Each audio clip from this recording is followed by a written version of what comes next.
shot from the player, and the arms are outstretched.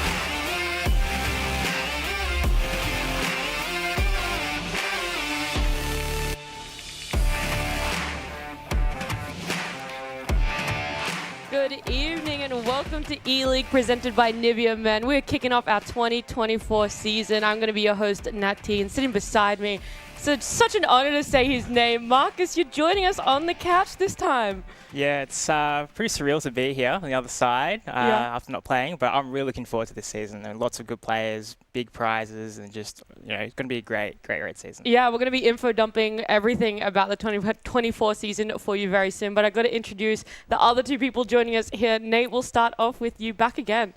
Thank you. Very good to be back. Good to have Marcus here. We always enjoy it when we got former players on the broadcast. And don't know if I say none better, Justin, but few better than yourself. Welcome back. No, don't give me that praise. I was going to say, is it really E-League without Nate? I don't think That's can be. I mean, not yet, but it could be. Yeah, we might, maybe we'll find out soon. Hey, new title, FC24 though. How are you feeling about this season?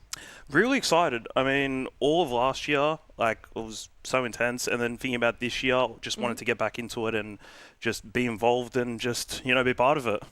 Justin was actually sitting there over, how long has it been? It's been like 6 months, hasn't it? I saw something like that, just sitting there, just ticking off the days on the calendar, waiting for E-League to come back. But it's finally here. We're back. And not only is it going to be a new season for you guys, but we're also going to have a new format. So let's take a bit of a quick look at that one, because there is a lot of information surrounding it that we want to make sure you understand. So right now, E-League has actually been split down to 12 players. We do have a second division. It's going to be E-League Challenges.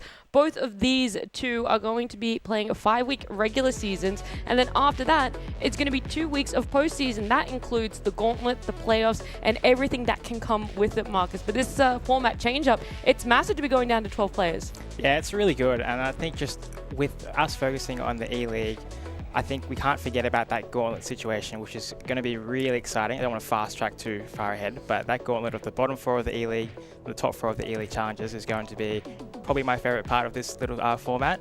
And then obviously once we get into the postseason, there's plenty of opportunities for players to prove themselves. Yeah, is there anything else about the format that you guys are liking? Maybe the fact that it's down to 12, each club only having one player to present themselves in E-League and then the other one going into E-League challenges? Yeah, I think when the audience, the viewers get their head around after tonight, you should be nice and easy in there because you just got that one player from your club in each sort of section. So in the E-League, let's say you're a Western Sydney Wanderers fan, done. I got one player, Nugy. I'm all about him this season. I feel like it's nice and clear, Justin. Yeah, no, I think it's been done really in this way where we're going to see the top competitors always playing against each other. We're going to see tight games, and there's importance no matter where you finish in the table. Yeah, it is really important. We talked about that gauntlet. You like that, what it's going to lead to when it does eventually get to the playoffs. And those players that do make it to the playoffs are going to be rewarded because we have a prize pool for our E-League 2024 season. This is it. Our champion is going to be walking away with $4,000. But not only that, Nate, there's so much more. Bring it on for those top 8 spots. That competition is going to be fast and furious. But hey, the E-League this season, the big cherry on top. I don't know. I keep looking at that cash money. I'm struggling to divert my eyes. But to get all the way through, Justin, to get to a FIFA, what it was previously, we've had the change now. We go through to the FC World Cup, baby. That's right, a direct spot. It really puts the E-League straight back on the map. Yeah, the fact that we have that one spot and you can go directly into it. I can't speak for actually having played at one, but Marcus has played it too. So, yeah, what better than someone? You can't wipe the smile off his face. When you found out, Marcus, you were so excited, eh? Yeah, it's really exciting for the players. Just have the chance from Oceania to go straight to the world stage, like the pinnacle of FIFA esports. Every player's dream is just what it's about. So, as you said, every game's so important, and when you have that, I guess, cherry on top of the cake, if that's putting it lightly, it's going to be a great season. Was there a part of you that's trying to dust off the controllers and you're like, oh, maybe there's one more season left in me for a direct invite? Yeah, I'm not going to lie, I definitely thought about it, but I think it's better that I'm on this other side and just let these guys do the talking. I've had my time and, now it's theirs. Yeah. Look, that slot and that prize money is up for grabs for any of our competitors. It's going to be a really big, tough one, but we're going to start with the 12 players that we will be seeing in our E-League challenges. So these are going to, it's the same. 12 players, 12 clubs. They're all going to be representing one each. And when we do look at those 12 players, Nate, are there some standouts that you're like, wow, I really favor them when it does potentially come time to the gauntlet? Yeah, well, we'll get started underway. It was looking at getting started last night, but don't you worry, it won't be long in terms of individual competitors or players. Sort of depends whether you want performance or content. Brady hasn't stopped tweeting me through the pre-show already. Nick Stav playing in the E-League is a big call from the Mariners. Red Cap, I know, respect, Marcus, you're going to jump in. I can already feel the hate through this man next to me being like, I want to talk about the top competitors. Well, I want to see the content. Friend, who do you think is going to be at the top of E-League challenges? Look, I wasn't saying anything about that, but there definitely are a few players here that I think are top level, and I expect him to be in that top 4 at least. I'm going to go with Luan, especially from Sydney. He had a great season last year, and this is his chance to prove himself. And also Wansini for Adelaide. These two are top players, really high on the leaderboards last year. So now it's their time to prove themselves on the big stage. Yeah, I might just jump really quickly back in, because Justin, I know we've got returning competitors, but you know, sort of in the E-League challenges compared to the E-League and whatnot. It's good to see some of those familiar names that have been there all the way since day dot. Yeah, the one that sticks out to me, Airborne, I mean, Wellington compatriot. He is now, I believe, in Challenges, the longest standing active player in Challenges. I believe he's been in the E-League since 2020 season. I hope that's right. I hope I've gotten that correct. So I'm sure there might be some tweets added at you if you are wrong. I'm sure some players will be very quick to correct you. But you also did allude to it, Nate. We unfortunately didn't see E-League challenges play last night. They were supposed to start then. There was a little bit of delay. So we will see their games eventually kick off, and they will be playing normally before what you'll be seeing here, which is our E-League. We're going to talk about those 12 players now. They're the ones that are going to get a lot more of our attention, a little bit more of the limelight, and there are some notable names on this. I'm going to say the top 4 that I think, the 4 that I'm really looking towards. Obviously, Mark 11, he's going to be my number 1. Dylan in number 2, and then Nugy and Nyla also really up there, and really familiar names for people who have been following E-League for quite a number of years now, Marcus. Yeah, that's definitely the top 4, you'd say, on paper. But looking at some of these players, I think Saad there at the bottom is someone that really has that ability to beat the top players. Like, you need that something extra special to beat the top players consistently. And if you want to go all the way, it's not just all right beating them maybe once in the season. I think he's definitely that kind of guy that can really take it all the way to the top. Yeah, there are a lot of players that have that showboaty aspect to them. They're able to get big scoring games that you might not normally expect in a FIFA competition, but you're right, you want consistency. It's fine to have one absolute banger of a game, but to be consistent over 5 weeks, Justin, it's a big call. yeah, you're going to need to consistently perform, and to be able to get those top spots and find yourself in a good seed for playoffs. I mean, look, as you said, you've got your top 4 on paper, but I mean, paper's not really worth that much, really. Yeah. I think the two things for mine is that the players' competitors have been club hopping a little bit more than what we expected, a little bit less consistency. And I know you've got E-League challenges, but it feels like there's a little bit less of that sort of help. We talked about the competitors last season, particularly sharing squads, being like, oh, I played against this guy, and this is how we're going. You're sort of in there for yourself, and maybe at a new club or a different club. I wonder, particularly when we see an FC24, things like 9-minute halves. I've got a bunch of things written down here. Marcus, a bit of separation. I don't know, when you're going to get relegated, so to speak, drop down into the gauntlet, could be a little bit interesting.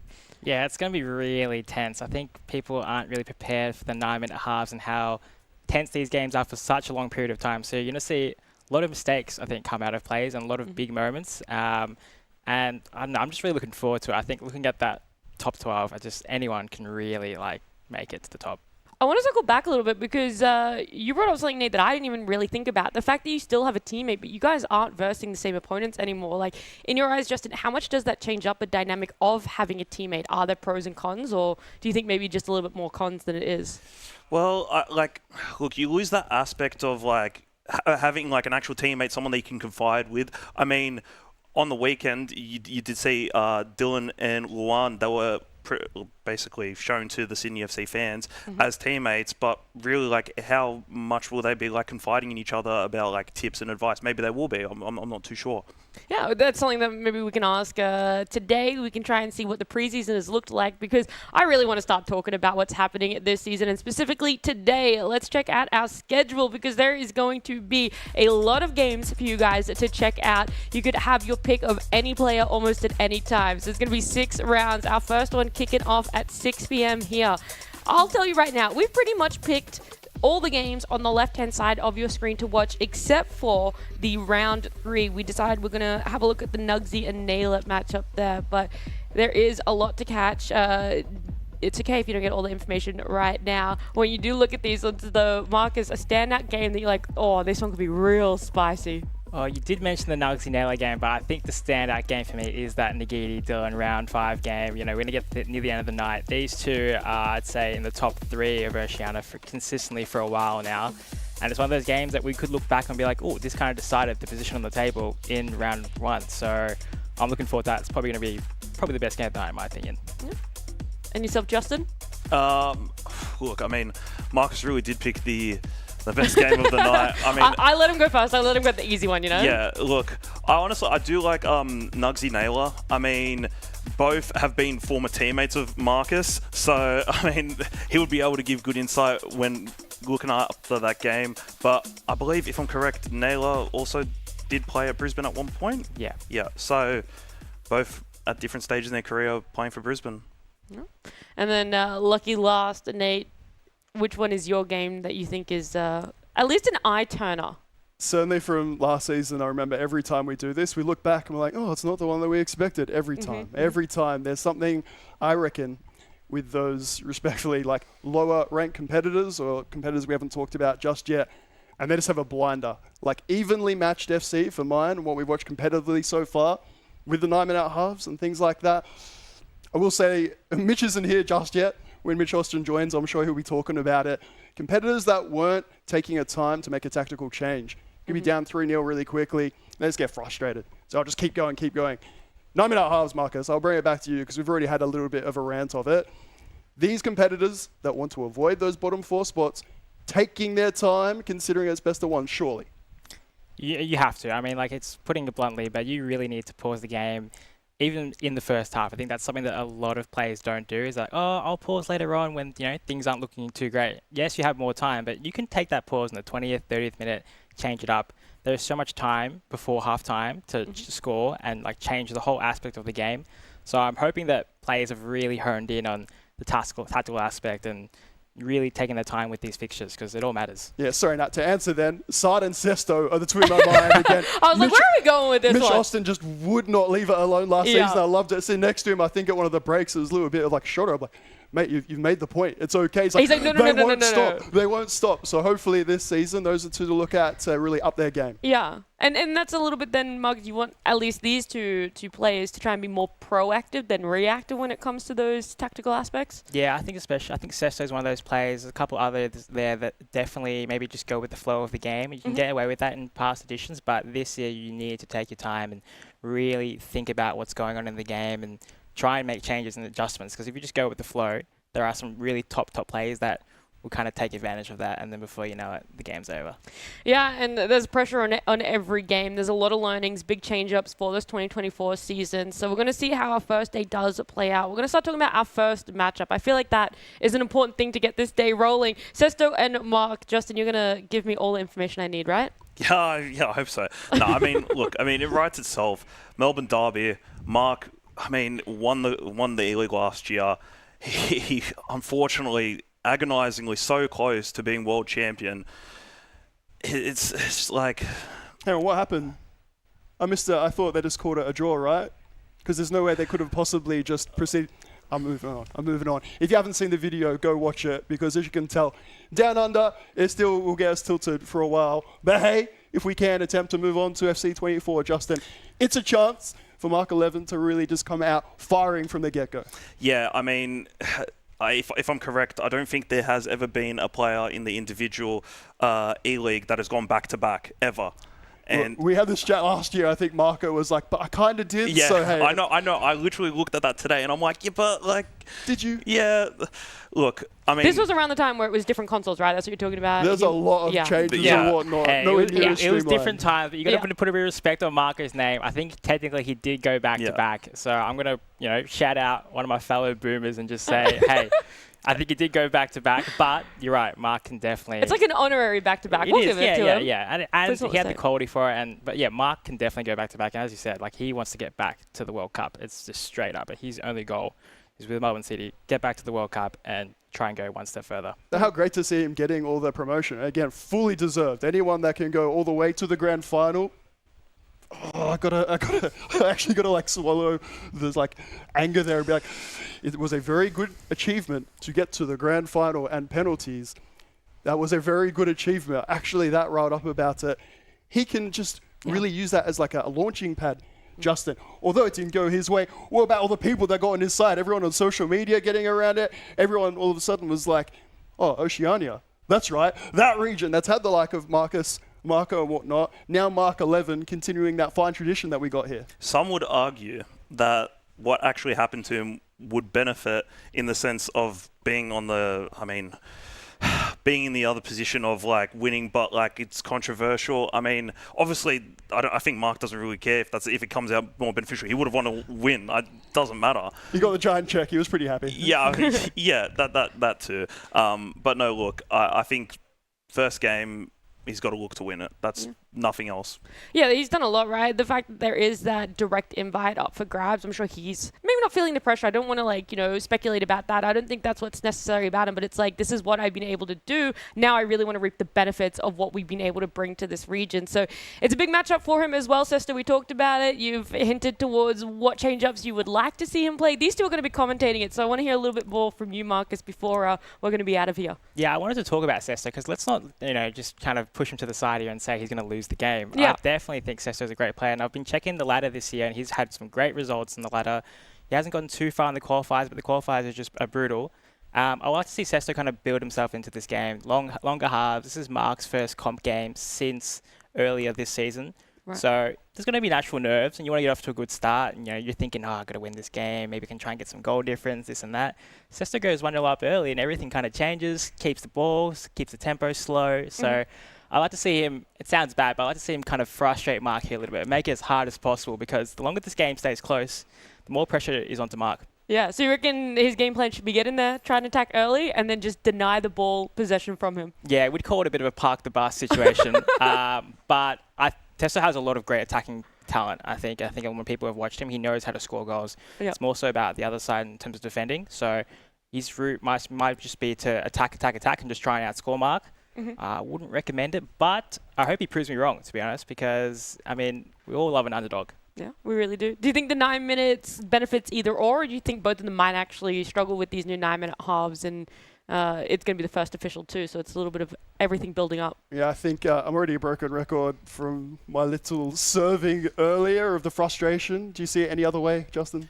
No, like, I never had I'm going to say pleasure of playing 9-minute halves, but it's just, it would feel like it's never ending, really. Yeah. Like watching gameplay competitively overseas, it feels like that half is never going to end. You're never going to see the 45th minute. You're never going to see the 90th minute. There's so much that can happen in between that first kickoff. Hey, there's a lot that's going to happen, but we may as well just start jumping into it. We're going to let you guys to it, please. Nate, Justin, enjoy our first matchup, Sesto up against Mark. Thank you so much, Nat, and tremendous to have Marcus Gomes joining us back again. Melbourne City, Melbourne victory, that's right, a Melbourne derby to get us started. Sesto, a Melbourne victory, Mark 11. Here at Melbourne City, the more things change, the more they stay the same. Justinho, that's right, that name is back for another season. I'm sorry, Marcus is going to have to learn the hard way. Oh yeah, Sesto might frustrate. He'll just do the fullback switch. No. Mark 11 has been denied competitive FC so far this season in this region. I think he's going to be putting on a show for us. That's no disrespect to Sesto. It's just the way that the fixtures have worked out for mine. Yeah, look, I was going through my stats earlier today, all throughout the last week, looking at just last season and even previous seasons of E-League. I mean, Sesto, got to give him credit. He finished in the playoff spots last year and then, unfortunately, didn't do as well as he would have liked to. But he's a great competitor. Been asked to do sort of power rankings or tier lists this season, considering it. If we have a look from the get-go, the best sort of argument for that would be to separate for mine. It's the top 3. Haaland with that aerial threat, not it down. R9, yes please, and Mark 11 wasting no time. Your first goal of the season. Yep, and that was a brilliant head-down pass from Erling Haaland there. I mean, some people won't see that, but Mark is one of the best players in the world, and he did. Have a look at the likes of, we were saying this yesterday, some people going Phison, some people PH, PHZ, PHZ. Point being, competitive gameplay at the tippity top is something that we're seeing more and more, I guess, as the meta has progressed, or certainly as patches have taken place. An early ball, and Haaland, it's something we're going to talk about, particularly for our newer viewers, Justinho, as we use Football Ultimate Team game mode. Those play styles, particularly playstyle plus, Haaland has that aerial playstyle plus, and it's just so hard to do anything against that individual item when it comes to comp or just your average weekend league game. Yeah, and I mean, it's not only just the playstyle pluses, a combination of height, pace, strength, shooting. It is. I mean, how do you compete? How do you compete? I just can't compete. Play a lock, but nothing doing there. For Mark 11, we'll certainly do our best to get to your questions if you're watching along through aleagues.com.au/E-League, Twitch, of course, E-League Australia. Bring it on, let us know if you think some of these predictions are a bit off. The lateral passing, again, a big feature of competitive gameplay. I think our football purists will like that. Hey, Justin, you get rewarded for making that extra pass. Yeah, I mean, it's been a thing that's come into FC games in the last few years, the extra pass. I mean, you want to look for it. You want to be able to use it to your advantage, really. And your opponent, majority of the time, won't expect it. And you kind of, as the opponent, find yourself in a situation relying on your goalkeeper to save your blushes. Apologies if that was a lot of information for you all to take on in the pre-show, but there really was a lot to go through. We've got even more. We'll try and drip feed it through the rest of today, and as we go, any questions, of course, just get on social media at Justin, or maybe just the E-League generally. We'll get to them out of play there, and you'll notice, of course, one of the beautiful things about this competition, 2 A-League Ultimate Team items, Justin, from your club, active items that is. They must be currently playing there. If they're injured, that's okay. But other than that, it's good to see them get involved. We enjoy seeing, particularly with those play styles. Look, silvers, bronzes, we've seen it every single season. This is season 7. They make a name for themselves. The top competitors know how to utilize them the very best. Yep, and I was about to say, playstyle plus is there. Pretty sure that was De Bruyne with his finesse shot, playstyle plus. And I mean, as you mentioned, we've seen it since day dot. The use, how do you utilize the A-League men's items? Do you sacrifice using someone in defense? Do you sacrifice your attack and like pace? I mean, is there ever going to be a definitive answer to that question? You know, I like to think it's a little bit of horses for courses, so to speak. Talk about Wellington Phoenix last season. Your Ollie Sale in goal, opening up a extra icon, whatever you like, in the outfield. So I'm not sure I have. Can't stand that, hey, when someone asks you a question, you're like, well, actually, it could be anything. But is that fair enough? No, I think you're right. I mean, it honestly, it depends. If maybe you do have special items from your club, I mean, you might be able to take advantage of that. See, R9 through step over, just couldn't get their goalkeeper coming out and getting to the ball before Mark was able to get the shot off. Do a corner routine. Nice to see corners taken directly a little bit more often. Some variations from set pieces across the board. I don't know. In previous iterations from dead ball situations, you see that same thing every time, like a bit of variation. Nice to see certain players get a bit more involved, particularly that like physicality. We're talking about Haaland, and some people might think it's a little Route 1, a little basic. If it mixes up the gameplay, yes, please. Maybe an extra pass across there, Justin. Well, speaking of physical players, Ruud Gullit wasn't a player that, I mean, correct me if I'm wrong, I don't remember seeing him that often last year. I mean, I could be completely wrong, and I'm just having a... that was the downfall year, so to speak. We'll say it respectfully. And again, in competitive FC this season, just not really used particularly. Only the 5 play styles. Haaland, the header back across Mark 11, almost repeat dose.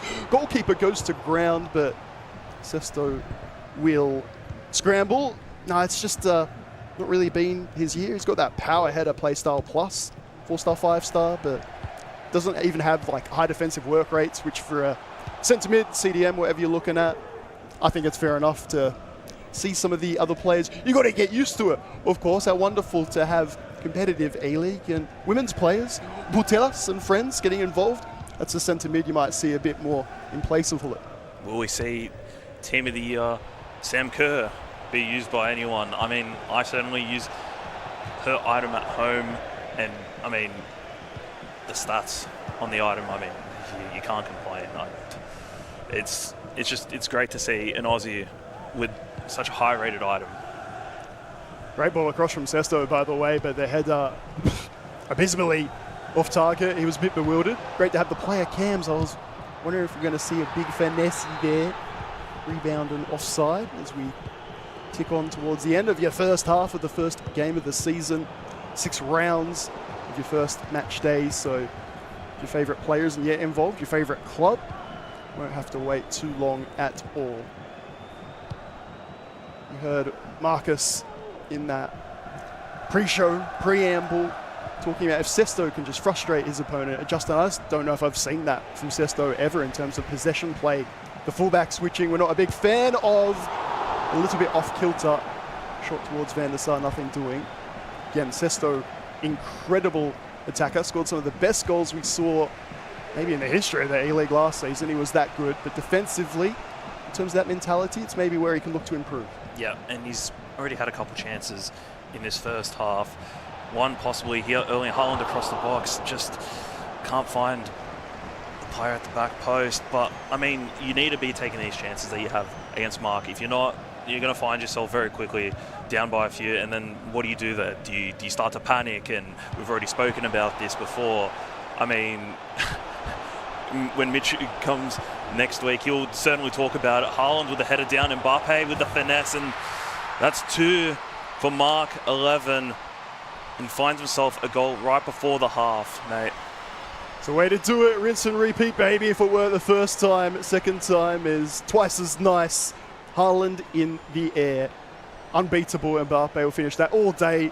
I know there's different discussions about seeing the likes of Mbappe in a Melbourne City kit. I'm loving it right now. Again, you get that combination of your A-League men's players, the superstars of the game, past and present. For Mark 11, he's utilising every single one of them. Yeah, he's... I mean, you couldn't have put it better than how you just said it. I mean, he's utilising Erling Haaland so well to be able to head the ball down, find himself an opportunity, and to be able to take the chances. He finds himself up by 2 now.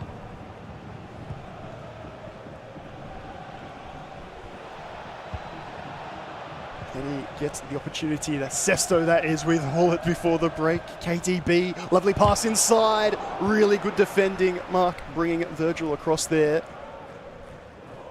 I know that, again, Mitch Austin will fill your eardrums with this type of talk.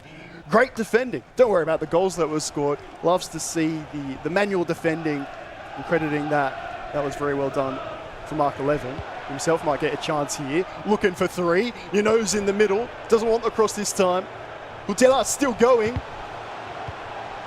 McLaren, just how many chances would you like? As simple as you'd like. And there is the third. There is Putelas and Mark 11 making it look easy. Yeah, I mean, you could say slightly lucky with the rebound back to Putelas. But, you know, look, sometimes you need a bit of luck. And, you know, he's taken the chance with Tejas, finds himself up by 3. I mean, I don't want to say that's game done, but, I mean, Sesto needs to change something. I know you can't panic, but we do have these 9-minute halves, but it hasn't been the best for him so far. Look, it won't be panic stations or anything close. Maybe just a bit of disappointment for Mark 11 finally getting to play some competitive FC down under. It is the Melbourne City man for this season in the E-League.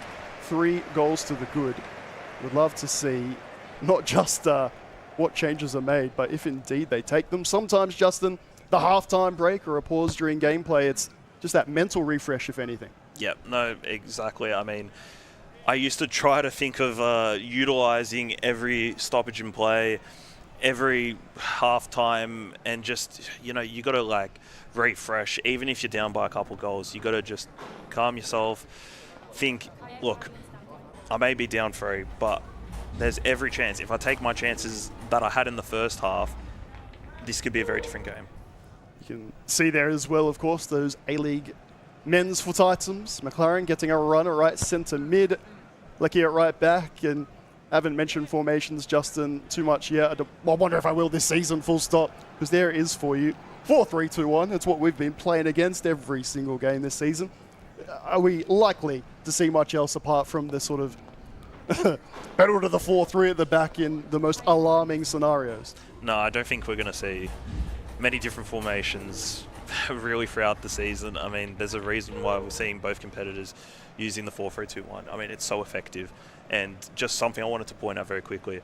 For some people questioning, Erling Haaland at right centre forward, wouldn't you want him up front for crosses? Well, I mean, what we're seeing Mark do a lot is go to that back post to head it down to R9 to finish it. And, I mean, if people are questioning that, I mean, the proof is in the pudding. He's up by 3.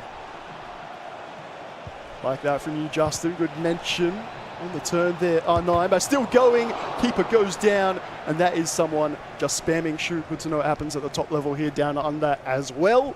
Red time, white time, it's not going.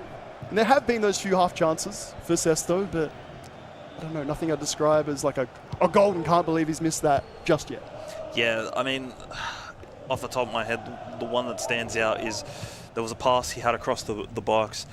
If it found the man at the back post, it's easy tap in, but Petacek just managed to get a foot in front and stop any chance of that. As we see, Theo Hernandez down the line for Mark 11, possibly looking for that cross to the back post, but never eventuates. Guerrilla on a yellow. Has to be very careful, Sesto. Of course, you can sub out your A-League men's Ultimate Team item as long as you bring one on in replacement. Guess who's there? And guess who's there for another? Just as we talked about, just as Justinho has brought to you, you can have it a third time. Head it down. How are you going to stop it? Tell you what we've seen at the top level, Justin. It starts to become a little bit of like for like when you see those individual matchups with his players. Fantastic you get replay. Shout out to the hardworking ops team. There it is again. Just as Justin mentioned, what we've seen players, or I should say competitors, do in response. All right, now I need to look at my fullbacks, and I'm thinking about it less in an attacking sense and more who has the physicality to stand up. Indeed, we've seen Haaland on Haaland there when it's needed to occur, as in when you've been behind in a game, then maybe you get yourself level, you bring up front. It's quite incredible to see players in positions you might not expect, but this is why that Team of the Year Ultimate Team item is just incredible. Yeah, I mean, I spoke about it before. The stats just speak for themselves. I mean, I feel like we're going back to earlier iterations of FC when we saw crosses all the time. I mean, you think about a specific game title maybe 4 or 5 years ago where there were a lot of crosses, if you get what I'm saying. Look, and some of them went viral, and that was nice. Good to have Oceania on the map, and Mark 11, as we mentioned, the pre-show, go back and have a little look-see if you missed it, is a modern son, if you like. If we've had the likes of Marcus in the past, but you did hear Marcus saying, kind of enjoying FC24, wonder maybe just dust off the controller. Maybe he has a look at this gameplay from Mark 11 and says, I think the new Melbourne City lad is maybe a cut above. Yeah, we were having that discussion with him yesterday, and as you just said, I think he would probably say he's made the right decision, but no, quality to Marcus, and I have to give him his flowers. He's been arguably one of the best players in our region for years and years and years, and it's an absolute pleasure to be here alongside him this year. And I mean, Mark 11 is certainly going about his way in basically, I think it's fair to say, if he continues like this for another few years, he might be up there in the Mount Rushmore of OCE. Justin will carve it himself, I reckon. Take on that hobby in the off-season, give us something for Season 8. Once again, you're going to see the fullback isolation, if you like. Theo, I wonder where it's going. Backstick, Virgil at least moves Haaland out of the danger area. It's something for Sesto. And there you go, makes the tackle as well. So players in those different positions, Justin. Like I said, if you press pause, you look at the menu, you might think that looks a little odd. You've got to watch the actual game to work out why we're getting those fun one-on-one battles all across the pitch. Yeah, and I mean, it really goes to how you want to present yourself tactically. I mean, do you look to go for some zonal marking? I mean, I'm talking specifically for those crosses at the back post now. I mean, for Mark, it's quite interesting. He's got Matthew Leckie at right back. I mean, if I'm Sesto, wouldn't I look at that and maybe try and put Erling Haaland there? But then again, you actually got to have the ball to be able to do that. Yeah, look, you gave Marcus his flowers earlier. As a competitor, as a pundit, he said, oh, yeah, Sesto might get one early. Pressure could be on. Down 4-0 with still plenty of time to play. So going to be looking to you to call that out, Justin, if it continues this way. Because Mark 11 looking in tenacious form. Round 1, match day 1. Like he never left. But, of course, he did leave Western Sydney Wanderers. Melbourne City have snapped him up. It's a big, big move. Yeah, Mark actually, very interestingly, one of only a few players who's now represented 3 clubs in the E-League that are active right now. I mean, there's one player who does have more clubs, but I'll save that for his match. I'm so tempted to steal it, but we're friends here on broadcast. De Bruyne, Maldini, that is lovely done from Sesto, nice and calm. Arzani has been lighting it up in the A-League men's. Not sure he's going to get too many opportunities there because Sesto, just as I said, he's calmly got it away from the danger area. That first pass out of defence, it's barely into the midfield. You know what Mark 11's going to do. If Sesto decides to bring over a second player, guess where the space is, guess where the man will be. Header straight at Van der Sar on that occasion. The only thing saving Sesto from it being 5 for now.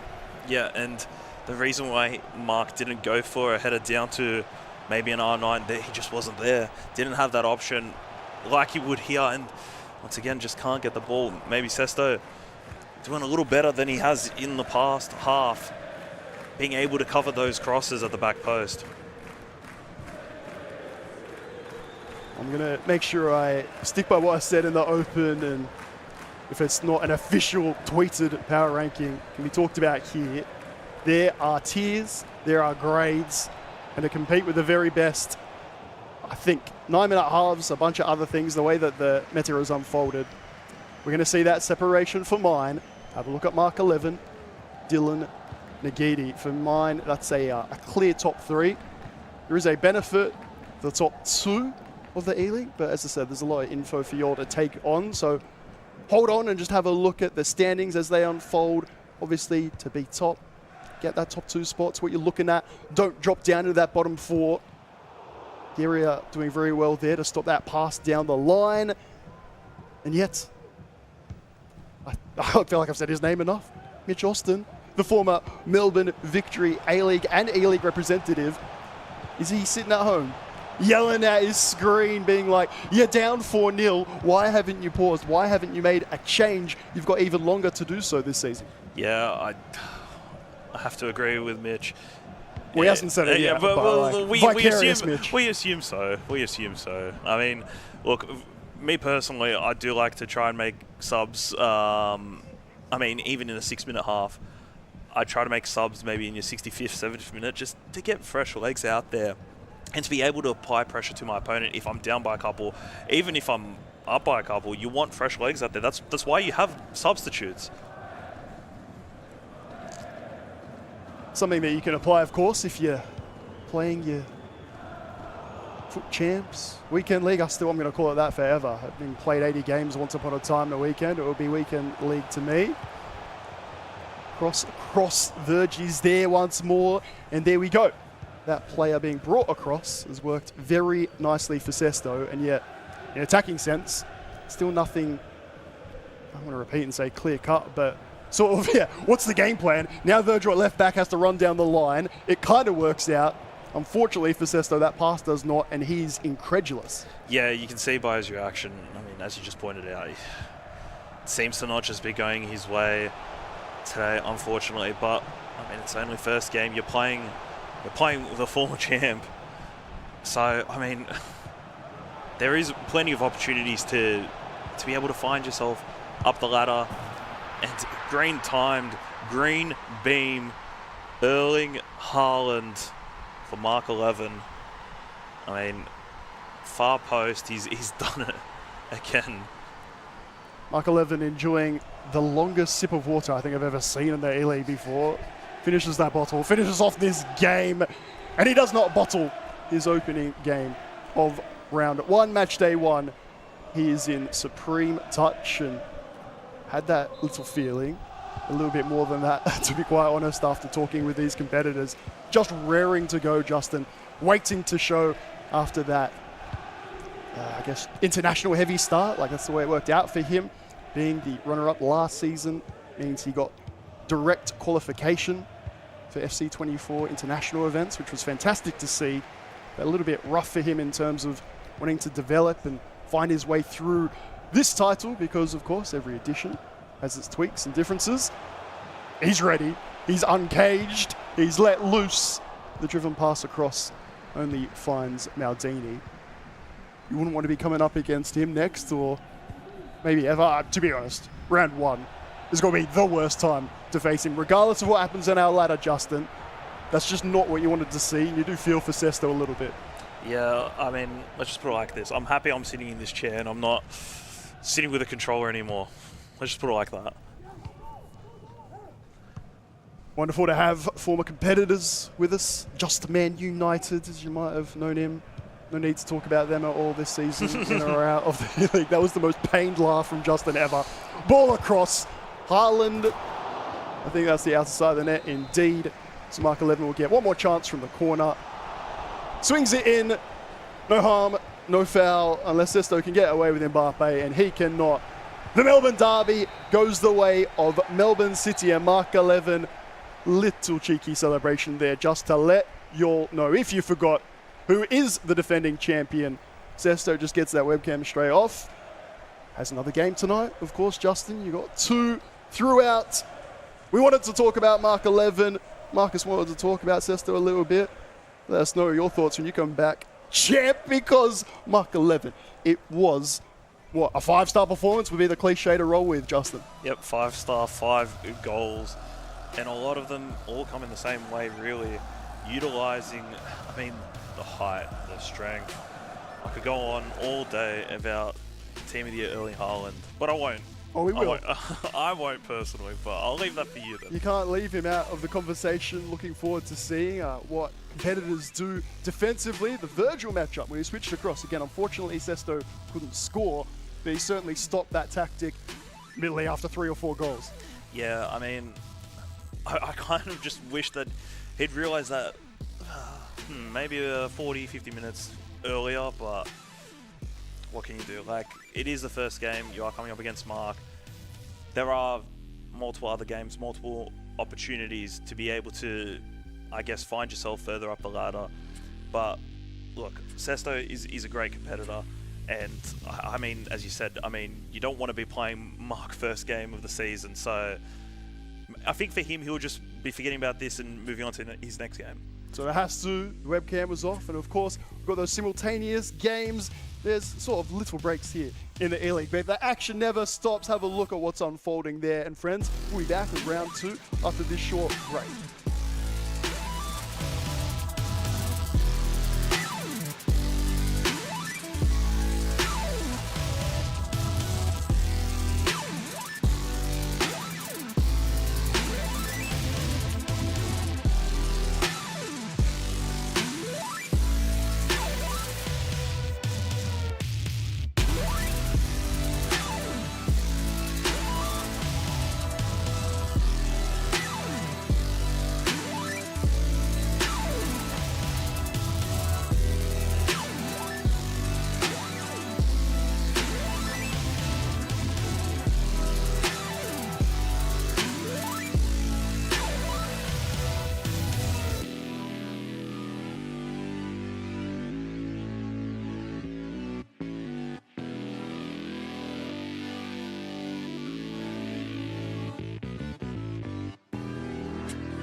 Welcome back to E-League, presented by Nivea Men. We had our first matchup already. I know the second game that's being played in parallel is still going on, so when we get the score update for that one, we will bring it to you guys when we can. But this Sesto up against Mark 11, we were hoping maybe with the 9-minute halves, there could have been a little bit of a change up for Sesto and how he plays, where the tactics and the pauses are going to come in for him. But you guys casted it, so this one's definitely directed more at Marcus here.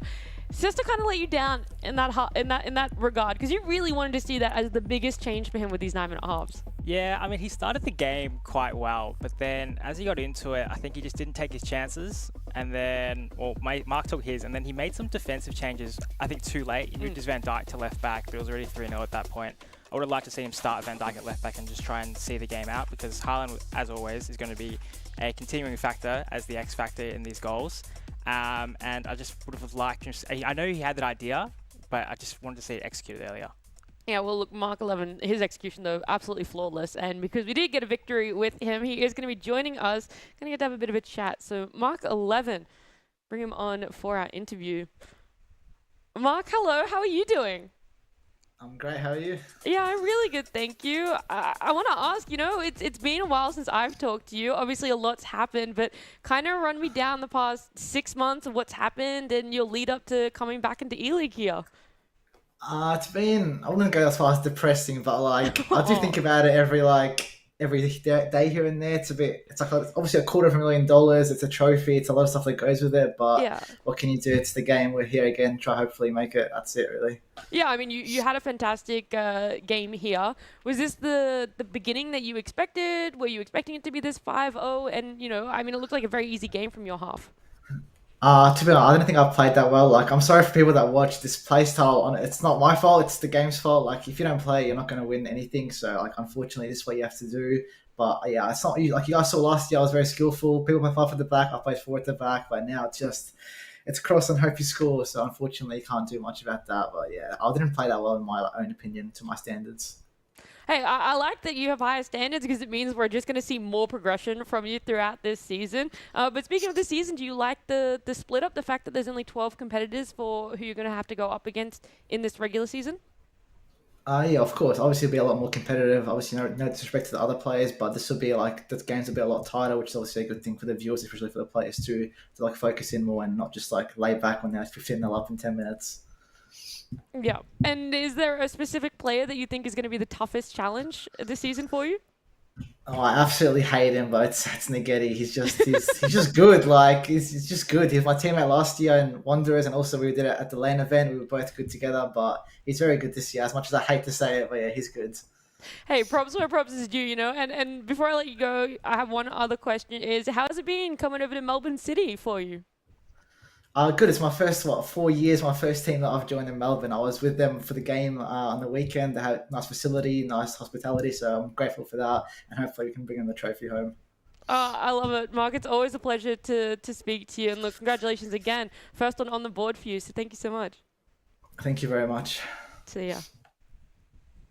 I like it. It was a bit of a roller coaster, He talks about obviously how hard that loss was for him, and he's like, "Oh, it's great to be back. I didn't really play to my standard, but I'm really looking forward to this season. Oh, but then I'm gonna have to come up against Nugy. It's gonna be so tough." So he's kind of all over the place there, but it's nice to see a smile on his face. He's coming out of his shell a little bit. Yeah. If you've seen him in seasons past, it's actually a lot more emotive than what we've had, and I feel like the international exposure's really opened him up in that way, in a really positive way, Marcus. Yeah, I mean, Mark's always behind the scenes been quite a emotive guy, but obviously he has that game face like a lot of them do when it comes to interviews and playing in general. But he knows the pressure's on, so I think it's easy for him to kind of be emotive and just be himself rather than really be super serious all the time. It's a long season, he knows that, and well, if we can expect better from him, the 5-0 was pretty good.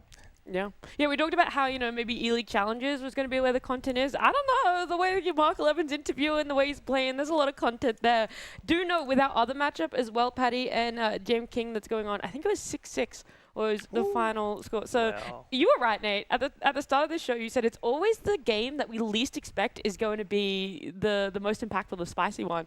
And it's already started in round 1. I appreciate different people are here for different things as well. Like, you want to see the top competitors. It would be ridiculous if we didn't show Mark 11 at the top. For but sure. I just like that even level FC. Like, I'm the tragic that will just watch a stream, and as long as it's two evenly matched competitors, I'm pretty happy. So look forward to watching the VOD of that one back. Yeah, and I mean, it's a true testament to what we've talked about, what Mark Levin also just talked about, is that it is going to be more competitive this E-League season. You're going to hopefully see a lot more games that are going to be going down to nail biters, maybe even having those tight scores towards the end of it. So it's a big one. The other thing that I wanted to touch on before we jump into our next series and talk about that one was wrapping up the Sesto up against Mark 11. And for Marcus, you wanted to touch on how they were using some of the players, especially like the A-League, and sort of how they had set up their forward players too. Yeah, so you saw in that game, and I think you've seen a lot of other games, that they're going to have their A-League players at right back and then usually right centre mid in the 4-3-2-1. You might see a bit of variation, maybe a 4-4-2, but that's for the most part what you're going to see.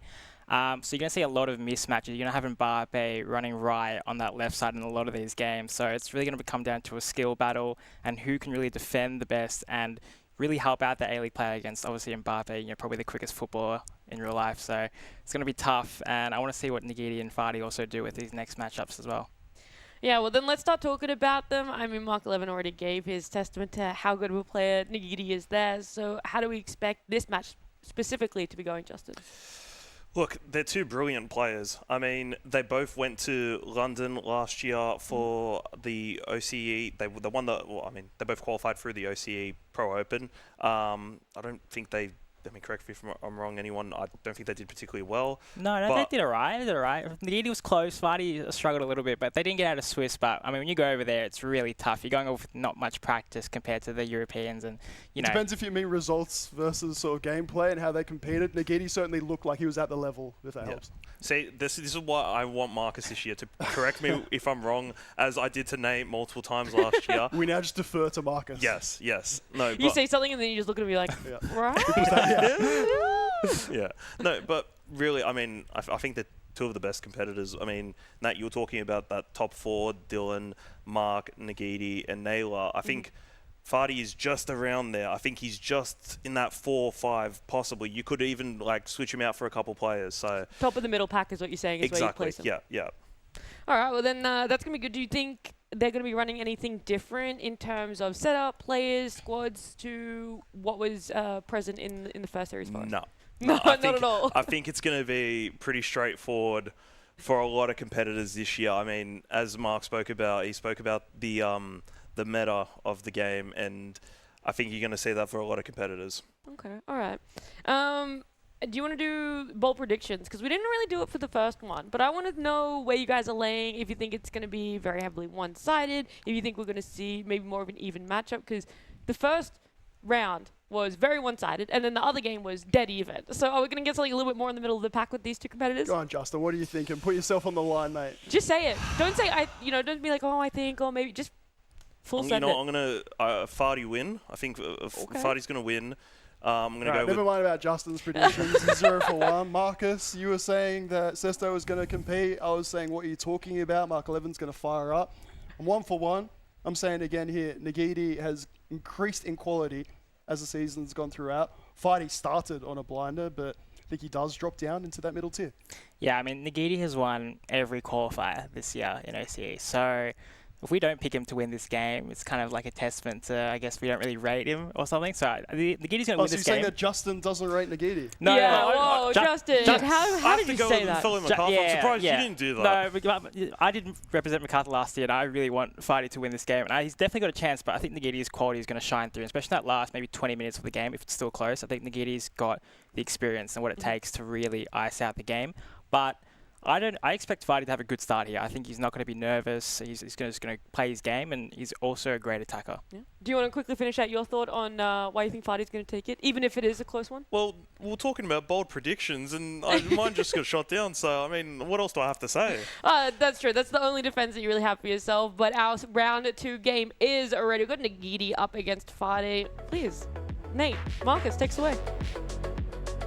Thank you, Nat, and a little bit Justin for your throw there. Wonderful to have Marcus Gomes joining us. Commentary here in round 2. Former MacArthur representative. Always good to tease Justinho just a little bit to get the season underway. Yep, he's now attempting. All right, I'm going to just move across his couch a little bit and get to safety across the Marcus. Friend, it's wonderful to have you here. What has it been like for you sort of transitioning, if you like, to that role where you're not behind the competitor. And how are you feeling about this? Are you excited to watch Nugy in particular, who has been at the top of his game throughout FC24? I'm very excited to be here. I mean, this game is one of those ones where it can really go either way. And I'm just looking at the game right now, and that's kind of play you're going to be seeing a lot. Getting down that left wing, getting Mbappe into that almost mismatch against the A-League players. But as you see, it's not really a mismatch because you can win these battles a lot. You got Miller here, going to be defending Mbappe all game, and I did use Miller last year in my E-League squad, and he is very, very good. So I have high expectations. I've seen Nugy here. He's got KDB in midfield alongside Patala, so the finesse shot is open with both of them, and that's something Fighty's going to have to really think about with his keeper movement. Yeah, Mark wasn't so keen on testing it. He had his rinse and repeat formula that worked nicely, and if it ain't broke, don't fix it. You can't fix it. It was not even broke, it was firing. But you're quite right, those what used to be sort of longer shots, now the Trivela, now just the finesse. It feels like things are getting a bit less limited, and not even mentioning the power shot, which gets used as about cancel, its only effective use so far. Things might change. There's the cross, there's the head down. Mbappe, lovely, beautiful, stunning. Hey Justin, great prediction, brother. Your guys up 1-0 to start. That was great stuff from Fighty. He worked it really patiently at the back there to kind of get that over the top. He got the mismatch in terms of winning the over the top dribble from KDB, but I really liked that just play. Obviously Haaland is the main man. Beautiful Elastico, left foot, green, cross goal. Nothing you can do about that. You can't move the keeper quick enough for that. 1-0 to the underdog. Beautifully done. Yeah, underdog for how long? One thing in his favour might be that frustration factor, as we've seen Nugy throughout the E-League. Dominant, but sometimes just a bit fed up, a little bit irritated, and those that have watched or played against Fighty, I should say. The old fullback switch. Someone doesn't mind taking their time. If you're up 1-0, maybe you could stay like that all the way until the 90 ticks over. Got to be one of the most patient players in our region, if nothing else. Yeah, I think you can't really do that this year. I think the 9-minute halves gives too much opportunity, as we see Teo here with the back post press to Haaland, and you're going to have a lot of this going on. It's how well you defend those moments when the ball gets knocked down. You're going to be seeing crosses to Haaland, you're going to see player locks, you're going to see keep movements to stop the cross. So it's all about those little micro movements, and it's all about getting that switch to Teo, recycling into Mbappe, and then either trying to get across or baiting the cross, hitting your midfielders and then driving it into the middle, step over boost. Both these guys are incredibly good at using step overs to boost as well. So they know each other's game. It's all about just execution here. As you might see another cross here, as the cross comes in. Ooh, he didn't get the lock onto R9 just then. That was actually quite lucky for Nugy because he wasn't ready for the player switch. So, I mean, great start from Fighty here. He's ready to go. Ready to prove anyone doubting him wrong from the get-go. What does Nugy have in response? Of course, with Mark 11 moving across to Melbourne City. There's a spot in the E-League proper for Nugy. Be delighted to go back to his club. Wonderful to have that representation, that in-person event to finish off last season. Just want to go back to something you said at the start there, Marcus, because of course it's what we expect. It's what we expected. The fullback, the attention, that may be the position that no one ever cared about that much in the past. Hold that for one moment. Keeper movement will have you grasping at thin air near post. And as easy as that, it's 1-1. You say as easy as that, but I think Nugy will know. But that did show up as red time, as red as that, the red on that Western hit. So, look. I think that's what I mean, though, to be fair. When the keeper's moved out that far of the way. It's true, but he got a little bit lucky because he did hesitate when he saw that keeper move. And so that's something that Fighty can think about. Yes, he guessed the wrong way, but he might be able to hit him with a little bait and switch in the future for those ones, knowing that Nugy likes that near post shot now. He might hit an early keeper movement and then keep it there and save the near post shot. But that kind of all stemmed from Fighty giving away the ball just before the halfway line and then letting the pressure build. So it's just one of those things that, you know, you want to try and minimize, but it's really hard to do in these 9-minute halves. It's literally written down now, Marcus. I've got that against your name. We'll see how it unfolds. Players offside with that flick header on. I'll try and go back to the earlier point now. Mentioned that the A-League players particularly, you're thinking, not just thinking, it's what we saw, what we'd studied up on. Right centre mid, right back, left centre mid, left back. What about, though, those switches that we've seen throughout? Because, of course, we've got Virgil, we got moved across left back from Sesto. We had Haaland moved to left back in the Comp FC throughout the season so far, internationally that is. Surely we're just going to see them scattered across the longer this season goes. Otherwise, it's going to be more of the same, just like that.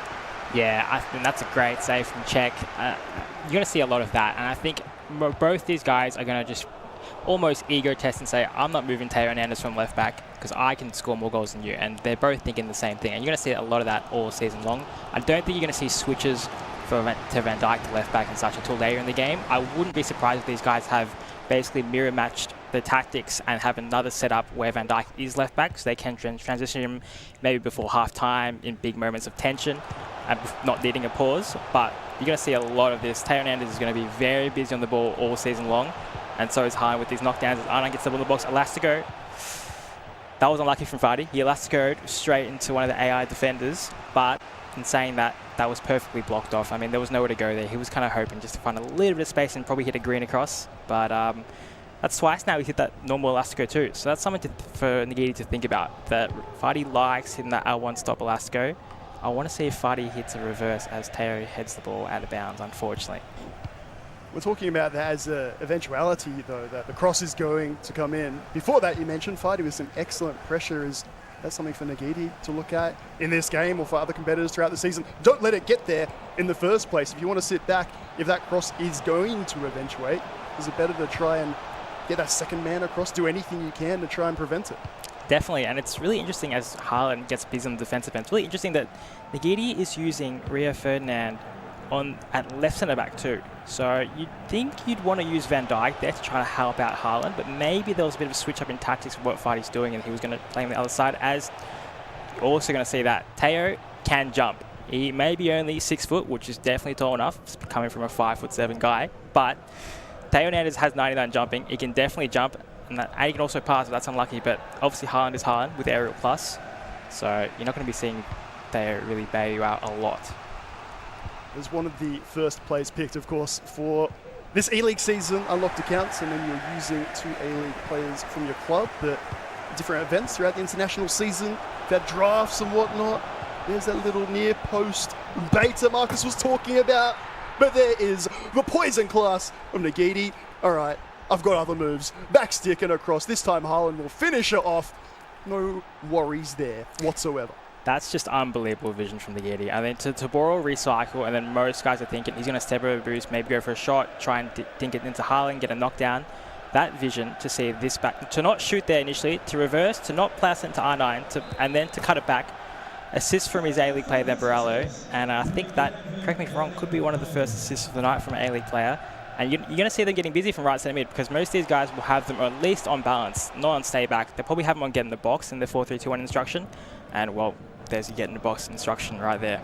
We had Jamie McLaren get an assist earlier tonight, but one of few. Good to see Barello signing on as well for the Wanderers. And here are the A-League getting on, I guess, the stat sheet, if you want to call it that yourself. There's a lot more to focus on right now. Look at that space in between. Keeper not even close. And Nugy warming into his task. R9 at the end of it.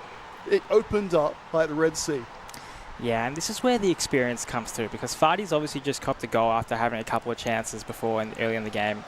He's gone to 2-1 down. He's lost his kickoff very quickly. And basically his whole defense is so open.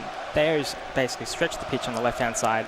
Brilliant play locking, switching from Nugy there as well. You try to drag R9 off from being offside, switches across, got the recycle. I mean, and that little boost there to step into green is just, it's just world class. That's what you need to do consistently if you want to take advantage of chances that your opponent gives you. So I want to see Vardy take his time from this kickoff. It's 3-1. It's not the end of the world. You look at the clock real quick. 39th minute. Plenty of time left in this game, and I'm liking what I'm seeing so far. But just take your time. We can build back into this easily. There's a we there from you, Marcus. Yeah, I say we as in, like, I like to look at the underdog, kind of like I was with Sesto, because like the Mark game, we're all expecting Nugy to win this game, but I am definitely one that loves a close game. And, well, I don't want this one to get away from Vardy. You know, it's his first debut game in the E-League. I've got a bit of, maybe a bit of a soft spot for him in terms of that sense, definitely. But the soft spot won't make me blind to Nugy's class. As you're seeing another chance here with Haaland, actually getting the ball at feet. Teo's going to get the ball here in a second potentially. He's just trying to bait it out. Haaland, feet, yeah. And that's where Haaland's issue is. He's going to have problems getting the ball at feet in the box. I'm surprised Nugy didn't go out wide to kind of get a bit of a reset, maybe get a cross in, but that's kind of the catch of using Haaland as Mbappe's through here. There's Ferdinand getting it done. Is that right centre back, honestly. Nyla jogs across to the left now. Spot on earlier. Marcus, do you like Ferdinand being used? There are other centre backs that you'd rather have a look at? Yeah, I think Ferdinand's definitely the best alongside Van Dijk right now. I am just curious about this. As Nugy makes a big mistake here, Haaland is through. Can one-on-one with Van Dijk, doesn't even go across. Great tackle from Van Dijk, because that was green. I think that was going near post. Keeper wasn't moved, and that would have been 3-2. So now it's just important for Nugy. He's not happy with himself in the camera as well, you can tell. That's a bad mistake. But yes, thankfully for him, like we see so many goals in additional time, it does not eventuate. Could be a pivotal moment in this clash, of course, in the season, regular season, best of ones, 9-minute halves, if you feel like they're a little bit longer than usual. I've enjoyed it so far, at least the games that we've been given to watch has been extremely enjoyable. I look forward to this changing throughout, whether there's a patch or something, Marcus. Surely it's not going to be 4-3-2-1 all the way through FC24. I think that, unfortunately for you, Nate, is wishful thinking. I think this formation just gives you absolutely everything you need in terms of attack, midfield build-up, and I think the biggest thing that you haven't even seen this game, you haven't seen any Travellas, any finesse shots yet.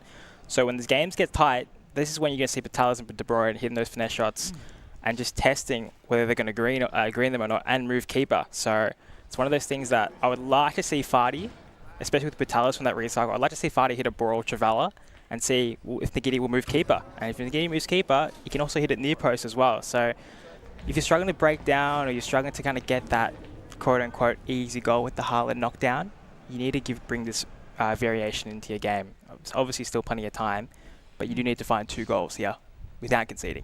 So is there that plan B? What about yourself that you've been, whether chatting to Fardy directly or if we want to pretend like that didn't happen and you're just speculating about a random competitor? What would hypothetically a plan B look like formation-wise, Mark? Pure speculation. I've seen a lot of these top players hit plenty of Travellas and finesse shots, especially with Patalas, before she got her Team of the Season card, and she's got what it takes. So, I mean, I really hope we do see that because there's a reason why they're all using Patalas in that spot, and that is one of the main reasons. So she has gotten into a bit of space in this game so far, but you're going to see a lot of that, her getting the ball, agile, couple of step overs, laying it off. The main meta of this game are the front 3, but I think she brings that little bit of X factor that hasn't really been seen yet in this game. First touch, playstyle plus as well. Here she is, yeah, but Fardy right now is covering the space very well, not giving any space. De Bruyne has a bit of chance, and, well, speak of the devil, there is the finesse. Unfortunately, not green from the Giddy. And that's really unfortunate for him, because now Fardy would be a bit aware as he hits a manual switch. Fardy's going to be a bit aware of that finesse. Okay, he's trying to hit the manual switch. I respect it. We all respect a manual switcher, but unfortunately overhits it. But yeah. Fardy's Shout out Nugy, by the way, when I played against him. Or you manually pass it, mate. I'm like, yeah, we got new additions to titles. Can we make the most of them? Maybe there's a reason we stay safe sometimes, Marcus. No, it does have a lot of use though. You can, if you're really good at manual switching, and you can get a basically pinpoint through ball-esque without needing to through ball, and it doesn't use the through ball stat, so you can kind of get away with doing a long pass without the through ball stat. So as Nugy gets in from that switch, he's dancing right now with Mbappe. What a goal! What a goal! I mean, Fardy just stood off a bit there.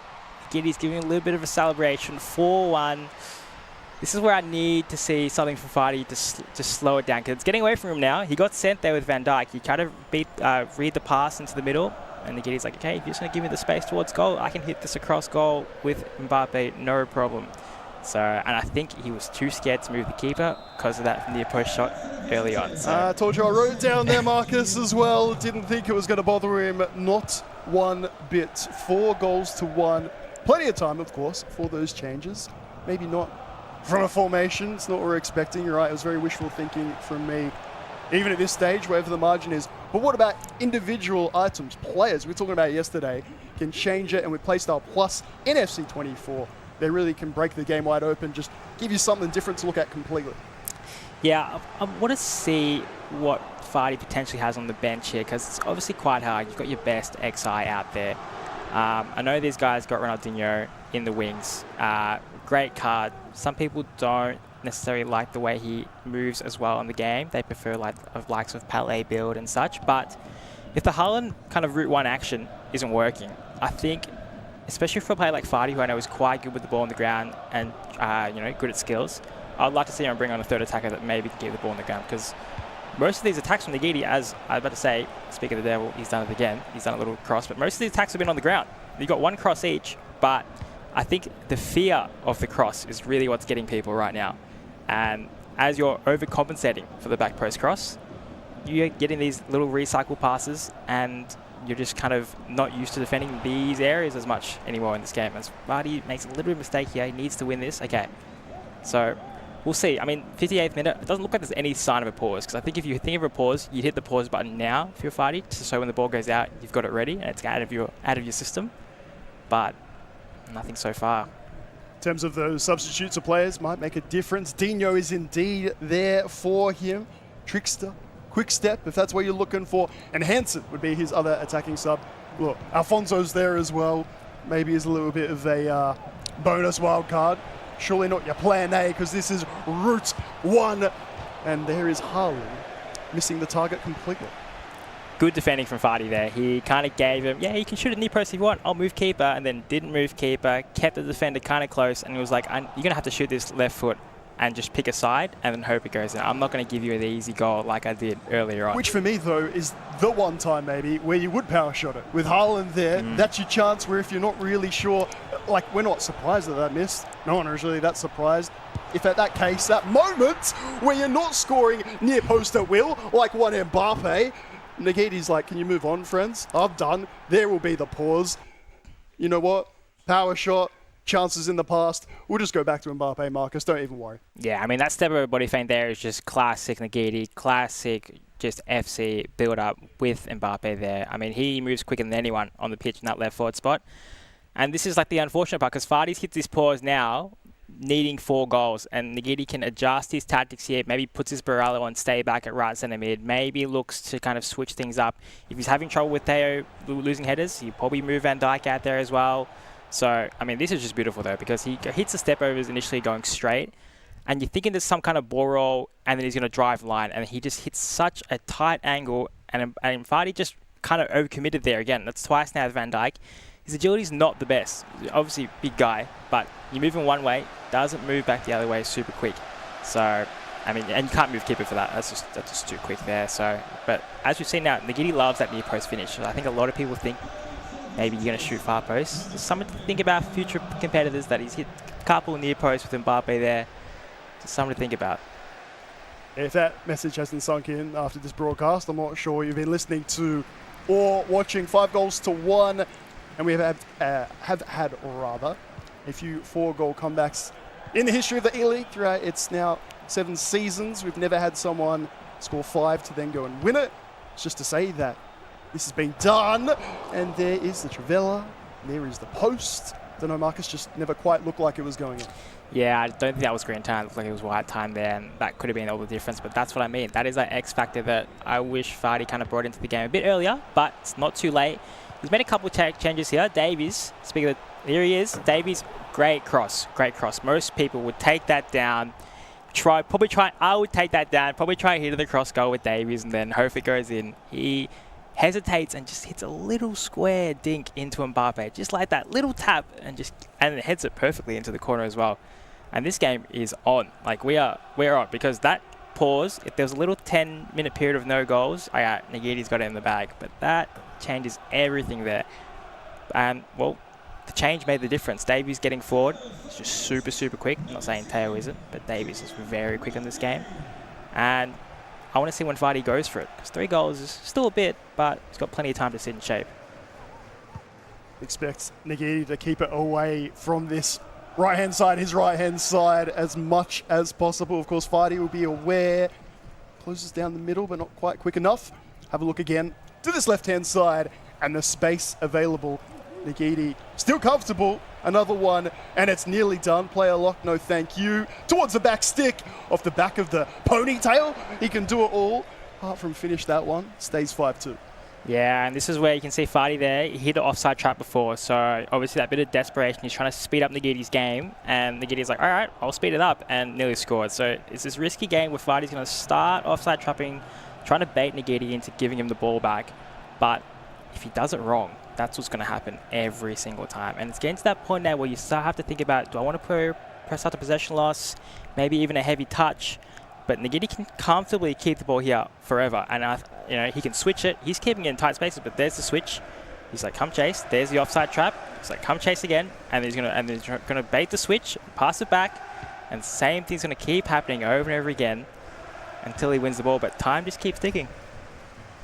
That is that competitive experience that you were talking about when we were previewing this one. When you've been here, done that at the E-League, you have that game awareness, match awareness that you know all too well, in good and bad, can be the difference at this level.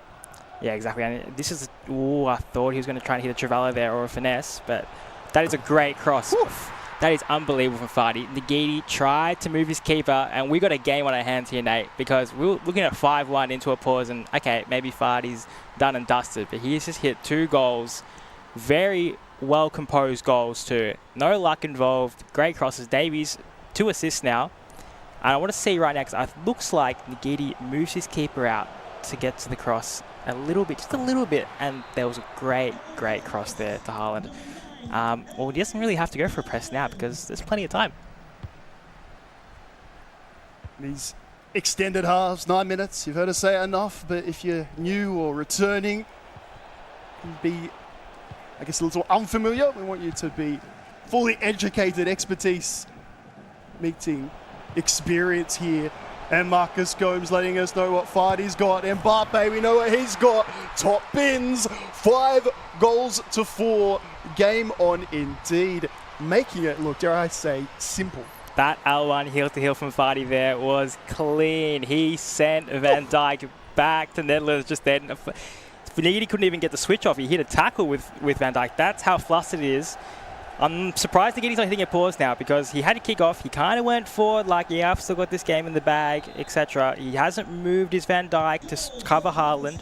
There's a lot of things. Fardy did switch Haaland to striker. Now he's switched him back to right forward. So Nagiti's not really adapting. He's still sending his fullback forward. I think he's thinking, okay, I need to score to put this game away now. When, we were talking 15, 20 minutes in game, and he was up 4 goals. Yeah, that header with Haaland. The cross was overhit, never really looked like it was going to go in, but that was his chance to, in theory, seal it. It doesn't eventuate. Can he find his 6th now? Guess who it is on the far side? Guess who's there in the middle? Not using him just yet, and I'm a bit surprised it's not driven. The keeper was there. Somehow, it's still there for Nagiti. De Bruyne on a dime. Barello, barely get my sentence out there, because I thought surely he's not going to pass inside. No thank you, Nate. We're going all the way back. Possession until the end. Use these wide spaces, Marcus. Yeah, I think you're going to see Nagiti, I don't want to say time waste, but he's going to control the game. He's going to just keep playing the lines here, boosting with Mbappe. Oh, this could be the game here. Great block from Fardy. So he actually went for the chance. Fardy gives the ball away. This will be the problem. He can hold the ball. They're both getting nervous here. Here we go, friends. They're both getting nervous. Doesn't Haaland's matter through. how much experience you need. The run is track back, but welcome to what was once termed Basketball City. I'm not a big fan of it. Helter Skelter. Whatever you want to put on there. Get flustered. Get ready for some sheer lack of poise. What do you want to call it, Marcus, if you've got a better term than any of us? Just pressure. And Fardy's hit the pause now, and just as Fardy hit the pause, Nagiti stood on the ball with Van Dijk, was like, okay, come get the ball now. That pause triggered something in your opposition to be like, okay, look, you want to pause? I'm just going to hold the ball. And now he's on constant press, team press. To seal it! Keeper gets down, and on the follow-up, the player, guess you want to say, not locked onto in time, and it does mean he will get the chance, Marcus. Sorry to interrupt, but this is where we wanted to get to. That's completely fine to interrupt, because that was the game right there. And he just didn't, it's a manual header, so he just didn't put it into the corner. It just is what it is. And now, look, I say Fardy has a chance, but this is Nagiti's ball here. So what you want to do is Nagiti, I think you want to let the animation play out. You want to skip the animation, get your team into shape, potentially throw the ball backwards or throw it to Mbappe down the line, and then just keep on that fullback side and just play the line. If the ball goes out again, he's got another throw in.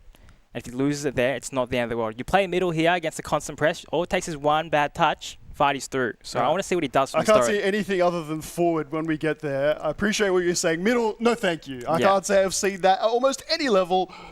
I feel like I want to just go over to past iterations. Back down the line would be the gutsy play. It's weird now just to break down throw-ins, but has been done. EMLS, I remember a crucial one as well already for mine. Down the line. Surely, look at that time remaining. I don't care if it's 9-minute halves.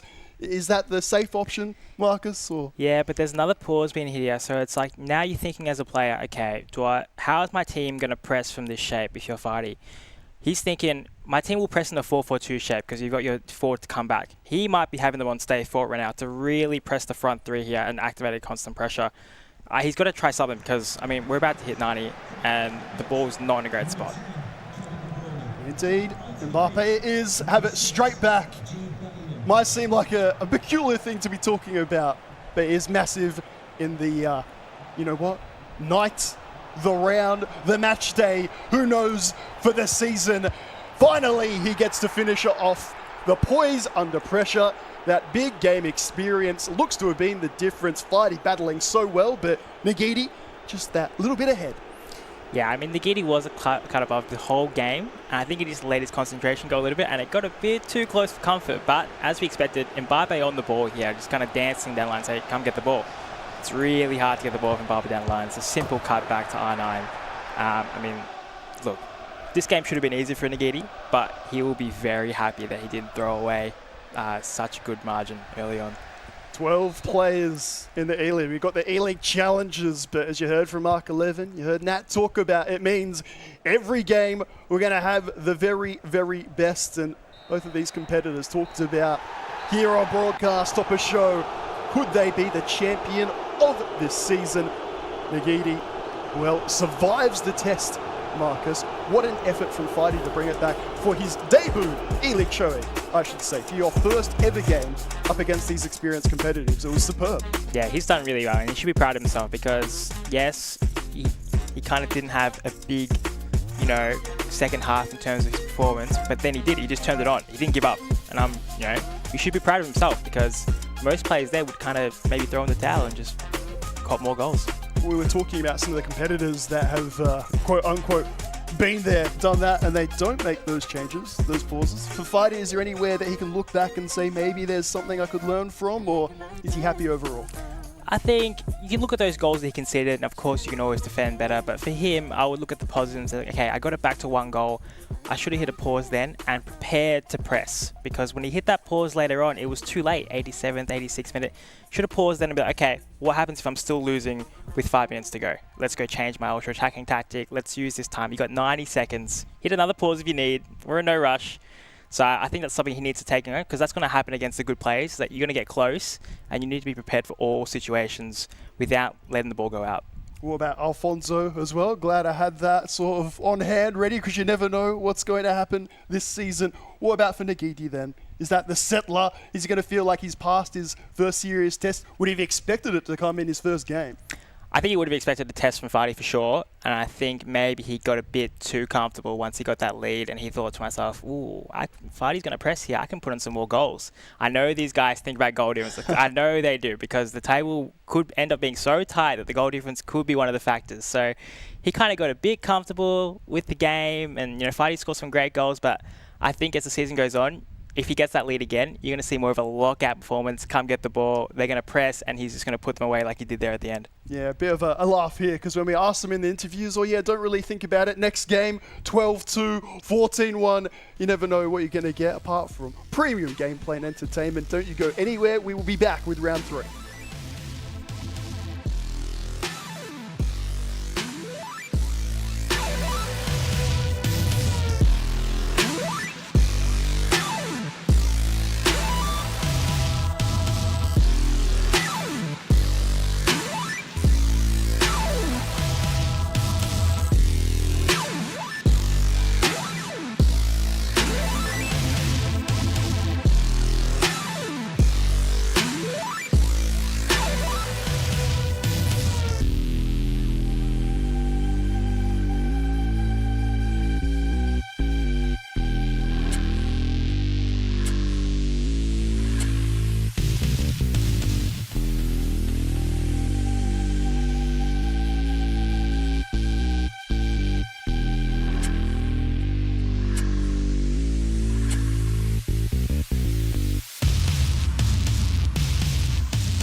Welcome back. We are still on day number 1. We just concluded round number 2 here at the E-League presented by Nivea Men. And it was a nice one, I gotta say. A little bit tighter than the first round that we got to witness here. So we had Nugy up against Fadi. And you guys were right, okay? It's almost like you're experts in this or something. But Fadi came out strong. He had a strong beginning. Obviously, Nugy, though, he showed his expertise and the veterancy that he had there and was able to end it out in a 6-4. But my goodness, there was a little window opening there for Fadi, I gotta say. Yeah, Justin, if I had that shot at you earlier, surely you were happy, maybe a little nervous at like 5-1 or whatnot, but you sort of at least had your fella make it a contest there. MacArthur represent.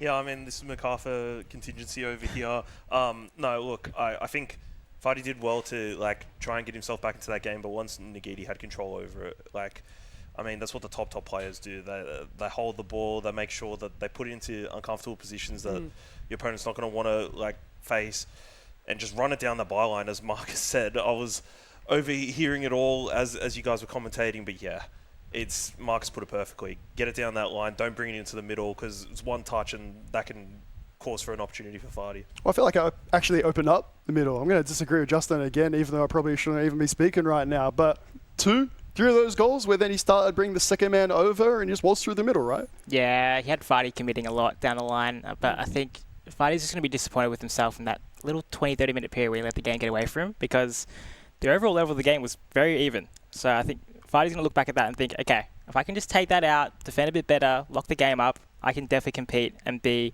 not just better than the rest, but actually in that top 4 that we kind of talked about. I guess like the biggest difference for me when I was watching that was Nugy did really well with the pressure. He held that ball in the box a lot more consistently than what I saw Farty hold. But either way, Nugy comes out on top. You know, it works for him what he was working with in that game just then. And so we're going to bring him on. We got Nugy joining us for an interview to ask him some questions. Nugy, how are you feeling after that win? Honestly relieved. I thought I was going to bottle it. After going up 5-1, I tried to hold the ball for a bit too long. But yeah, got the job done in the end. Yeah, what actually happened? You know, like you said, you had that 5-1 lead, but what in your mind opened up that pathway for Farty to be able to get a couple of goals on you? I think I just tried to hold the ball a bit too long instead of actually building up the same way I was building up the entire game. And so then it just allowed him to get the ball in like high positions and just attack me and score. Was it a bit of, not having faced up against Farty before in previous seasons, or just getting back into the swing of coming back to E-League? What exactly do you think also contributed to it? We play a lot of games against each other for practice. He qualified with me to the LAN in London as well, so he knows my game pretty much as well as anyone. So it was kind of tough, to get it going, and then I just sort of tried to hold on to it in the last few minutes and got the job done. Yeah. Would you say he might be one of the tougher opponents for you this season, or is there another player out there that you think is a big competitor? Yeah, he's definitely up there, probably top 4 in the league, as well as of course, Mark and Dylan, and as well as Nyla. He's not given much attention to, but when Nyla gets going, he gets going. I look forward to when you will be coming up against these players. A little bit more broad, though. How are you enjoying this format? I know it's still only first game for you, but are you looking forward to this 5-week season, having 2 split divisions and only coming up against 11 other players? Yeah, it's quite different. It's a bit different to adapt to get used to. But it's more so just trying to get an early start, a good start from the get-go, because it's best of 1 as well, and it's different it's 9-minute halves now, so it's a bit longer games. Mm-hmm. So I think I'm also just adjusting to the tempo of the game and trying to get the job done each game. There is a lot to adjust to, and my final question is, with all of those adjustments that you have to make, you're now 1 game under your belt. How are you feeling when you're going to be coming up against Dylan later today? Yeah, I'm also focused on that game because that's a big game for the rest of the season. Trying to secure top 2, hopefully, if not top 4. So that would be a big result if I can get up. Awesome. Well, I'll let you go and sort of fill in your time until we see you play that game. Thank you so much for joining me. Thank you so much. Appreciate it. See ya.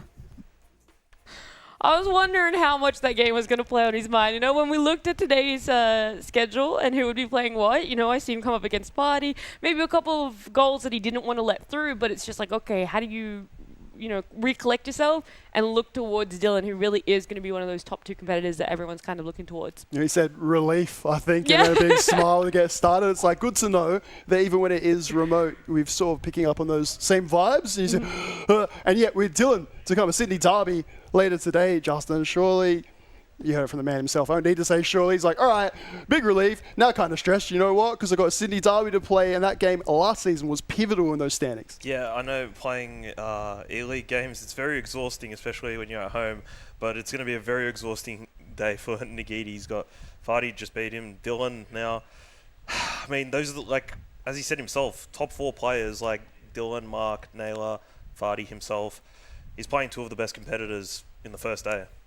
Yeah, it's going to be a big one. How do you feel as well, Marcus? Because you've obviously been in that position before, like having to do 2 games in one day, kind of having a bit of a longer day for yourself, and also seeing it be the potential top 4 competitors that you have to come up against straight into it.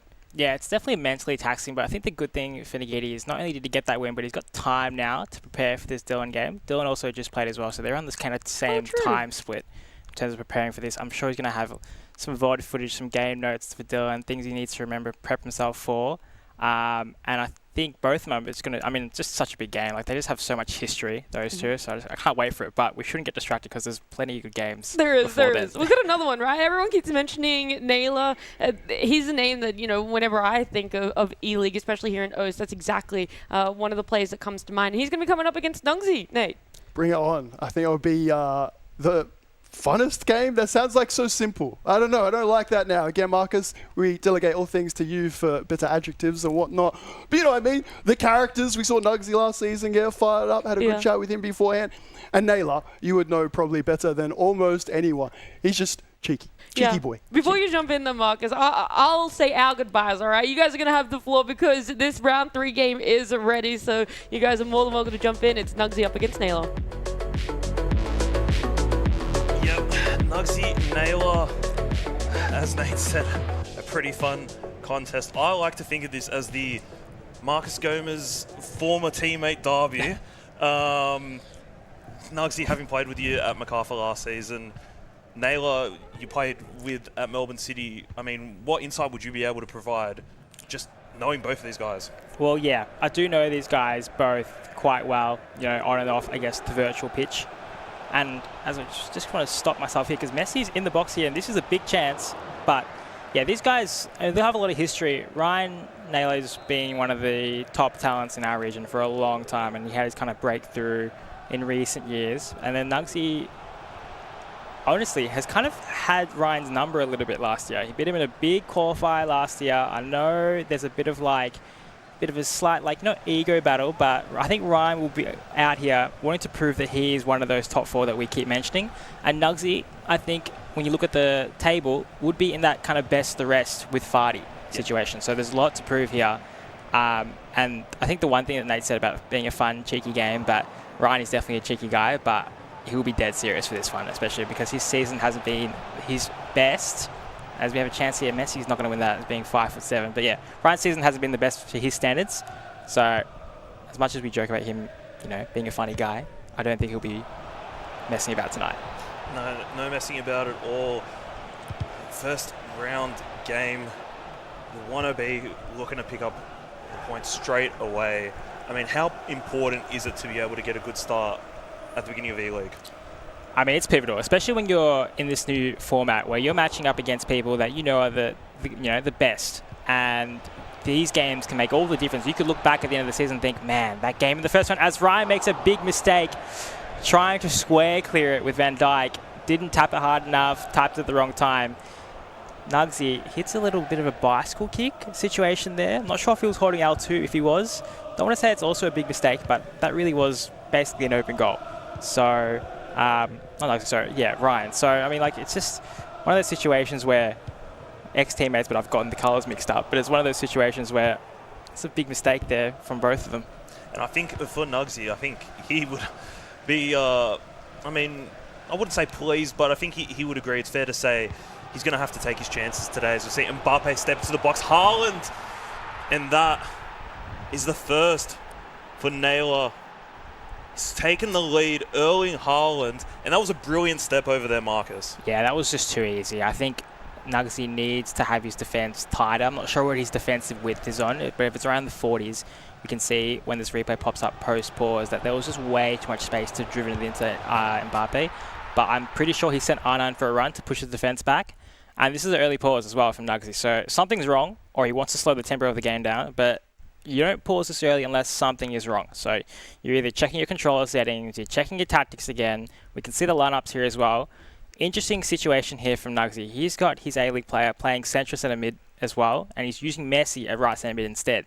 So he's gone for a super attacking lineup because the A-League players, while they have definitely good stats, they're going up against these team of the year cards in midfield. So if I'm Ryan, I'm seeing that, I'm thinking, okay, I'm going to push the ball a lot through the middle like you just saw then, because there is going to be space once Nugsy gets back into that 4-4-2 defensive setup. Yeah, you took the words right out of my mouth. I was about to say, last time I saw Nugsy's lineup, there was no Lionel Messi. Mm-hmm.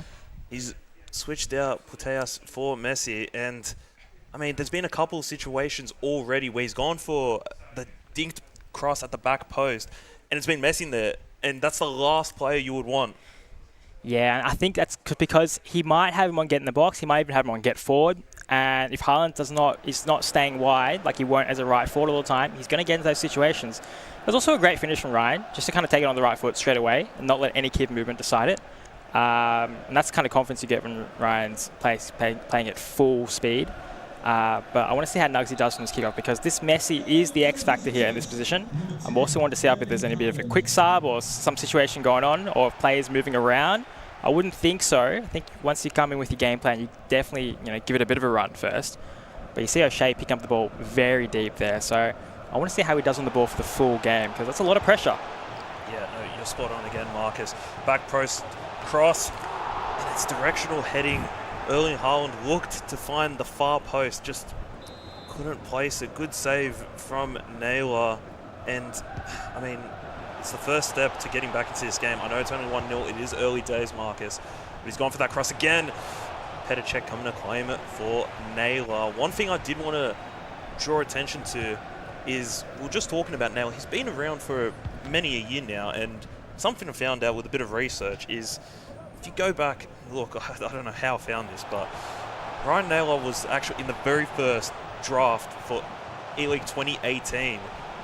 Fortunately wasn't selected, but he's been around for years and years and years.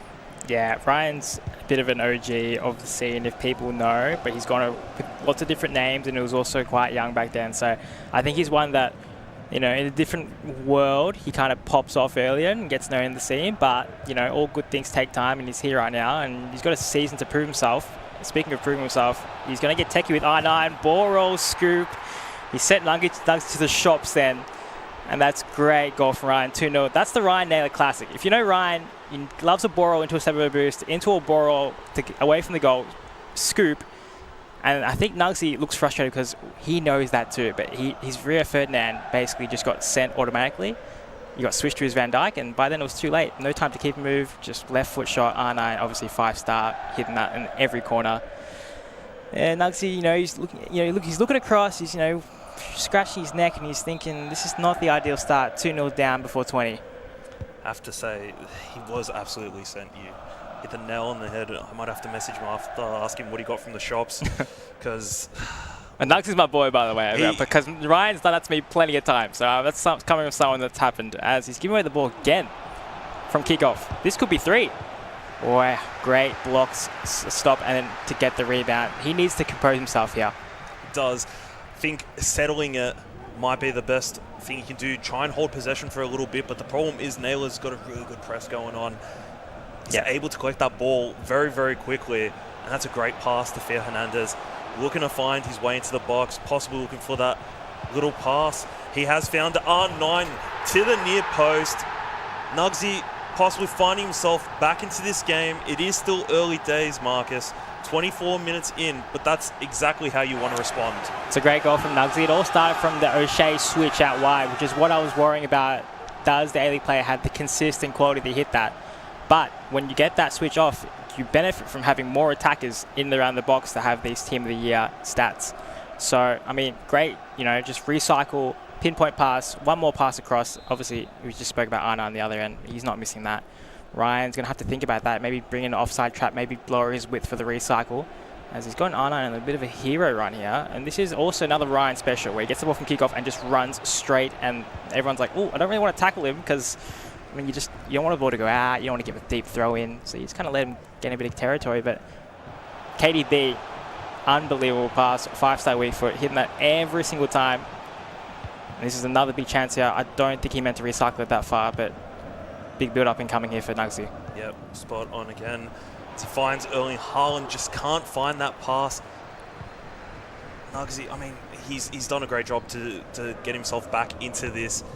I mean, I did see that a fair bit from Nyla, the hero run with R9, as we just saw. He did do it a fair bit during last season. Erling Haaland now looking to ball roll, plays R9 for on goal, weak foot, and plays it near post, far post I should say. But that's a great response again. Nyla showing why he is one of the top players in this season. Yeah, I mean, that's 3 R9 goals in a row with his left foot. But looking back at this replay, Nugy, I'll be honest, he gets a bit unlucky here. He should probably win the ball with Van Dijk on Haaland. It's a kind of slow-ish ball roll from Ryan as well. So there was a chance to move the keeper across, and it wasn't maybe the most optimal finish. But then again, if you agree with R9 there, it's going in every time. And he's going to be disappointed because, you go 2-0 down early, you get one back, all right, 1 goal.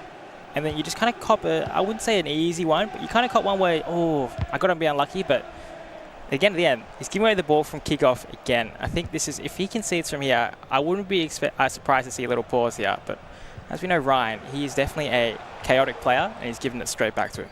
Yeah, very, very chaotic indeed. I mean, his press is just unbelievable sometimes. Fer Hernandez, once again with that cross. Erling Haaland at the back post, can't find the header. Great clearance from Nyla as he looks to find his way up the field. R9, quick little pass. We've seen that so often last season. That chip through ball first time. I mean, Marcus, please tell me about that because I remember that now. It's giving me flashbacks from last year. I want to tell you about it. But Ryan's got a little chance here. I just want to see if he create something because there was Trevella option there with Patellas. He might win the ball back, but yeah, Ryan is very good at that kind of L1 trigger the run, fizz it into his striker-driven pass, and then L1 chip it through ball. As Nugy goes for that shot, rebounds. Check, unbelievable. Check, I believe, has the foot trait, the foot saves with feet trait. It's not called that anymore, but he does have the play style plus for that this year. So, I mean, great save from him. And it's just something that, you know, Ryan's had gone up to the other end and had a great chance, copped the chance against Theo, and then, yeah, he's up the other end again. This is seriously back and forth.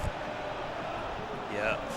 And I mean, look, for Nyla, he might find himself another chance here. Mbappe, little feint, step over, drag back, and that was brilliantly done. Just very unlucky, and as we said, it was well defended by Nugy. He looks to find himself up the field again. Haaland holding up the ball brilliantly, and now chance. Good for that cross possibly, but Haaland, he held up the ball. He wasn't in the box for the header down. Messi to Mbappe. Once again, great defense, Nyla. Adam Taggart looking to play Erling Haaland, and there's that pace, there's that strength. Erling Haaland. The problem is now, if he wants to cross it in, the player he would want on the end of the cross is Erling Haaland. I think there's a situation there where Ryan is just going to run byline and just trying to fizz an R1X driven pass into the middle and just pray at that point that you get something lucky. But I mean, I'm not seeing enough from Nugy here. I'm very worried when it comes to defending because Ryan's getting into these situations, top of the box here, where it almost looks like he's playing with his foot a little bit, but Nugy's standing strong. I think Ryan might have to switch it up here and try and get some of those crosses going because he hasn't really crossed it to Haaland besides early on. So I think it's kind of going back to his old habits of playing the ball on the ground. And, you know, you want to play to the strengths of your team. If you're starting Haaland, you need to at least be chucking in, I'd say, 2 to 3 crosses a half. Yeah, well, we've seen this new meta form in the last, few months, and I think it's come about really with the aerial playstyle plus. Very similar, as I mentioned to Nate, back in 2019 when there wasn't really no playstyle pluses, but there were a lot of crosses. You might see it here. Never mind. I wonder if Ryan's going to try and go for last attack. Haaland is through here. Oh, wow, that was a big chance there. Yeah, look, I would love to see a cross there, little L1 square dink into a Haaland back stick there as you just talk about aerial plus. I thought, okay, perfect timing coming. But, yeah, Nugy won't be too disappointed with that because I feel like there was situations there where Ryan really could have made this 4 at half. So, you know, 2 goals, 9-minute halves, you're chilling for now. Yeah, I think Nyla would be happy with himself. He has played well, but Nugy does need to find himself some chances and some goals to be able to get himself well back into this.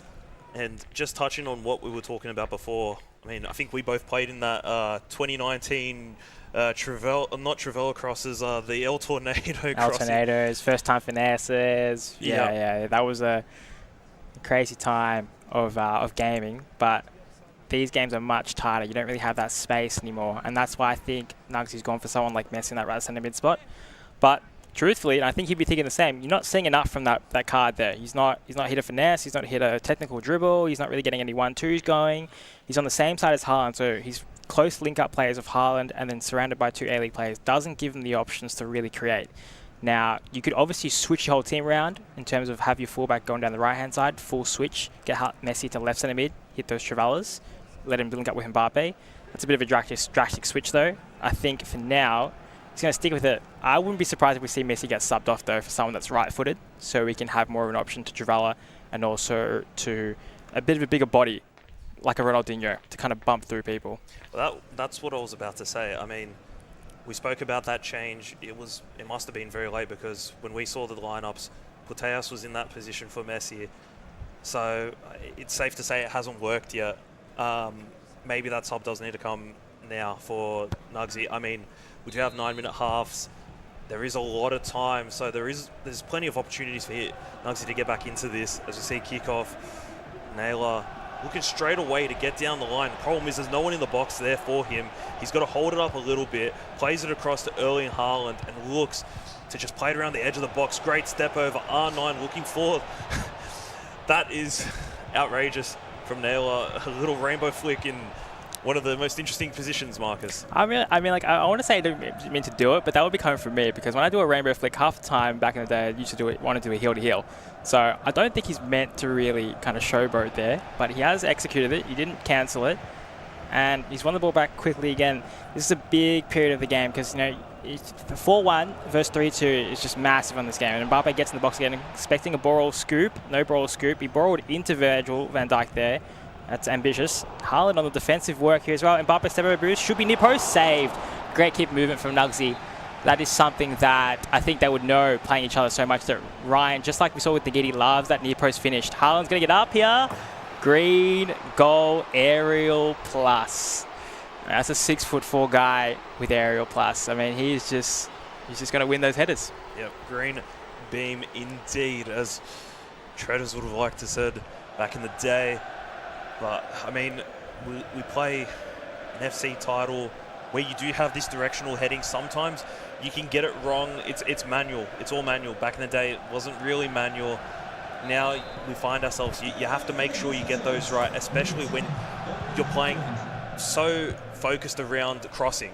Yeah. You have to make sure you get those headers right. Yeah, and it just started from the corner because Ryan passes the ball short and he hits a step over boost away from the line. So Nugy was already kind of mispositioned, as we see Zidane has come on the pitch here. So once Mbappe step over boost through, it's a free cross. He tries to switch back. Van Dijk's not body to body, and you just can't win that header over the aerial plus. As we see O'Shea give the ball away, it's just a tough position to play that pivot role, you know, in these kind of games. But, you know, as the right back is doing his best against Mbappe here, but I don't know, Nugy is a big chance here. He needs to try and do something, and he's just, like my words, just kind of got stuttered just then. He borrowed, he tried to can't go the other way, he did a little borrow move. Ryan's giving him chances here. Ryan's giving him plenty of chances. Haaland, wow. Was that green? I didn't even think that was green. I think that was green, and I was just as shocked as you are because he had two men in the middle that he could have played that pass to. Didn't find that pass. Step over, near post, Erling Haaland. I mean, I think we were both speechless there. Yeah, I mean, Ryan's not going to be happy with Petr Cech there, and I wouldn't be surprised if we go into game 2 and Ryan switched his keeper because he's the kind of player, like a lot of us, where you have one moment from your keeper and you're like, all right, let's get someone else. So, Yashin, Vanessa, I'd say warm up, get ready. But now the game's back to the state we were before. I thought 4-1, we're looking at the Vardy situation from last time where the game's kind of gone. But you see the way Ryan's playing. He's trying to play a lock out of his half. He's giving the ball back consistently. And, you know, he's just letting him have chances. He really should be controlling the game here. As Nugy gets in the box here. He's gotten a bit lucky with not losing the ball here. Zidane, first time pass out. R9, isolated. De Bruyne, isolated again. Can Zidane make some magic? Great pass. R9, great save from Cech. I mean, that's great recycling. Nugsy's not happy with that because really, R9, we're expecting that to go in. But Cech's made up for his last mistake. Yeah, I was about to say, maybe now does Nyla not change his goalkeeper after that?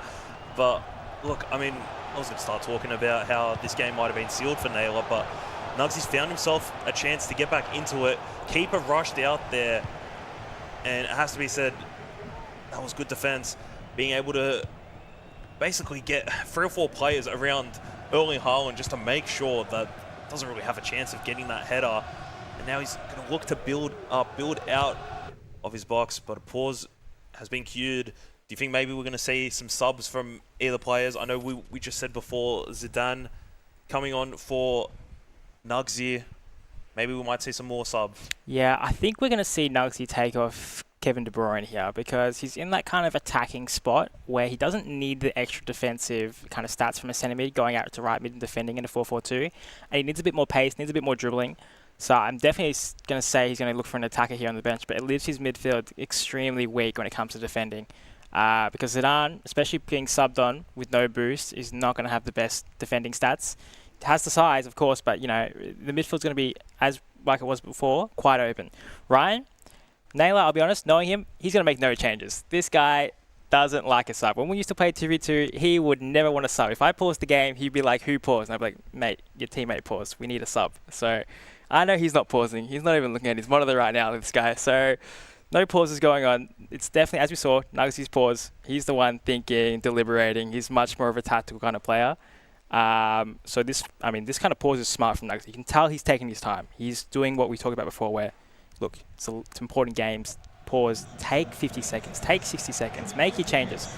Ryan did make a change. It's the fullback change. Davies, the star man for Vardy last game, coming on now and getting on the ball straight away. This could be crossed here, but I'm going to see a player lock. Haaland, near post, blocked. Yep, blocked indeed. And that's what I was just about to talk about. Alphonso Davies, SBC, I think it's a flashback item. I mean, I think everyone at home would have completed him during Team of the Year. Unbelievable item. 99 pace. I believe he's got whipped playstyle plus. Adam Taggart. What a goal. What a goal. First A-League scorer of the night. I mean, that's a great finish. That's a great finish. And when you're in those right centre mid spots from 4-3-2-1, you do pop up in these areas to score. You see R9 with a little run out wide, dragging people away. Ryan's thinking, okay, I want to get to R9 here. Just step aside R9 for a little bit, mate. We got some A-League superstars here that also want to get a bit of screen time. And, well, there goes that kind of cushion that we'll talk about Nugsy trying to work on. Now he's hit that pause and he's come out and now he's 3 goals behind with not much time left. I know we say 9-minute halves, but there really isn't that much time left when the attacks go back and forth. Yeah. I mean, for me, I absolutely love seeing the A-League items be utilised in a way that is toe-to-toe with that of your icons, your Team of the Year items. You want to see players scoring. I mean, it's honestly really enjoyable from a commentator's point of view, a caster's point of view. I don't know how you see it, Marcus, but it's really nice to see when those A-League items shine. No, it's great. It's really exciting as well, I think, as a player. I know, like, for me personally, I would have loved it when my A-League player popped up and scored me big goals because, sometimes as Ryan gives the ball away here, stopped my point. This should be a goal for Nugs. He plays one more to the A-League. Haaland gets the rebound. He got lucky. He's shaking his head. He's actually not happy with himself. And then a little bit of a smile. Ryan's also smiling as well, thinking, how did that ball fall back? But Ryan, Nyla, it was your fault. You gave him the ball. You're giving him another chance. I'm telling you, this is going to be this game that just keeps going back and forth because while we think Ryan's a superior player, he lets people back into the game with his play style. And look, Nugsy, you take this a little bit of luck here. Let's be honest. He should have taken a touch with Haaland. Turn, choose a corner. Don't even have to green it. Just choose a corner. Look at him shake his head. He's thinking, what am I doing? Because he knows he has to be better than that in this next 20 minutes if he wants to make a comeback. He can't be, next time he might not get so lucky. Well, this is one of the fixtures that I think Nugsy would have been looking at, thinking, if I can get a result here, I can push myself maybe out of the best of the rest. Maybe push myself into that top 4. As you see, Nyla, near post. He had the far post well open. Doesn't matter. Erling Haaland, once again, the star man tonight, has done it again. And for Nyla, we've seen him, yes, he has done a couple of the crosses, but nowhere near as much as anyone else. He's been playing on the ground. He's kept that ball on the ground, and you know what? He's done it brilliantly. I mean, you want to talk about Haaland being the star man, which he definitely is, but that pass from R9 was unbelievable.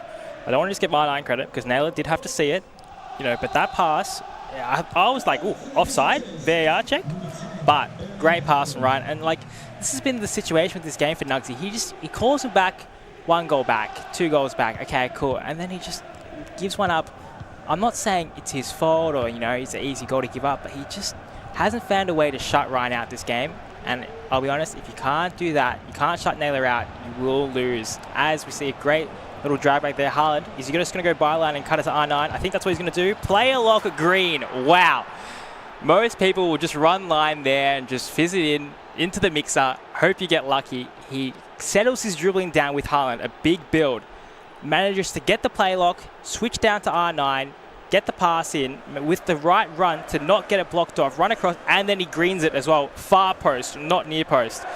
I mean, this is what we talk about when we talk about top 4 players, who's going to win, such and such. It's moments like that where he's doing that under pressure. Most of us are just hoping the pass hits. And if the pass hits, we're just hitting shoot. So that's what I mean. That's just different quality. Yep, that is the difference between the best and the rest. I think, as you said, I personally wouldn't. I don't know if you would be, Marcus, but I'm not even bothering trying to green time. I wouldn't. I'm a terrible person when it comes to time finishing. I would not even try to green that. But the play lock was really impressive about that because the pass was kind of on, but he moved R9 into the position, so it's 100% going to be on because you never know what way the AR might move in that situation. So to make it 100% guaranteed, I'm going to manually grab the player. And Harlan just in the middle, he's going to get locked up. Clunky build, bit of a slide tackle, bit of frustration from Nugsy coming out right now. And Barbe, this pass is definitely going out wide. Okay, he's gotten a bit lucky there. R9 through, great block. But the game's super open now. We saw Davies up the pitch. I wonder if Ryan, they will just change his tactics here and just make sure Davies stays back. Maybe he's got a different tactic where he's on stay back. Just to kind of, I want to say see the game out because, you know, it is 4 goals in 10 minutes. But there actually is plenty of time. It sounds kind of crazy. There is plenty of time. He gets one back here, hit a pause, go constant pressure, it's game on. Yep. And I think for Nyla, as you said before, he's a very attacking-minded player. He can defend, but he'd much prefer to attack and score more than his opponent rather than defend. As you say, Alphonso Davies, player lock into Harlan, step over, player lock against R9, near post, green time. That was brilliant use of the player lock. Marcus, take it away. I mean, that player locking from Davies there initially was so good because he had Davies in space. Most of us would just manually control Davies and sprint him and then kind of hope the AI makes a run for us, but he grabs Davies, hits a heavy touch, player locks off, hits another heavy touch with Davies off the ball. Step over boost, step with Harlan, cancels it with a player lock into R9, grabs the ball with R9 with the player lock instruction and then greens it. I mean, there's so little intricate things there that he did, especially with that step over, cancel, player lock, give the ball that you see the step overs as a player and you're thinking he's going to go near post. Clearly Nugsy did as well because like he hasn't taken kickoff. He's a bit flustered, just like I was a couple of seconds ago trying to get my words out. And it's just one of those things that when you see that kind of quality as he's giving the ball away here, this could be 9. This could be 9. Ball scoop, player lock again. He's going to go near post, Harlan Green. He goes back to Mbappe. Hits the roulette. I know he meant to hit the Elastico. He hits the roulette. He used to make jokes at me all the time, calling me an old man for hitting the roulette. And I always say it's one of the most underrated moves, so I was hoping he would cut a score there. But this is one of those games for Nugsy where you see your opponent do something of that type of quality. And it's one of those ones where you think to yourself, can I do that consistently? And when the answer is no, which we've all been there, it's a little bit demoralizing because you're like, wow, that's really good. Like, I need to work on that, but right now, I can't do it consistently. Yeah, well, I think for Nyla, this was a game where he wanted to make, I think it's fair to say, a statement. I spoke about it, I alluded to it a bit at the beginning of the night. Nyla's the only active player in the league who's played for 4 different clubs. He's a bit of a journeyman, same as Nugsy. Nugsy at 3 different clubs. Is this the time where he finally finds his club that he's settled at? I hope so, because I do have a bit of a soft spot for Perth. With obviously my brother Dylan there playing for many years, and you know Perth have always been very kind to him. As we could be seeing at 9 here, he manual headers doesn't green it. It's one of those ones where you smile about it now, but if we fast forward to the end of the season, Ryan needs a bit of goal difference to make the difference. No pun intended. It's just one of those things that you'll be a little bit disappointed with, but I mean, I hope for his sake that Ryan has a good season because he's one of those top players that maybe hasn't had that big breakthrough like we've seen with Dylan, like we've seen with Mark, like we've seen with Nyla as well. I think he is next up, but it's not going to be given to him for free. He is going to have to work for it, and I mean, he's going to have to make statements like this. We said Nugsy's, you know, maybe the best of the rest. He's just put 8 past him. Yeah, and I mean, I hope Nyla doesn't think this is wrong of me to say, but he has been there and thereabouts, but just it's that last 10%. He's not really found the top of the mountain like your Mark and like your Dylan. He hasn't won the E-League apart from with Newcastle, unless I'm... Yes, he did. Yes, Newcastle. even Mark did with Newcastle as there's a big consolation goal. There was a nice little hold up there, step in the boost with R9. Look, ultimately it doesn't mean much. Nyla's happy. Nugsy, unfortunately, isn't happy. 8-4. I'll be honest, it probably makes Nugsy look a little bit better than I think the game went. So I think if we told him, you got to hit 10 goals, you know, to get this, I think he would have done it. I think it was one of those ones where he took the foot off the pedal a little bit. It's a bit of an early season kind of situation where you're not thinking about goal difference, you're not thinking about all this head-to-head kind of stats and, you know, tiebreakers, and he's just taking the foot off the pedal, which is, I mean, good for Nugsy because, you know, we've all been there when we're losing. We're like, can this guy just stop scoring? But I mean, great performance from Nyla. Haaland's picking up the match ball here. No surprise. I mean, going to be one of many hat tricks. Yeah, I think a lot of players in this year's season will be looking to use Erling Haaland, use him a lot and use him like Nyla did. And look, I mean, for Nyla, is that a bit of a statement to the rest? It's got to be, because just like that Nagidi Farty game where we thought Nagidi would run away with it, but he didn't. This time, Ryan actually did do that, and he showed them, yeah, I can put 8 goals past, one of the better competitors. So that's got to be a statement for everyone else thinking, oh man, if Nugsy copped 8 goals, like how many am I going to cop? So Ryan, we said Nyla, he's going to be that guy just outside maybe the top 3 that we're talking about, but we're not sure. And he's letting us know that, don't forget about me.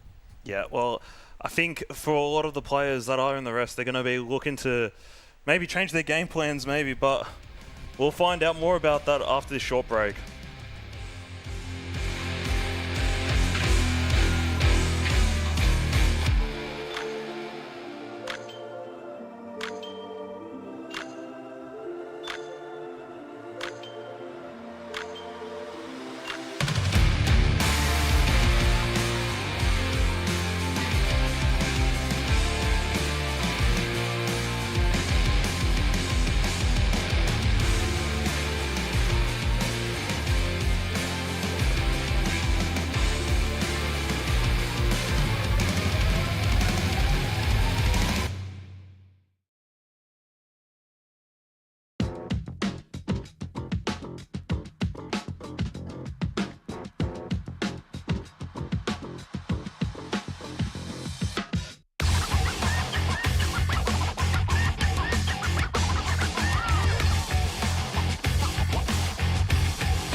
Welcome back. We are halfway through our day number 1 here at E-League presented by Nivea Men, and that Nugsy Nyla game.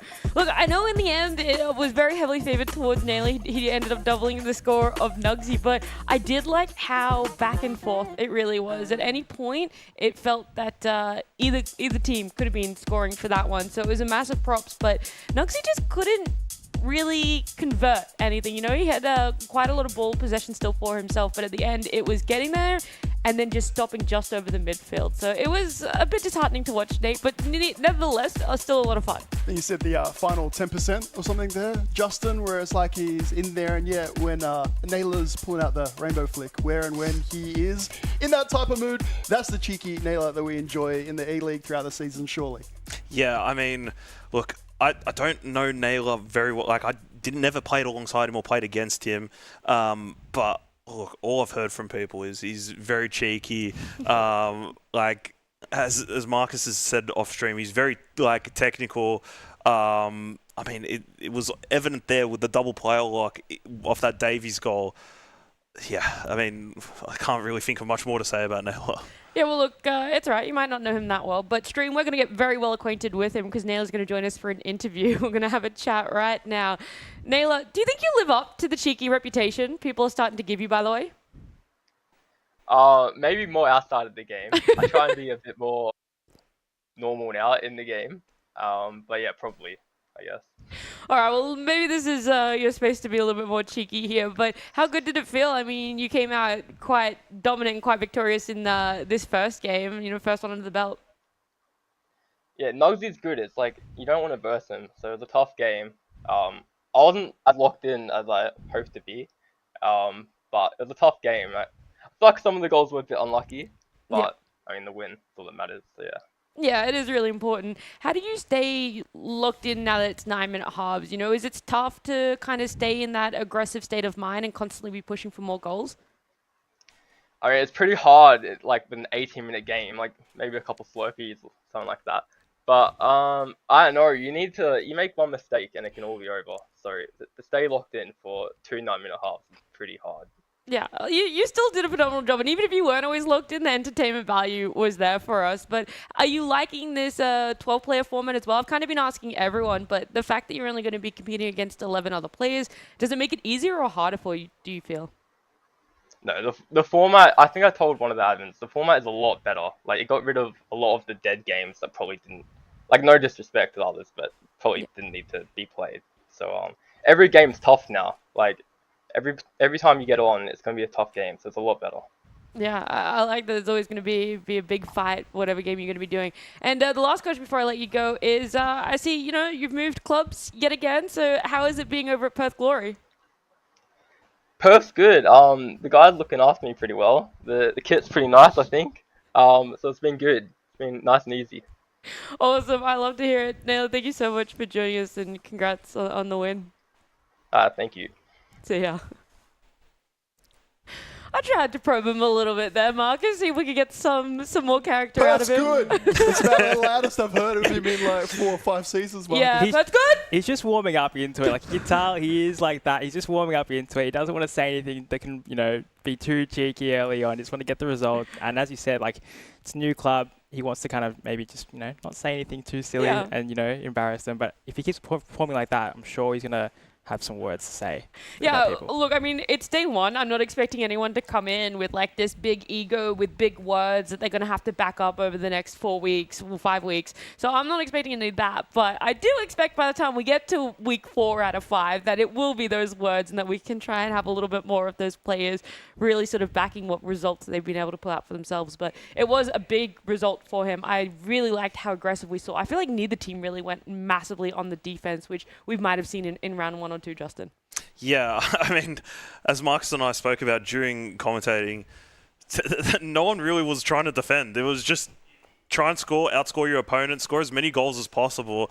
I mean, like, I don't know. I don't know what the mentality is there. Just outscore my opponent. I think we spoke about that a little bit with Nygy earlier on in the night. But yeah, I don't know. Like, it's for me, I would love to try and like defend well, and these guys who are like some of the best in our region. They're not even trying to defend. I think to like tie it in all together quite nicely, we're talking about ego, talking about maybe just on the attack and things like that.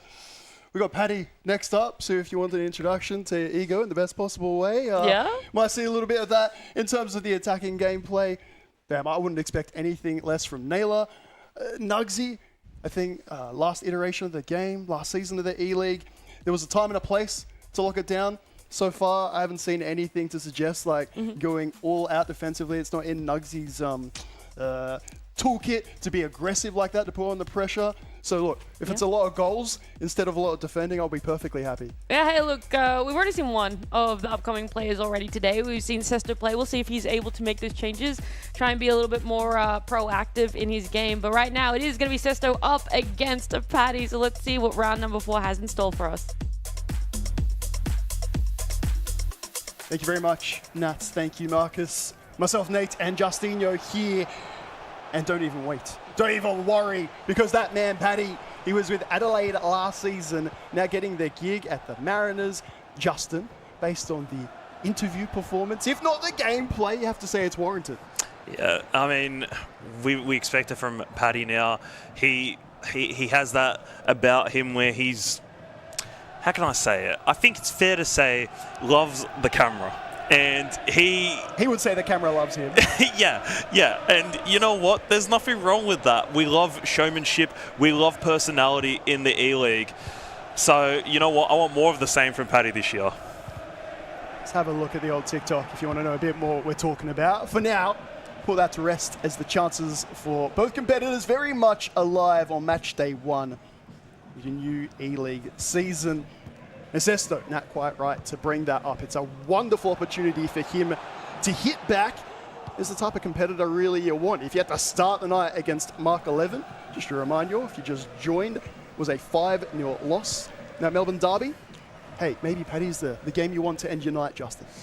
Yeah, I mean, look, Paddy plays a very eccentric type of FC. I mean, he loves the meta. I mean, that's fair to say. We've seen over the years, I mean, especially last season, the German cross. Now we're seeing that little dinked cross, like an alley-oop or at the back post for Haaland to dunk. But no, look, we're seeing this meta form with crossing. I've guess become a bit of a broken record about it, so I might not go on about it anymore, but depends how he wants to approach his E-League season, and crossing has been at the forefront, so maybe it's the perfect marriage. This is the time where Paddy settles down and finds exactly what he was looking for. Could well be. That's the studious nature of Paddy, which should be mentioned as well. Well, I'll just say he's a meta sweat, so I'll say what you were too scared to say, Justin. But that comes off the back of watching the pro scene, watching international events.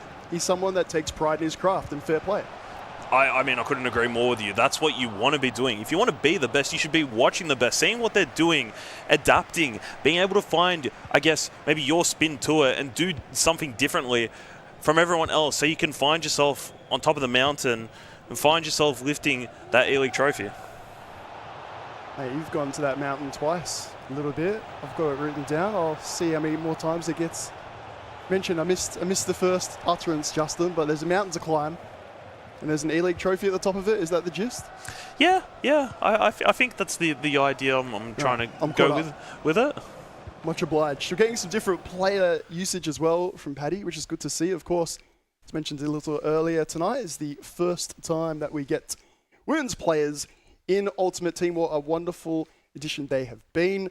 Bantering a little bit online about Bon Marty, one of my favourite players to use. Paddy headed a bit more in that direction.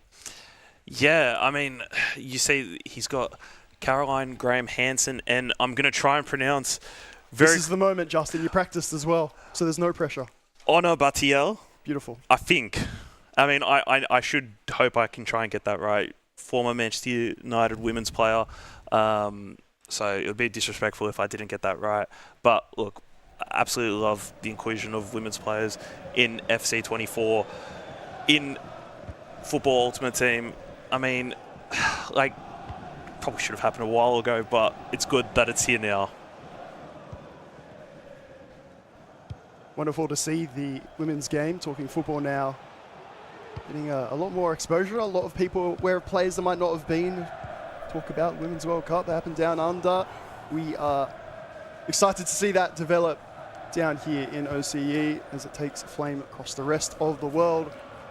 Bring it on. And hey, Paddy may well have some luck, particularly with Hansen. 8 playstyle plus. Whip pass. Travella. You got to do some defending. At the other end of it, I was like, surely he's not leaving that gap between the centre backs. Yes, he is. R9 and Sesto, as easy as you'd like. Yeah, green beam, far post, R9. It speaks for itself. I mean, that's brilliant from Sesto. Takes the lead against Paddy, and we have been speaking a lot about Paddy early on, but let's not forget Sesto. Brilliant performance in the league last year. Probably would have liked to have done a bit better in playoffs, but you know, new season, new opportunities.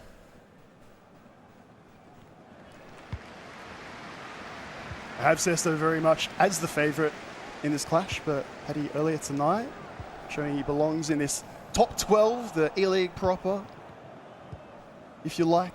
Again, with Adelaide last season, Haaland bullying his way through. Would you like the far post? The keeper's moved. Sometimes pressing nothing at all is all you need for a moment. Paddy playing his hand way too early, and 1 turns into 2. Yeah, and I mean, brilliant. Waited for the movement from the keeper there. I mean, it's simple stuff. Like, and went on about it a lot with Marcus. Erling Haaland's going to be scoring a lot of goals. Erling Haaland is going to be scoring a lot of goals. Well, goal involvements at the very least, the amount of assists and in the air. Nisbet at the other end of that equation. We're talking height and aerial prowess, but it was brilliant on the weekend.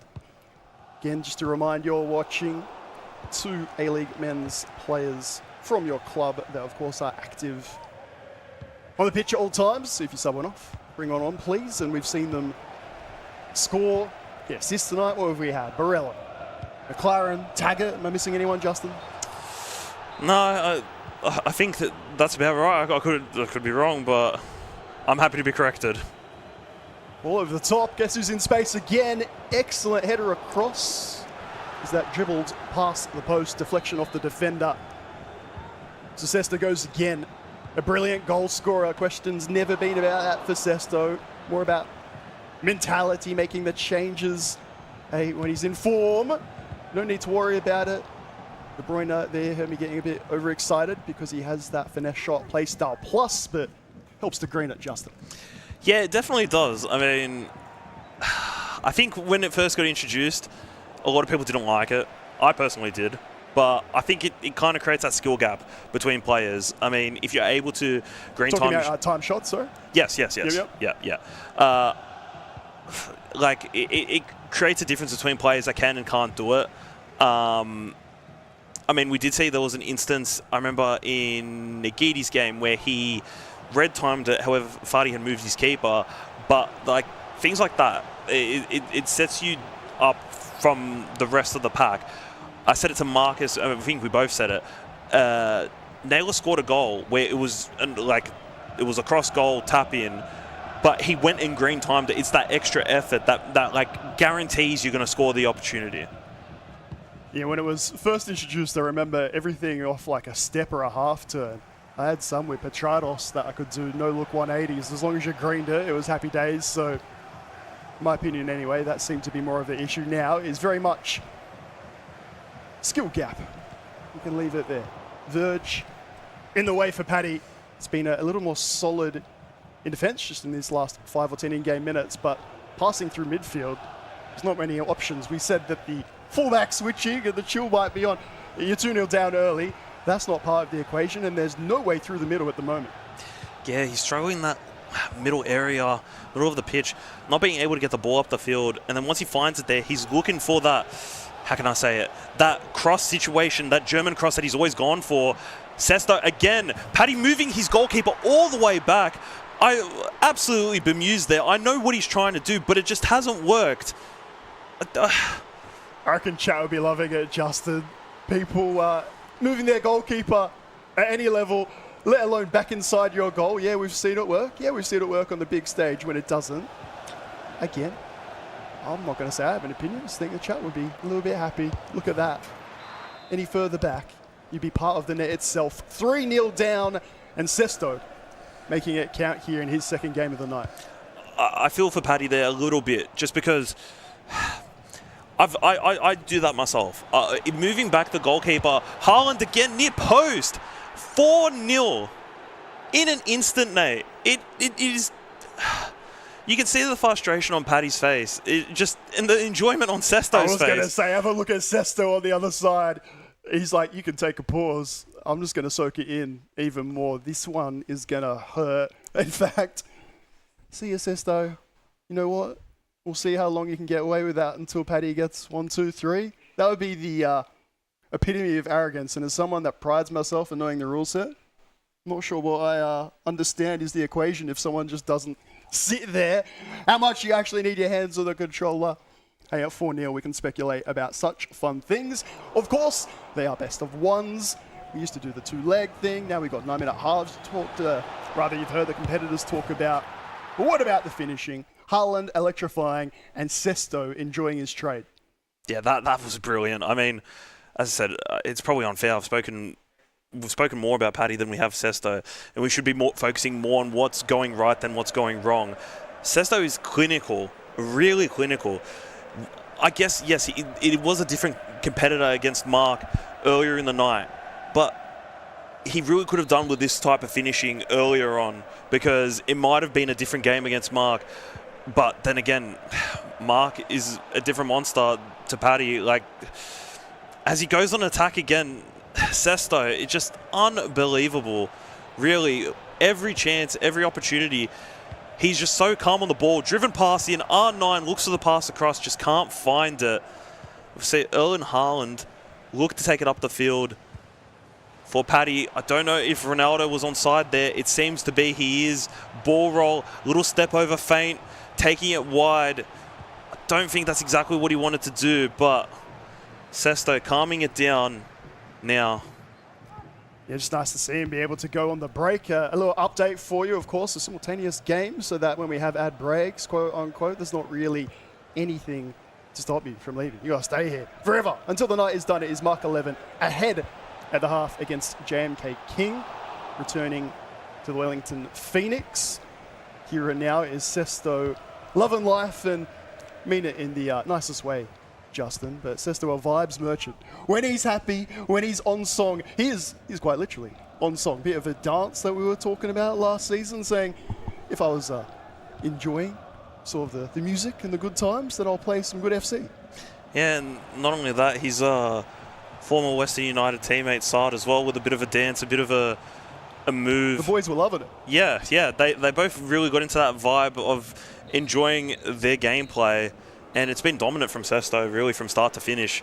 I mean, Paddy had a couple of chances early on, couple crosses, didn't eventuate into anything really clean cut, but it has really been all Sesto.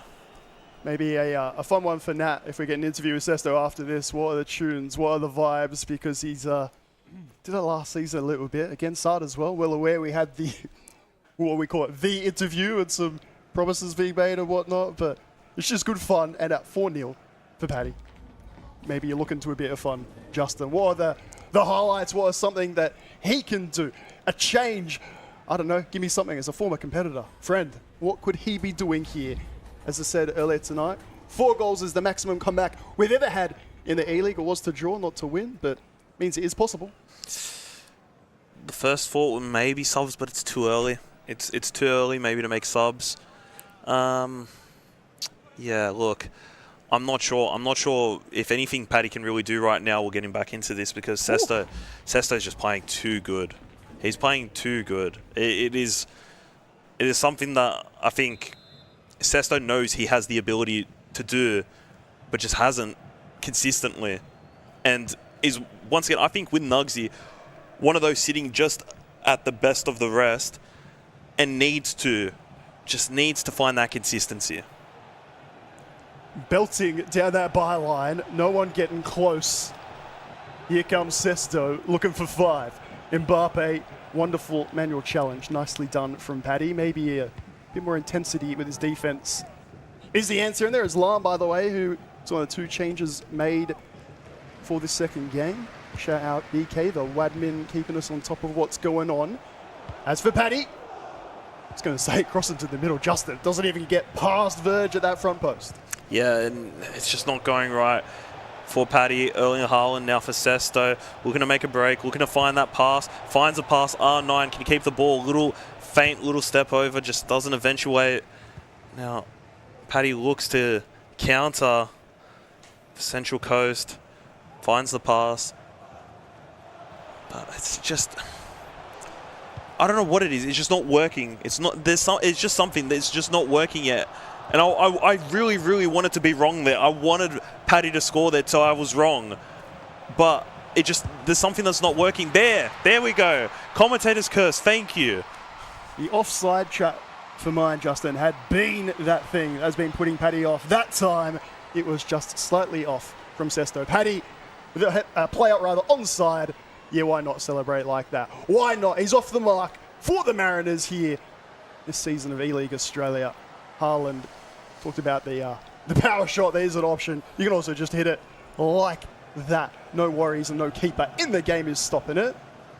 Look, bit of fortune. Maybe Sesto considers himself a bit unlucky to not time that offside trap, but 4 goals straight off for 1. He's surely pretty happy. Yeah, look, I mean, I don't know if this is a case where Sesto goes, okay, I've conceded 1. Mate, he's scoring right now, by the way, but keep going. Do I need to go get another goal, or do I need to, go a bit more defensive? I mean, we'll see. Obviously, we're going to see what happens. Justin, you were here last season. Tell me a time where he was like, all right, I'm going to sit back and defend. The man, he loves to entertain in the best possible way. I think, of all the competitors last season, he's the one that drew the most fans. Of the neutral, looking back at the Twitch chat, looking on social media, they love the way the man was playing the game. Yeah, I agree. I definitely agree. It's just, I'm trying to sit with my conservative hat here and just say, like, you're up by 3. Just, you don't need more goals. But then again, goal difference, I guess, comes into play and all that. But, yeah, I mean, I'll love to be proven wrong. I've said that before and I'll say it again. So, look, things like that, losing the ball in positions like that, where you're giving Paddy the chance to be able to get back into the game. But, yeah, I mean, as I said, I'm happy to be wrong. If he scores another 5 and wins 9-1, I'll be happy to be wrong. Likewise, Justin, I can't see it happening any other way as he wins it nice and early, still applying the pressure. Play a lock. Can R9 get through? Left foot. Verge, thank you very much for not getting an extra touch on that. It goes out of play for the corner kick. Take it short. Surely worked to the edge of the area. Yes, indeed. Onomides back to Mbappe. Wonderful challenge. And Paddy keeps it 4-1 for now. I'm saying, watch out for the pressure, though. You're taking way too long. Harland, check with the save. He's hanging on, but only just, Justin. Only just is a bit of an understatement. I mean, hanging on literally by his teeth at this point. It could have been 5, possibly 6, but now finds himself on a counter. Caroline Graham Hansen looking to find that player lock, does on the edge. Zidane, but the chance goes just like that. Foul with Harlan trying to burst through the line, I dare say, and indeed you'll see Paddy making what will be the last of his significant changes if he is to get back into the contest. Confirming again, Lan in at right back. Nisbet there in the midfield. Having a look at our subs, as I will in just a moment's time. Czech versus Van der Sar. No one likes to talk about the goalkeepers, and certainly goalkeeper movement, but if anything for Paddy, so far I'd be saying, well, at least Czech's played well. Some of those saves have been incredible. Yeah, I mean, I think there's a unspoken thing in the community where people I'll say choose between it's either Czech or it's Van der Sar. I mean, Van der Sar has been consistently. IMO. Oh, I mean, I use Team of the Year Earps, and mate, I was. You said it was Czech or Van der Sar. I said Earps. Yeah, but I at home use Team of the Year Earps. Well, you didn't say it now, so it kind of sounds like you're just Nate, you can commentate. I'll just sit back and watch. I set it up for you. He didn't want it. Well played, Petacek helping me out here on commentary as well. What about for Paddy? Harlan headed down, but KDB all day, every day. Mid-league, been a little while now since we've had a goal from Sesto. Just trying to burst right through the middle. A-League defender says no thank you. What is going on? The composure from both competitors all of a sudden. It's just unnecessary from Sesto. There's going forward. There's looking for more goals as he always does, but free player out wide. Not being utilised. Geria, wonderful challenge. Have it straight back, friends. How long are we going to do this for until someone settles down? Because Justin ain't talking until we do. I can start singing the Zinedine Zidane song if that would make it any better. Yeah, yeah, that might work. That would actually do it. Read his face a bit too well. Of course, we'll be back with 4 more match days in your regular season. And sort of do that maths with the 12 competitors, 11 games, the top flight, move through, some drop down, some come up from the challenges. We go through that gauntlet. Looking forward to that postseason. It seems a bit ridiculous to think about it, but as we found out last season, it seems to be the case. The competitors themselves are, Justin, they're thinking about goal difference and things like that right from the get-go, and it sounds like everyone we've heard from is loving this new format. Well, I mean, when I first heard about it, I was really happy about it because this is how our players get better in OCE. If you're playing the best, that's how you're improving. That's how you're competing with the likes of EU, South America, North America. That's how our players, you're going to see more of the likes of Mark on the world stage. I know we had Mike J on the world stage last year. This is the only way we're going to improve. If you have the best players playing the best players every single time. A reminder that there will be competitors from E-League challenges that rise up. They get their chance in the gauntlet. And so if some of them, and I say if, we know some of them feel like they've been overlooked for who knows how long, well, they're going to get their chance, have commentary on their games, get the full treatment. And if we get an interview, I'm a little scared for what we're going to hear. But hey, that's what we want. Of course, Justin, is that sort of open league, open system, if you like. Make sure the best competitors are playing against the best so that we get the likes of Mark 11 and co getting more top echelon games, and everything sort of helps everything else in that regard. Yep. As I said, spot on, Nate. We want to see the best playing the best. That's how we improve. In general, just in anything in life. Let's see Mbappe, Zidane, Nisbet, Floor Paddy, finding his way, just being patient, but not too patient as he loses the ball, unfortunately. Sesto looking to counter now, and there's the pass on the wide. Theo Hernandez, but one poor touch possibly gives Van Dijk the chance of a tackle. That's really well done. If I say Kachui, will I get memed? But that meme is just stuck in my head forever. The real one's knows. Cars fans, rise up. Stays 4-1 for now. Justin waves it away, has no idea. Hit out of play, I assume. Oh no, he was actually going for that switch, wasn't he? I thought he was just like, all right, gonna make a fun sub or two to finish. When that pass doesn't go off, the safest thing in FC 24. You've not had the greatest days. Just on the earlier comment, again, new format, etc., 12 competitors. Nyla sort of said, I've got my notes here, I'm not sure if this is word for word. Nyla, apologies of Mark. He said, no disrespect or something to that regard, and just said, some of those games last season didn't need to be played. As in, what I'm inferring there, Justin, is we know what the result was going to be there. This season, not so. Do you think that's a fair enough inference? And if so, if I'm on the money there, that is on the money from Nyla? Yeah, to an extent, he's hit the nail on the head there. It goes back to what we're bloody punching the wall about. If we... Oh, like we made the point and whatnot. I guess it's just more on the firmness of it now. Like Naylor's like, yeah. No disrespect, but why even play them? Like that's a big, big call, is it not? Well, look, there's multiple opinions we could have about it, but if the intention of our players is to be the best in the world, you want them playing the best. That's how we improve. That's how things work. So. All right. I'm hearing quiet agreement. Don't even worry. This season, we're fine. We'll see if some from Challengers rise up and maybe they'll clip this, Justin. Maybe they're coming back to you and saying, All right, so it's the best, and you know who the best is. I'm going to enjoy the Twitter flaming after this game.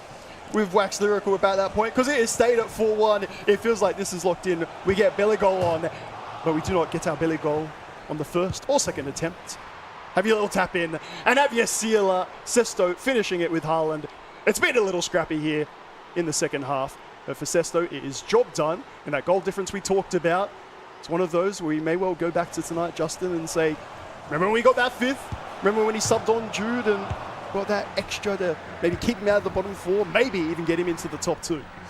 Yeah, I mean, goal difference, once again, because of how tight the competition is probably going to be, goal difference is so important. So, I mean, I'm really interested to see at the end of the night what the table looks like, depending on goal difference, where everyone sits in the table. Certainly no respite from the commentary team this season. You've heard it from the competitors. These are your top 12. The likes of Paddy, if you get one of these spots that are just so coveted, going to be analysed, looking at what you've done, maybe what you've not done. Certainly how you finish off games. Can you get a little bit of goal difference back? Or are you going to hit it straight into the defender to end it? He was at Adelaide. He's now at the Mariners. He's added one goal. For Sesto, it is a response. The 5-0 drubbing against Mark 11, showing why he continues to entertain, that he does indeed have goals in there.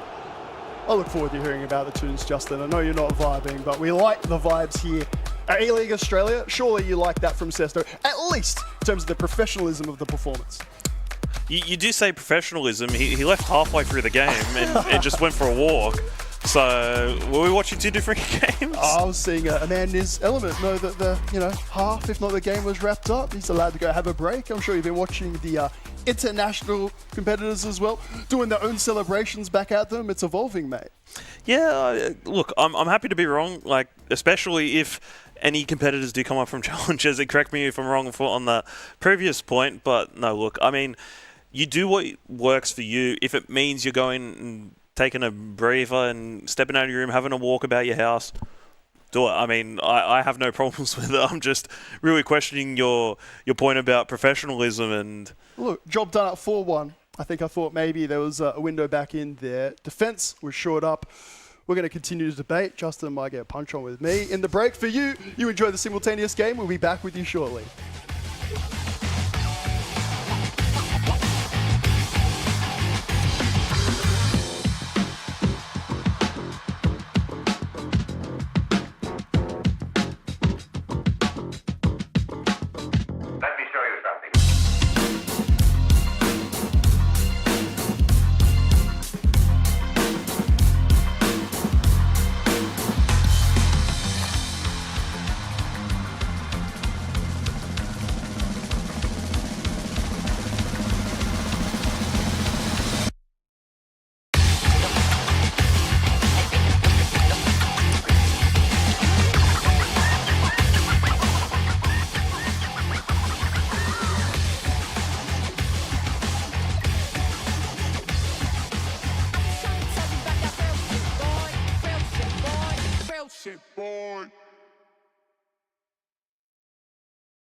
men, and that was a rough one. Okay, this is the.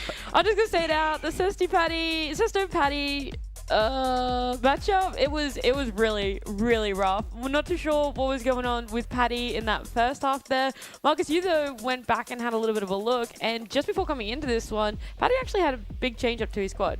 Yeah, I see him using Battier in midfield. I see him using a league player at centre back. He's got Lam at fullback as well. So, I mean, not much height going on there. I was a bit worried for him. And then just unique picks, which I rate. I'm a big fan of the unique picks. When it goes well, of course, then you can talk your game. Of course, when it doesn't go well, it's really easy to pick out those picks and be like, hey, I don't think those are the best items. But I don't think that was just his only problem. There were some other problems just in game. Sesto's attack was just unbelievable. He was just locked in.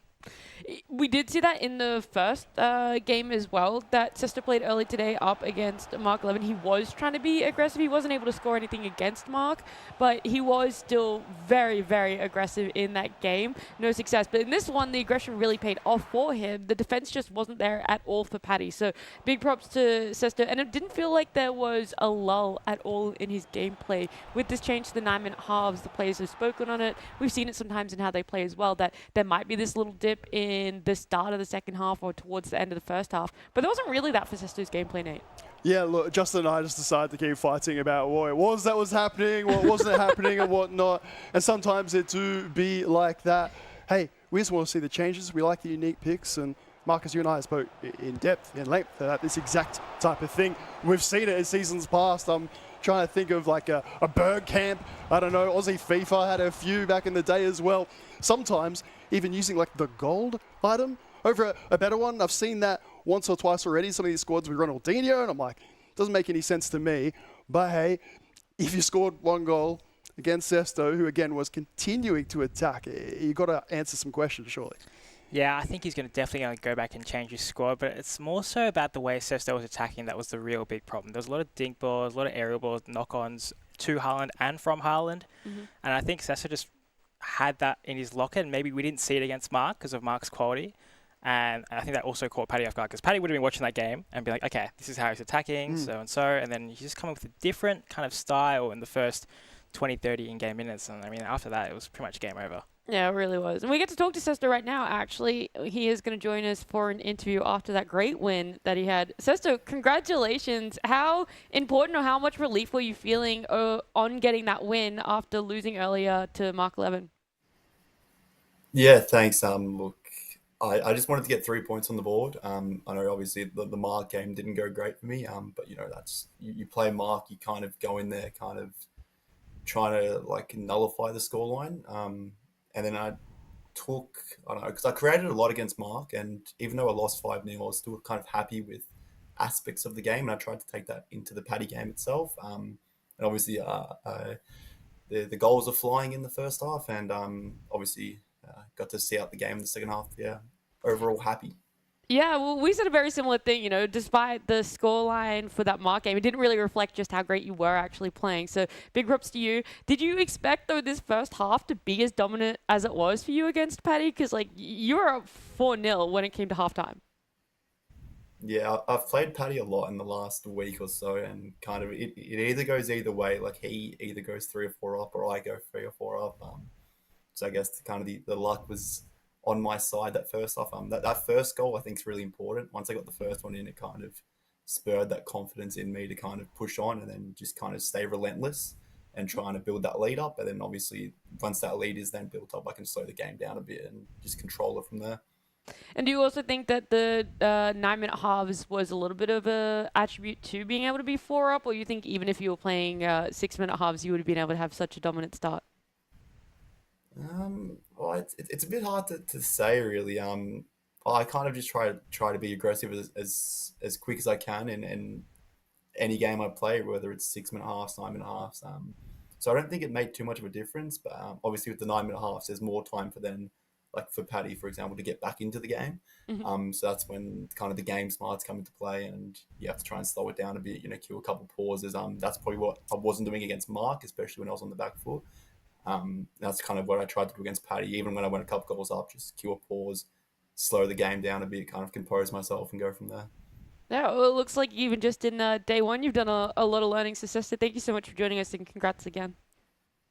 Thank you. See ya.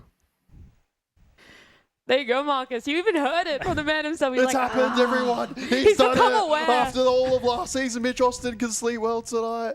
Marcus. I knew, and we knew that was what he needed to do against Mark, and I think he knew as well, but you could tell once that Mark game got going, it just kind of got into the rhythm of the game, and before you know it, you've lost 5-0, and you're like, it wasn't really a 5-0 game, but I guess I've lost. So, look, it's good that he's learnt straight away early on against, the #1 ranked player here. So, he's taken that in stride, and, he's doing that against Paddy. I want to see how he goes against maybe one of those other top guys next week. Yeah, well, we're actually got 2 of our top 4 that we keep kind of alluding to. I say top 4. We've put that title on them, right? The standings don't really reflect that right now, but they've both had great games when they played early today. We got Nugy up against Dylan. So Dylan went 7-2. We saw Nugy go 6-4. So both of them being really high scorers here, Justin. It could be quite a bit of a banger of a game. I think this is probably game of the night.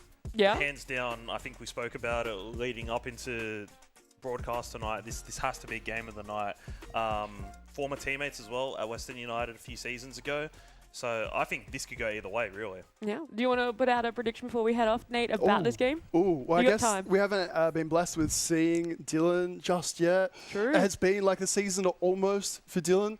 To be honest, I'm going to say Nugy still. Dylan, apologies, but it's just because Nugy has been different gravy so far. Yeah, I mean, a couple years ago, these guys were teammates. Let's see how they go up against each other. Yep, that's right. Teammates a few years back at Western United. But now, one at Sydney, one at Western Sydney. It's a Sydney derby, virtually, Marcus. Both these competitors, I mean, they're both in the top 4. I mean, I personally don't think I could split them, but we saw Nate believes that he thinks Nugity's got this. Marcus, what about yourself? Well, that was a great block just then early on because we could have been talking as Dylan was going 1-0 up. But you say you can't split them. I'd say over the last couple of years, Dylan has definitely not just had Nugity's number, but he's probably just been the more, I guess, established player with results. But it's a different game. And Nugy has been the top dog this year in FC in Oceania, obviously alongside Mark. But Nugy has been that guy. So it'd be kind of disrespectful almost for us to say he's not been that top guy this year as he gets to the box with Mbappe, and that is unbelievable from Nugy. The recycle back, fizzes the ball into Mbappe, L1 stop, steps up on Dylan and says, come defend me. Does the step overs initially to get his defender out to him, cuts him inside. He's done a similar move in his game earlier today, and then as we have said before, loves the near post finish. I'm going to keep going on about it until people start moving the keeper early. But he loves the near post green finish because the keepers really have no chance to react, and some people think it's better than the far post finish consistently, but 1-0, and you're not saying it's opposite of cast a curse, but look, Nugity's been that guy this year, so I'm not saying he's definitely going to win this game or he should be the clear favourite, but we should be really backing him to be what he's been like online. Near post OP. Yes, near post OP. And Dylan, I mean, that's... Oh, I was going to say, Dylan, it's not a great kickoff, and he would have got the ball back then, but Arnan has the ball again. This could spell trouble if Dylan concedes here again because he's having to deal with a little bit of pressure. Dink up to Haaland. Alexei Patelis gets the ball, trying to spin onto our left. Nothing happens. And Dylan needs to just kind of settle himself into the game here. I know he has the ability to play quick, and he's been adapting his game, but he definitely is a very, very good player when it comes to a composed, kind of build-up style. So he needs to get into these kind of areas consistently. As the play lock comes in, knockdown from Haaland. Mbappe with great block from Rio. Arnan still with the ball. What's he got? Cancel. Was it even green? I'm not sure if that was going in. Yeah, I'm not sure if it was either, but as you said, I think Dylan needs to find himself into this game quickly, or he's gonna let it. I mean, it could very well be Nugy 2, 3, 4 up if Dylan doesn't find himself into this game, and that's the last thing he wants. Having watched Dylan over the years, you can tell what type of mood he is in, how he plays, and you can see if he's getting frustrated, really just by looking at him on his camera. And I mean, I hope it's something that he has tried working on, because that, for me, is probably his only downfall. He can sometimes get a bit flustered, and it can derail a game. Of course, but that's just natural emotion. I think what you see from Dylan is that he just shows his emotions. I think all the players go through that, but some just choose not to show it. They're better at hiding it. I think there's nothing wrong with kind of letting that out sometimes. But you say like Dylan, before you know it could be down, but those chances just before were very, very good. That Haaland near post corner where Nyla moved his keeper out too much really could have been 1-1. And then obviously that little situation in the box was a great cross again. And you can tell they're both ready for the knockdowns to Harlem and the play locking that's going to be going on. Nyla's trying to move his keeper for it, so it's going to be one of those games. Teo gets past Grant here. I'm expecting a cross back to Haaland. He's going to green it across. Great save from Yashin. That's what you get from Yashin. Smaller building game, but he's got those reactions. He's got that speed, and that's the kind of one-on-one saves that you want to have consistently. Otherwise, you just pick a better keeper. As Teo has stolen the ball here, tries to body off Van Dijk, but I mean, I'll be honest, I don't think there's a player in the world that can really consistently body off Van Dijk, and that's why you see him in everyone's teams. Yeah, I mean, there's a reason why his item in Football Ultimate Team is as expensive as he is. Just there is no better centre-back to see Mbappe step over into Haaland from R9, back to R9, R9 looking for that far post, and it's been given a penalty. I have to see the replay on this, Marcus. Yeah, but Dylan's not sure about that, and I'm going to agree with him there, but he's just got to focus on this pen save. Yashin, not the tallest keeper, and doesn't hit the corner. He did dive a bit late, so I don't think it was corner perfect, but Nyla takes that luck. I mean, it was good build-up. He got Haaland in the box. He didn't want to give the one more off to his A-League player, and he nearly got punished. Dylan, quite unlucky there. Step dove, but obviously this year with penalties, you can dive top, you can dive middle, and you can dive low. And it looked like that he dove either the top or middle. It wasn't a low dive because he would have saved that one for sure. So he'd be annoyed because he's like, oh, I knew he was going that way, and he doesn't probably think it's a pen, but there's no time to dwell and get frustrated, as you said, because I mean he's 2-0 down, but there is so much time left. Like he just needs to think. The game is still. With these 9-minute halves, you got to be thinking the game is still 0-0 in the 20th minute. Like, I know you're losing, but if you think like you need to chase 2 goals straight away, that's where things can get quite bad on the counter-attack. Yep. I think for Dylan, he's, arguably one of the best players in the last few years. And I think he would agree with me saying this. Disappointed slightly with how he played last year, because he did come first in Group A. Did come first in Group A and ended up finishing 4th in playoffs. And for him, I mean, his goal would have been to try and go back-to-back. They say Mbappe for Nyla. That cross again, Haaland. But Yashin managed to save it. Just not enough power. I mean, that aerial plus right there, you see Haaland just jumping over Van Dijk. Couldn't really get the jump. And that's the power of aerial plus. Nyla is showing that obviously he can play the ball on the ground very comfortably, but he is showing once he gets out wide with Teo, he's willing to put that out wide cross with a bit of loop onto Haaland's head and either go for goal, as we've just seen, a bit more loop there and it's 3-0, or knock it across. And I mean, you're seeing a bit of just, slow build up because Dylan's pressing up just a little bit higher. And this is what happens when you're 2-0 down early. You want to kind of, put a little bit of pressure on. But Nyla, I mean, his composure just, personified right there. He was play locking out of his own half. I've just jinxed him just then. He's given the ball away. But I think Mbappe baited him a little bit with the run. But Dylan's going to have to do the same thing. I mean, they know. You just got to keep chipping away, getting Teo down this left-hand side. If it's not there, let's get a little recycle going, and let's keep getting him down this line and either cross into Haaland or step over and boosting with Mbappe and finding some space. So, I mean, it's a great chance here for Dylan. He's got R9 finally into the box. Is he going to ISO him? One more. Wow. I know he didn't maybe want Lolly to come in and take that ball off Haaland, but once it's there, I think you just got to, you got to try and at least get it on target. I know you're trying to go for that, okay, I'm going to have to hit the best shot possible for it to go in, but that's a big chance. Joe Lolly is a bit of a one-footed player, I think it's fair to say. Left foot, you see him cut in off the right for Sydney FC so often. See it on the weekend all the time. But for Dylan, he probably wouldn't have wanted him there. Would have wanted maybe the likes of an R9. We see that cross back post. Haaland with a green and Yashin. You spoke about the height, Marcus.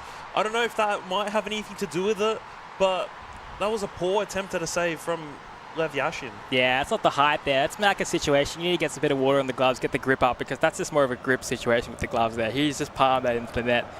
And Dylan's going to be really, really frustrated with that because I don't think he moved keeper there, but he definitely had it read in terms of where the header was going to go. Because obviously this header could have gone anywhere. Could have gone far post, could have gone back post, but he just basically headed it straight at him, and it's been parried to net. So it's one of those ones where Yashin's a great keeper in game, but I'm pretty sure Dylan's the only person using Yashin.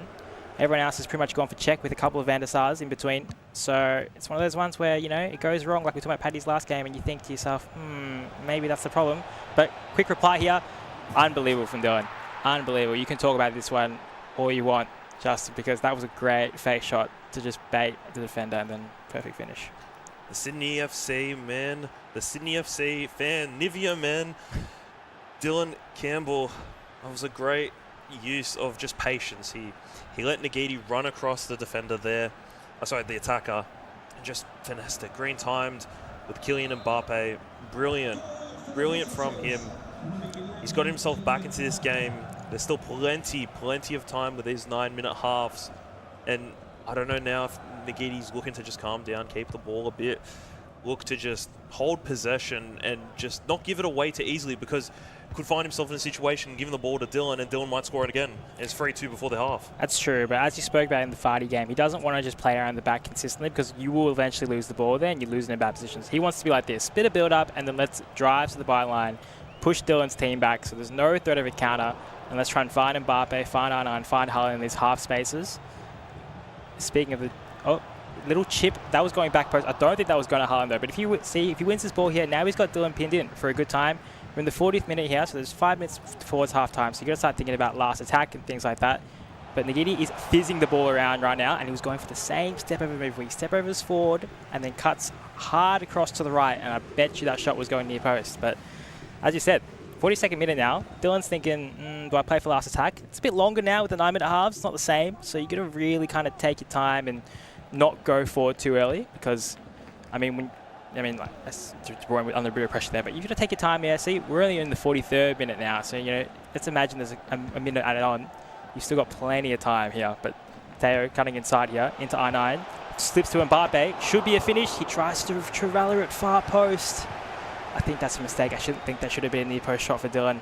I think that's what he was trying. I honestly don't think he was trying to Trevella that far post, because when you think about it, Mbappe's not left-footed, he's right-footed. Trevella, you try and want to curve that into the near post.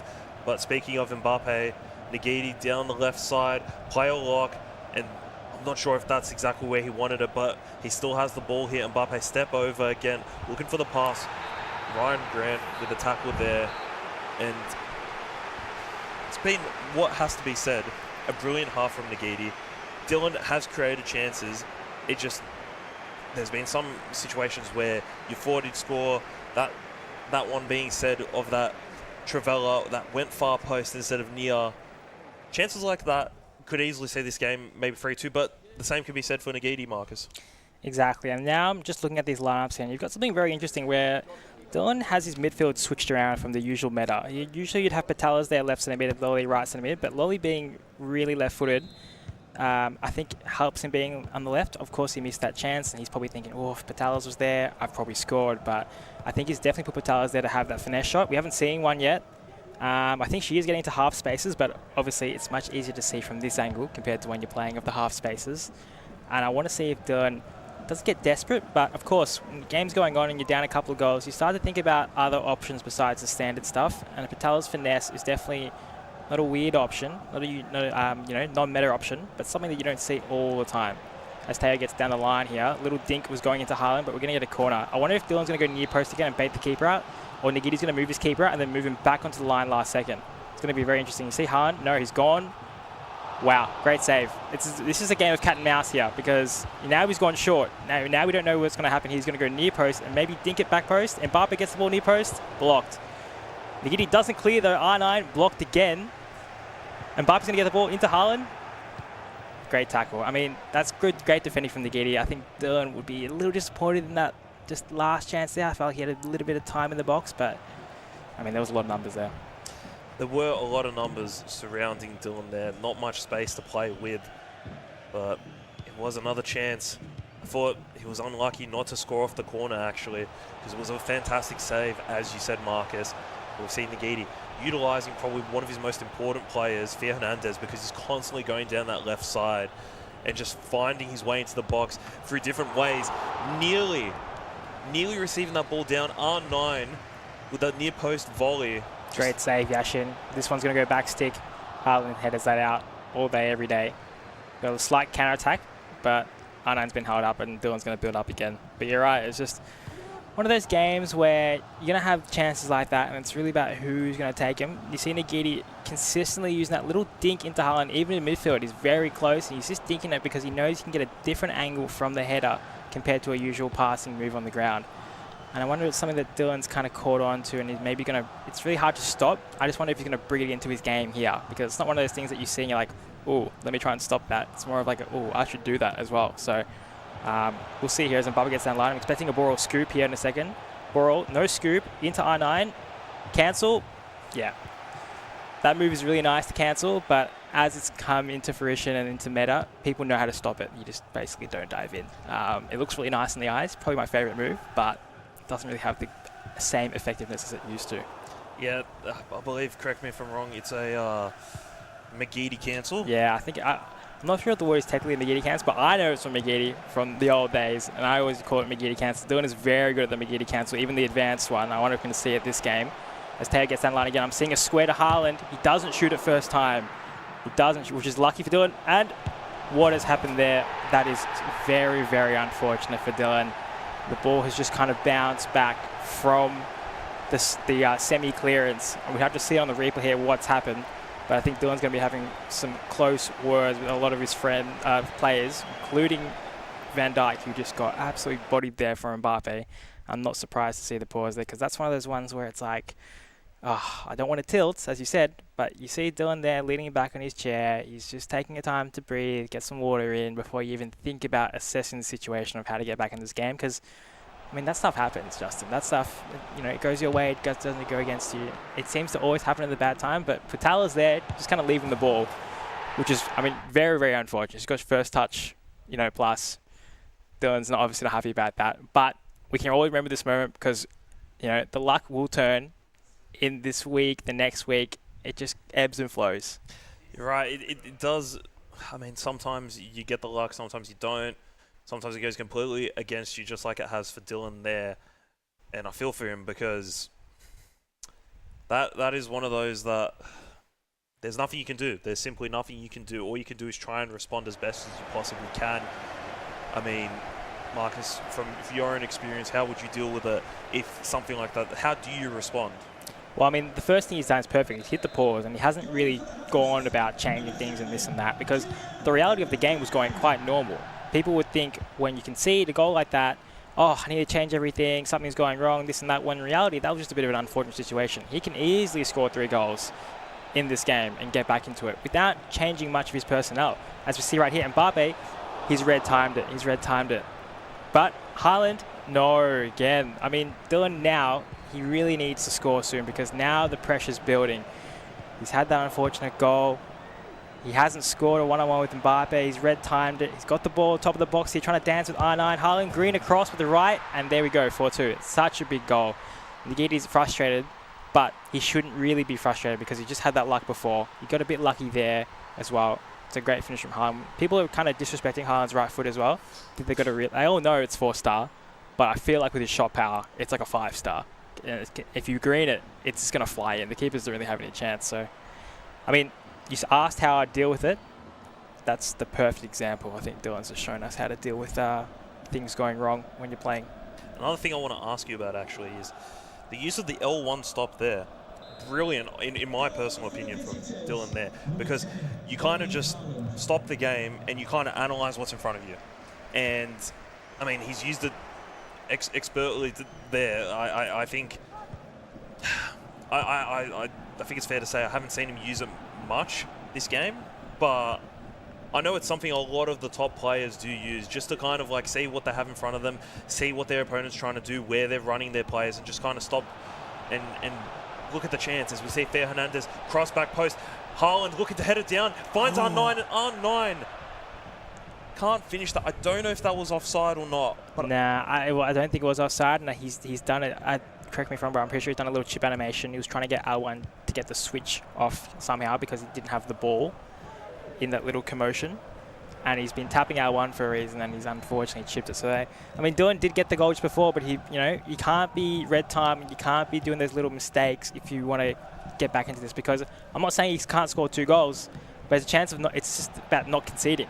Teo is absolutely running the game right now for Dylan. Great block from Rio Ferdinand. I mean, Alexi Patel's top of the box, finesse option open. De Bruyne gets it into Lolly. R9, R1 stop again. Haaland gets it, and there we go. Just like that, he's back into it. Great composure there. He's done the R1 stop again, just as you spoke about it before. That is really the difference there. Those R1 stops to get R9 spun around in the same animation, and just feeding in Haaland, who seems to be, Teo's just not really going with him. And just like that, Nyla's gone, just like the Farty game, from a situation where it's comfortable to a situation now where it's like, where's my lead gone? Yeah, you sometimes find yourself, I know I'm going to speak for myself, playing for champs, I might be 3 or 4 up, and just like that, game's gone, and I've given away a 3-4 goal lead, and Nygy finds himself with a 1 goal lead now, needs to find a goal. He would think it's fair to say, everyone would think now, Dylan looking to calm the game down a little bit, but runs straight into Kevin De Bruyne, but wins the foul. That's a lucky foul. I'll be honest, a lucky foul for him. But Nygy's kind of just lost a bit of composure here. He's lost his ability to play Theo out wide. He's been just trying to force it through him rather than build up and then get him free. And it's just giving Dylan the chance to win the ball at the halfway line. He hasn't pushed Dylan back for a good solid 10 in-game minutes. He needs to do it here over and over again to really just push him back. And as I said, he's done it perfectly. And now, take your time. Now you build up. But he hasn't been able to get in these positions, and this is what's led Dylan getting back into the game. Besides Dylan great attacking, it's just been these situations. He's got to be lucky there, got the work with Theo. He's got it back again. Theo's an absolute magnet to the ball right now. R9, red-timed R9. He got lucky against Farty and that went in. Not this time. We've seen a couple of reds today. It's not really a usual thing you see from him. I know Dylan, great player, but he does red time a lot of things. That's coming from someone that also did the same thing a lot. It's just the game you play when you're trying to green everything. Yep, no. The nail on the head there, Marcus, as we see a brilliant ball. Erling Haaland through on goal to equalise the game for Dylan. He doesn't find the equaliser. He got him there. He got him there with almost the non-keeper movement. He's like, Nygy was like, I'm just going to make you shoot. And Dylan was like, I'm going to wait until you move the keeper. And it's one of those ones where you get a bit too close and you're like, oh no. But it was mentioned earlier on that no one is utilising the Power Shot Plus from Haaland. Something that I do see in other regions, but I'm a little disappointed, I'd say, so far to not see the Power Shot Plus be used, especially when you have that open field. You can hit that even near post and it will go in. You don't even have to green it if your greening is not really on. You can, and if you hit that far post and obviously your aim is on point, you're scoring. So I think it's something that is going to be one of those little attacking mechanics that's going to start making the difference in these games. But look, you got to put that behind him because it's 4-3, 10 minutes to go. Tactical changes incoming. Justin, what are you seeing here? It's a good question. I just want to quickly draw onto that point. Do you think maybe the reason why people aren't using the Power Shot Plus is just because it's manual? Yeah, 100%. Because it's one of those ones where if you make a mistake, it's like, oh, that is really all on me. You know what I mean? That's my fault. And if I just shot normally, I probably score. Especially if you shoot normally green, which is easier to usually do sometimes than Power Shot. But I think at this level, when you're a pro player, you need to be able to Power Shot in those situations when you got time. It's nothing on Dylan. I haven't seen one Power Shot today consistently, so it's just something that we're going to need to look into. But tactically, I want to see if any changes were really made personnel-wise, because for Dylan, I'm not sure if he really needs a personnel change, but it might just be a bit of a pressure change, or he's setting up his attacking for press. He's setting up maybe a press out of possession loss or a heavy touch into a constant. But right now, everything's going well. As Mbappe gets the ball again, out by Theo. Haaland, back stick. No power on that one. That's really unfortunate because he had such a good run on it. And I know we got that diving header animation, but still, you get a power on that one, and it's usually a goal or at least a fumble of a save, potential rebound. But it looks like Dylan's got onto a kind of a press here because the team's quite open. Yeah, no, you're right. Bit of a press going on. Joe Lolly back there for Dylan, looking to do a defensive job. R9 looking for that pass inside, finds it. Alexia Putellas looks for the step over, looking for that final pass, can't find it, collects the ball again. Great defending from Dylan. Great defender, because most people would go to Patala's there and start panicking. She's got a 5-star weak, which she could easily borrow, hit that finesse far post, and it's a goal. But he just knew Nagiti's going to cut it back, and that's probably that experience of playing together for so long, playing so much, that Nagiti's going to look for that one more, like he did against Farty, to seal the game. And now Dylan's got 5 minutes left. I'm expecting the full constants to come out here, and Teo's going to be the outball for Nagiti, and he's messed it up here. Teo out of position. I want he's going to play Haaland. Obviously, no cross going to be coming in, considering Haaland is your guy. So he's going to have to try and get the switch going, which if he doesn't bait the switch, it's fizzed into the middle here in a second, but here comes the switch. Haaland's getting into position. Great pass into Hansen. One more to Patalas. And cross to Mbappe. Red timed. Saved from Czech. Another red time. Corner here. Patalas right into the top of the box. Are we seeing back post to Haaland? Driving. Cutting back again. Driving again. Reverse Elastico. Cuts back. Hansen. Great save from Czech again. Nagiti is holding on. I would hit a pause right now if I was him. He's holding on. Hansen, top of the box. Step over. Into Lolly, left-footed. Van Dijk, top of the box again. De Bruyne going out wide. Into the middle to Mbappe. Turns, goal. Unbelievable from Dylan. That is sustained pressure for a good 5 in-game minutes. Composure in the box. Dylan Campbell, Sydney FC fan, Sydney FC man. As I said, the Nivea man. I'll repeat it all season. I'll go on about it all season. He's found the equaliser. You love Yashin. I don't know why you're celebrating. You let Dylan down there. He's just happy. He's not confident. He's not changing rooms for the manager. He's just happy. He's not getting dropped. He survives another week. And Nagiti, I mean, I don't want to say anything yet because there is still 2 in-game minutes at a time. And with the 9-minute half, that is enough time to definitely get forward. He's going to spend 3 minutes, pardon me. So Teo is going for a run here. I know Teo is definitely about to get on the ball and go for a run here. He's triggered him. There it is. Teo's running. I wonder if he's going to play it over the top. Dylan tracked it. So now we go. A minute and a half left here. Rio on the ball. Into Teo. Going to try and bounce it. Teo's on a run again. That's a risky back pass. He's gotten away with it there. Teo needs to get on the ball. There's the chip. Going to send Mbappe for a run. Player lock. Cancels it. Runs down the line. Just pure ego battle. Mbappe runs down the line again. R9's on in the box. He dings it to Harley. He's going to flick it across at the back post. And there it is. There it is. Heartbreak for Dylan. Fighting all the way to get back into the game. And Nagiti, with such good composure there at the end. He nearly passed it all the way back, nearly gave up a chance for R9, was able to get Teo on the ball. And that flick to the back stick for Barello to put the game to bed right at the death. I mean, that is unbelievable. That's what dreams are made of. When you're playing A-League and you want your A-League player to score the winner, that's what you want. Dylan obviously devastated, absolutely fuming. Look, I can't blame him. As someone that couldn't keep their emotions sometimes as well, I'd be exactly the same. And it's one of those ones where you fight so hard to get back into the game. You're thinking, I'm taking a draw. Maybe I'm even getting a win there at the end when Van Dijk had the ball. And then right at the death, he gets beat by a back post flick from Haaland into a finish. We've seen it become a bit of a term in the community in the last couple of years. People waiting for that last chance, just holding onto the ball there. And Nagiti, he's done exactly that. He did not want Dylan to get any sniff of it. There was that last chance where it was very risky, where he tried to play it back to Van Dijk and Mbappe nearly intercepted it. However, I mean, he's done brilliantly there to win the game, to pick up the points. I mean, all credit to him. He did give away a couple of goals near the end, let Dylan back into the game, but he responded brilliantly when all the pressure is on. Yeah, I mean, he's pointing to his head there in the post-game celebration. That's that Rashford-esque pointing to the head, smart celebration. And look, that was a great play there at the end, because most people would cut it back to R9. Most people would drive byline and just try and play it into Haaland's feet. He goes for the dink, and then he sees the situation and thinks, yeah, I can header this back stick. So it's just composure. And we spoke about it, but in saying that, I don't want to take stuff away from Dylan, because that was a great comeback and great composure in his game as well. And he's just going to be just really frustrated because, I mean, it was there for the taking to potentially at least draw, if not win. Yep, you're right, Marcus. Disappointing for Dylan, but he did come back into that game, only for Nagiti to steal it at the end. We'll have a look at all the other highlights after this short break.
Welcome back to E-League, presented by Nivea Men, and it has been an absolutely phenomenal day. We haven't finished just yet, but we did just close out round number 5 for today, and it was Nygy up against Dylan. These guys, former teammates, we already alluded to that quite a number of years ago, and I was wondering, how familiar are they going to be with each other's gameplay? You know, how much have they evolved as individuals? And let me tell you, they must be very familiar, because that game was phenomenal. It was so close. It was down to overtime. The fact that Nygy was just able to clutch it up at the end, impressive. But also impressive on the other side of Dylan to be able to bring it back after the phenomenal lead that Nygy had been able to get for himself, Nate.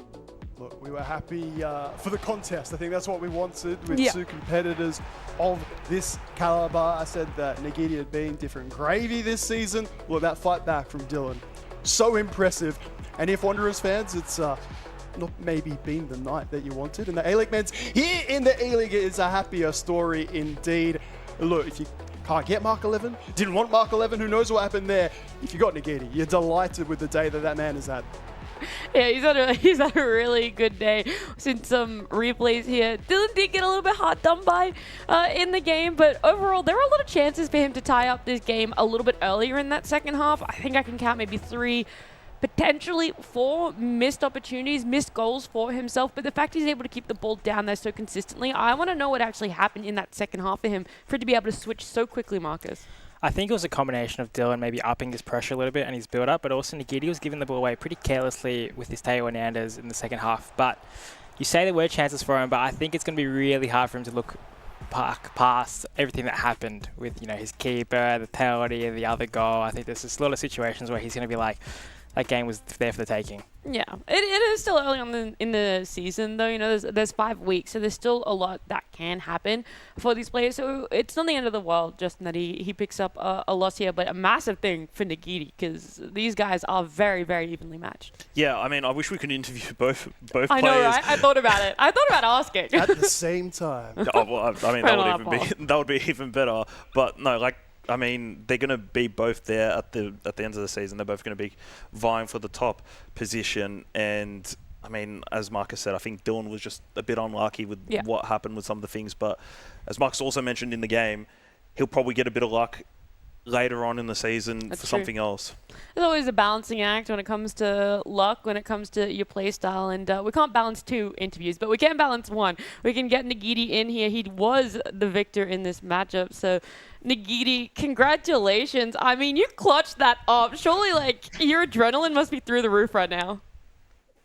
Yeah, like, I honestly don't know what I'm doing sometimes in this game, but, like, yeah, that last minute winner, like, it just kind of shocked me because, like, I should have been in that position when I was leading 4-1. Like, I just played really well to start the game, and then again, like it happened in the Fatty game, it just somehow went downhill.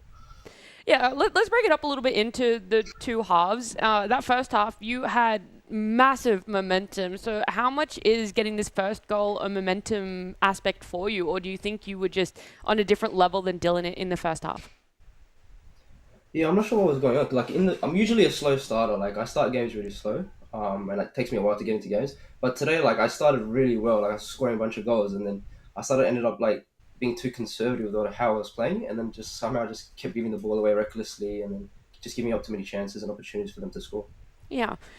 Did you make like any changes that you might be looking back on in that second half that could have also added to it, or do you purely put it on you and kind of a technical skill issue in that second half, or maybe even fatigue with the longer halves? Yeah, I'm gonna say that's definitely a skill issue. that's just me being careless at with the ball. I should be doing better, but yeah, there's always space to improve. So hopefully this boosts my morale for next week. Yeah, and then my final question is this last goal that happened, you got it with your A-League player. Walk me through how you were actually playing it out in your head and keeping calm in such a high-pressure situation. Yeah, so I saw the clock, and usually there's not really 3 minutes at a time. It's usually 1 or 2. And so I was like, okay, we've got a few minutes. Just hold it a bit and then go forward. I almost lost it at the back with Ferdinand when I passed it to Van Dijk. And then I was just like, okay, last attack, got a bomb forward. And then just somehow, Haaland is Haaland, he'll win the header. So I just had to play that extra pass across to the A-League player, Barella, and he just slotted it in nicely to win the game. You knew it, really. You were doing it for the A-League players, trying to give them the recognition they deserve. That was it, right? I had to get him on the score sheet. I had to. Exactly. Get got at it the done. right time, the right place. Yeah, nice and early in the season, so you don't have to worry about that one for later on. But Nagiti, congratulations on the win. It was a phenomenal performance. Thank you so much. Appreciate it. Thanks for joining us. He knew it.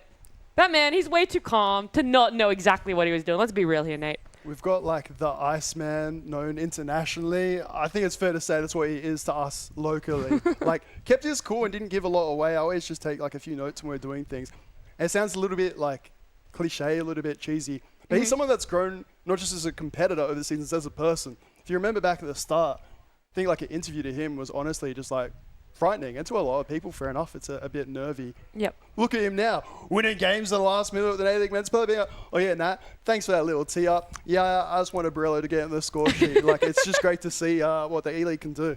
Yeah, I love it. There's definitely been a lot of development for him. But gosh, he had a great day for himself today. But our day isn't over just yet. We do still have another game to come. So it is going to be Sard up against Nugsy. Some quick little tidbits before we jump into it, Justin. I'd like to see Nugsy with a better performance this game. Yeah. After his loss to Nyla, I think he did play all right, but just at the end, like, just conceded too many goals. He needs to shore up his defense. And, I mean, if he does, I think he could pick up the 3 points. All right, try and tighten up the defense for himself. It is going to be our first game that we see Sard playing. He had a bye earlier, but either way, let's get into it. Thank you very much, Nat. Justin, I'm here back with Marcus to finish off your evening here, match day 1 of your E-League Australia 2024 season.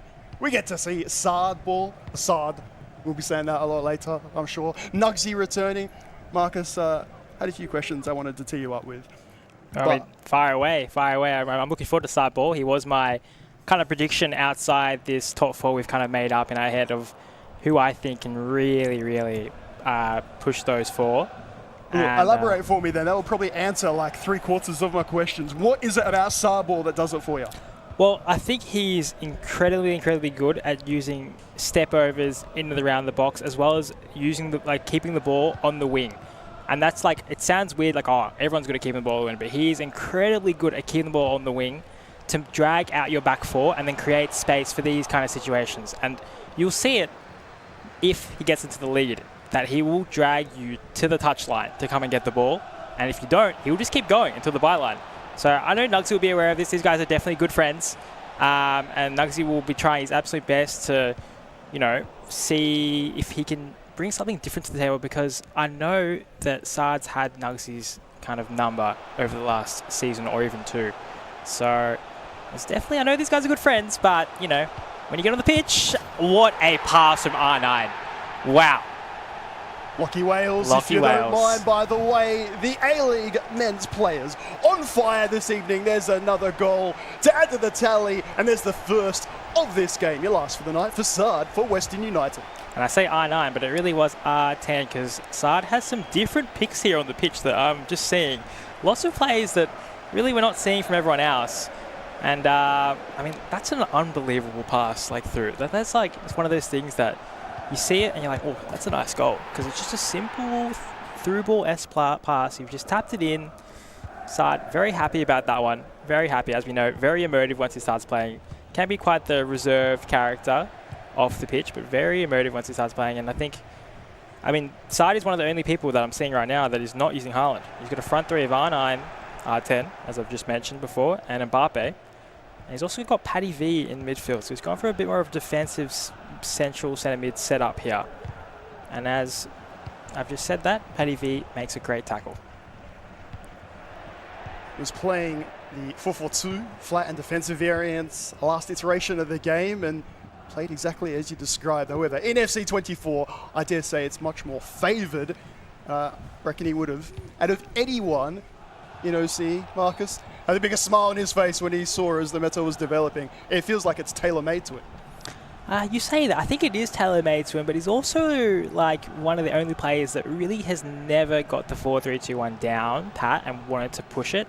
So, I mean, I respect that a lot because he just plays his game, and that's why I think Sard is that one that is different, because when you play him, it's not like playing everyone else. It's not just like a battle of skill. He has those little bit of extra tactics with his 4-4-2 setup that you don't run into very often. You run into the Haalands of the game, And I think for Nugy, as we're seeing, he's kind of struggling a little bit to break out of the build-up. But this is his first time kind of building up here. Haaland down the wing, obviously wrong side if you want to get a cross in. But he's going to recycle this, all go into the middle.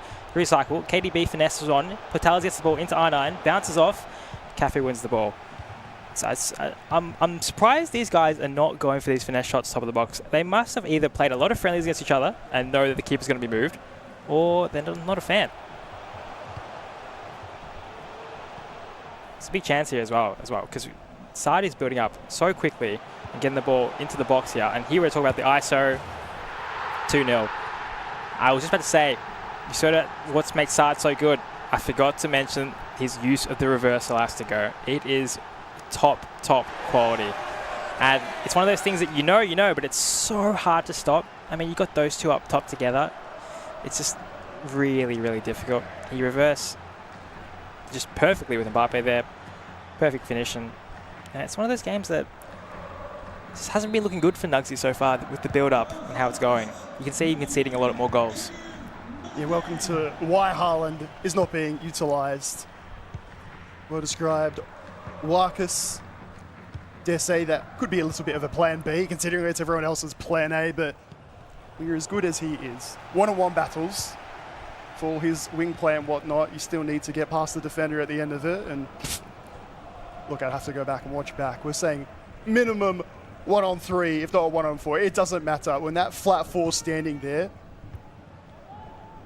that's why we utilize the skill moves. That's why poor Haaland doesn't get the nod just in this game. 2-0 and Nugy. Here comes the pause. Here comes the pause, because something's not going right. He's realised that he might have his defensive width a bit too low because he's trying to cover the middle, and what he's realising is that Saad can just play the ball from side to side and then get into these areas. This is prime Saad ball here. Get into these areas and baiting you out. But he's not going to do anything. He's just baiting you out, baiting you out. There's KDB, spin. He could turn back here. There's a little cancel. He's trying to get the ball to Mbappe here. He's trying to get the ball to Mbappe. Great tackle from Rhea, but you can tell, I'm obviously talking from experience here. Saad was one of the hardest people to play against, and I stand by that because he just has a different style. No one really is consistently playing like this. And it also, the 4-4-2 sets up to have the A-League players in much better positions when they can receive the ball, and also defensively they don't have to transition as hard. So, I mean, Gariccio as well is one of, I'd say, the better items in terms of our A-League players. And you can see there, he's just well and truly holding his own. This stood up for both Western United competitors last season, of course. Now you've got the returning Saad, but he's always going to get the nod. Lost half a tooth, by the way, over the weekend. So, Benny Benz, I hope you cover well. Nugy will take the pause. We'll take a bit of a breath here. My only other thing then, Marcus, because honestly, you covered it and more, was I got to speak to Nugy just before this one. Wanted to see how things were going. He said, I got some El Jana for dinner, so I'm pretty happy. I'm like, all right, well, but what about the game, mate? He said, quote, I want to cry, want to sit in a corner and cry myself to sleep. That was before this game, and now it's 2-0, and he's barely registered a shot. Some days are more difficult than other in the Yeah, and I see him, head down here. I don't say he's like completely down in that, but he's definitely thinking, and he's played side many a time, that being 2-0 down this early on, it's tough because everyone would be thinking maybe at home, why didn't he just go into a 4-4-2 and just try and press him? But I'm telling you, when you play against top players with the top items available, all it takes is you to lose one of those 1v1 battles out wide or in the middle, and your whole team is completely open. Nugy's game plan, getting into Haaland, works, especially with this matchup. We got Gariccio here at left back, we got Haaland here at right forward. All Nugy needs to focus on is getting the ball to his Theo Hernandez on the left and getting that cross in. You can't just force it, like we saw with Nyla trying to force it, and that's when Dylan started getting back into the game. He needs to build up. So he's got a throw here. I hope he's just taking this pause just to, okay, I know what I need to do. I haven't been doing it, and that is not what he needs to do. He doesn't take the foul side as well. He knows he can score here.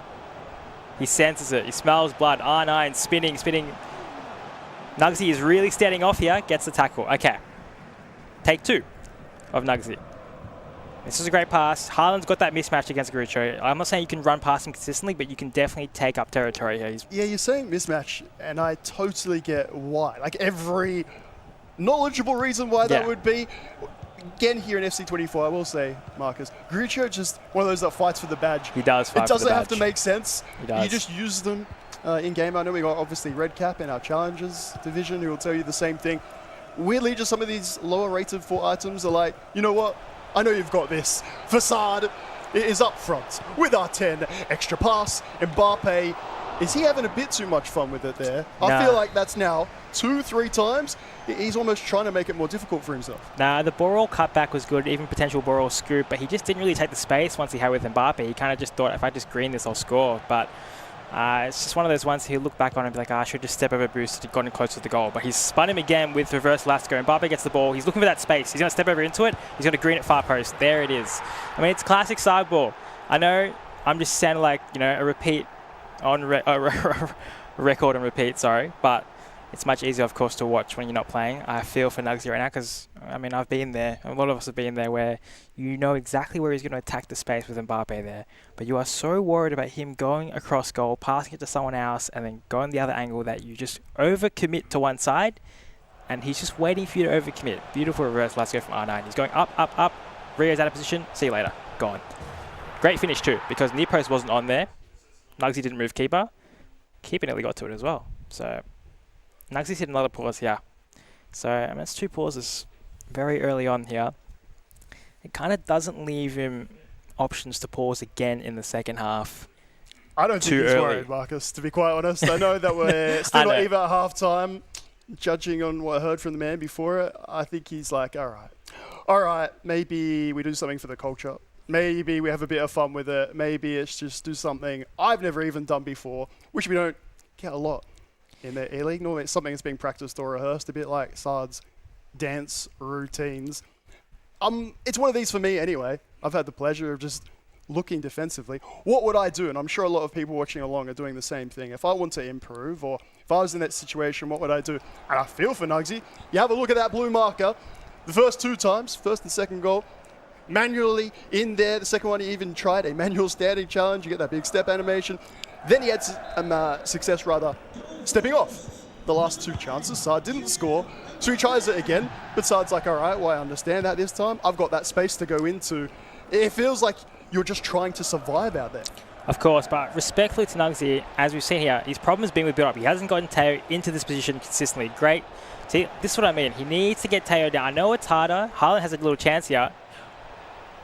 That's unfortunate because the ball's bounced back to Haaland, probably the one play you don't want it at feet. So I'm surprised he didn't pass it to someone else. But back to what I was saying, he just needs to get Teo down the line and stretch the pitch because he's giving the ball back to Sard too much. Getting into these situations, Mbappe's going to spin him here in a second. He's close to giving away a foul there as well. Ronaldinho, one more pass. That's unbelievable from Sard.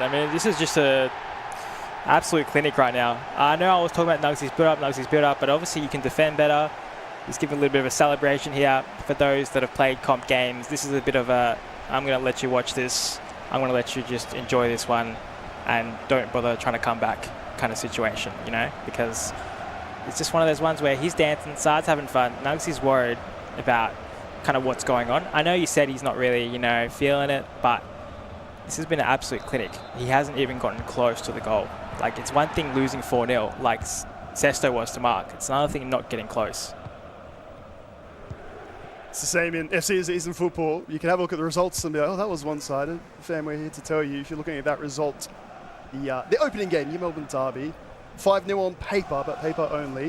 You see the Melbourne victory man, Sesto, come back and show us, similar attacking play, different opponent, maybe a bit more fortune. For Nugsy right now, you get to half-time. You're looking for positives. Tell you what, formation change is all I've got here, Marcus. Like you're saying for him, it's even the build-up. I can't even finish a sentence, and another pass is not completed. I don't look at those halftime stats that much. I'm having a look at how many passes the poor fella has even had in this first half. It has been the most dominant half I can remember for a long time, particularly against Nugsy, who's been there around finals time and time again. Yeah, it's just one of those things that he needs to take his time. It's all about looking at the matchups on the pitch. So, of course, you're playing this 4-3-2 and you want to get the ball to Teo. Okay. The situation here with Sard is that he's using Cafu at right back, so he's actually really going for that matchup. So your next option here is you need to get your left centre mid really involved because he needs assistance. So I'm not sure if his KDB, you see him sitting there, I'm not sure if his KDB is on balance or is on join the attack, but it seems that he's just too far away to support Theo Hernandez, and that's not letting him build up. It's too isolated. Theo's getting the ball, he's got one option to Mbappe, and we've basically just seen the right-hand side of the pitch the whole half. And, you know, Nugsy's my boy, you know, big fan, but I really want him to just sit there for 90 seconds and just think about what he wants to change, because it's best to just go down fighting, trying something else, than just sticking with something that's clearly not working. Hey, we heard from Sesto again last time. Oh, you know what? And then I'm like, this time, what if I paused it and I made some changes and we all sang hallelujah? At least, hey, if a bit of hallelujahs. Your flat 4-4-2, it's not the craziest variation. It's what you're going to see defensively from the 4-3-2 on some of the times. I'm all for it. Saab ball is rocking. It didn't sound like, Marcus, you heaps agree with me when I said that this is tailor-made to him, FC24. I just like, obviously, the use of Haaland is very strong right now, and there is obviously that ability to cross the ball, but he's not using it. I think it's something that the game does suit him in a sense that everything else besides the aerial plus kind of meta suits him completely, and he's found a way to kind of counteract that by defending, instead of trying to defend the Haaland header, he's just defending the cross side, which is really smart to use Cafu on that side. I wonder if there's a situation where Nugsy has a plan to switch his fullbacks around, another tactic. Defensive, he's on defensive right now. He could definitely go into attacking, same tactic, and just switch him around and try and attack the fullback space. And if Saib will respond, I'm sure Saib would notice and pause. But it's just one of those games where you look at it and you look at Nugsy's 4-3-2-1 setup, and he's not getting enough out of there. He's not getting enough the ball to Mbappe enough in the corner. He's not getting De Bruyne to assist. You mentioned KDB before. I'll be straight up honest. I had not seen him touch it in the first half. Exactly. He's just sitting alongside Jude, and I think it's a situation where he's either got to want to stay back while attacking and maybe stay on the edge of the box to stop the counterattacks when Theo goes out, and KDB slides into that kind of left centre mid holding spot. He needs to push KDB forward into that almost left attacking mid spot, right between Mbappe and the striker, and he needs to use Jude as the pivot completely to cover that space. I know it's asking a lot of Jude. I mean, that's team of the year, Jude Bellingham. He can do it. He can do it. I was going to say, if you've got Bellingham on the pitch and we have a look at some of the play styles and how much everybody's fought over trying to get that ultimate team item in, we've seen him do it at this level. Hey, maybe this is the time to find out. You've been screaming for some of the variations with the Ultimate Team players. Marcus, is one of your favourite things to get into. I'm going to go on record real quick and say that Gruccio is going to win that matchup against Haaland, if we even get to see it.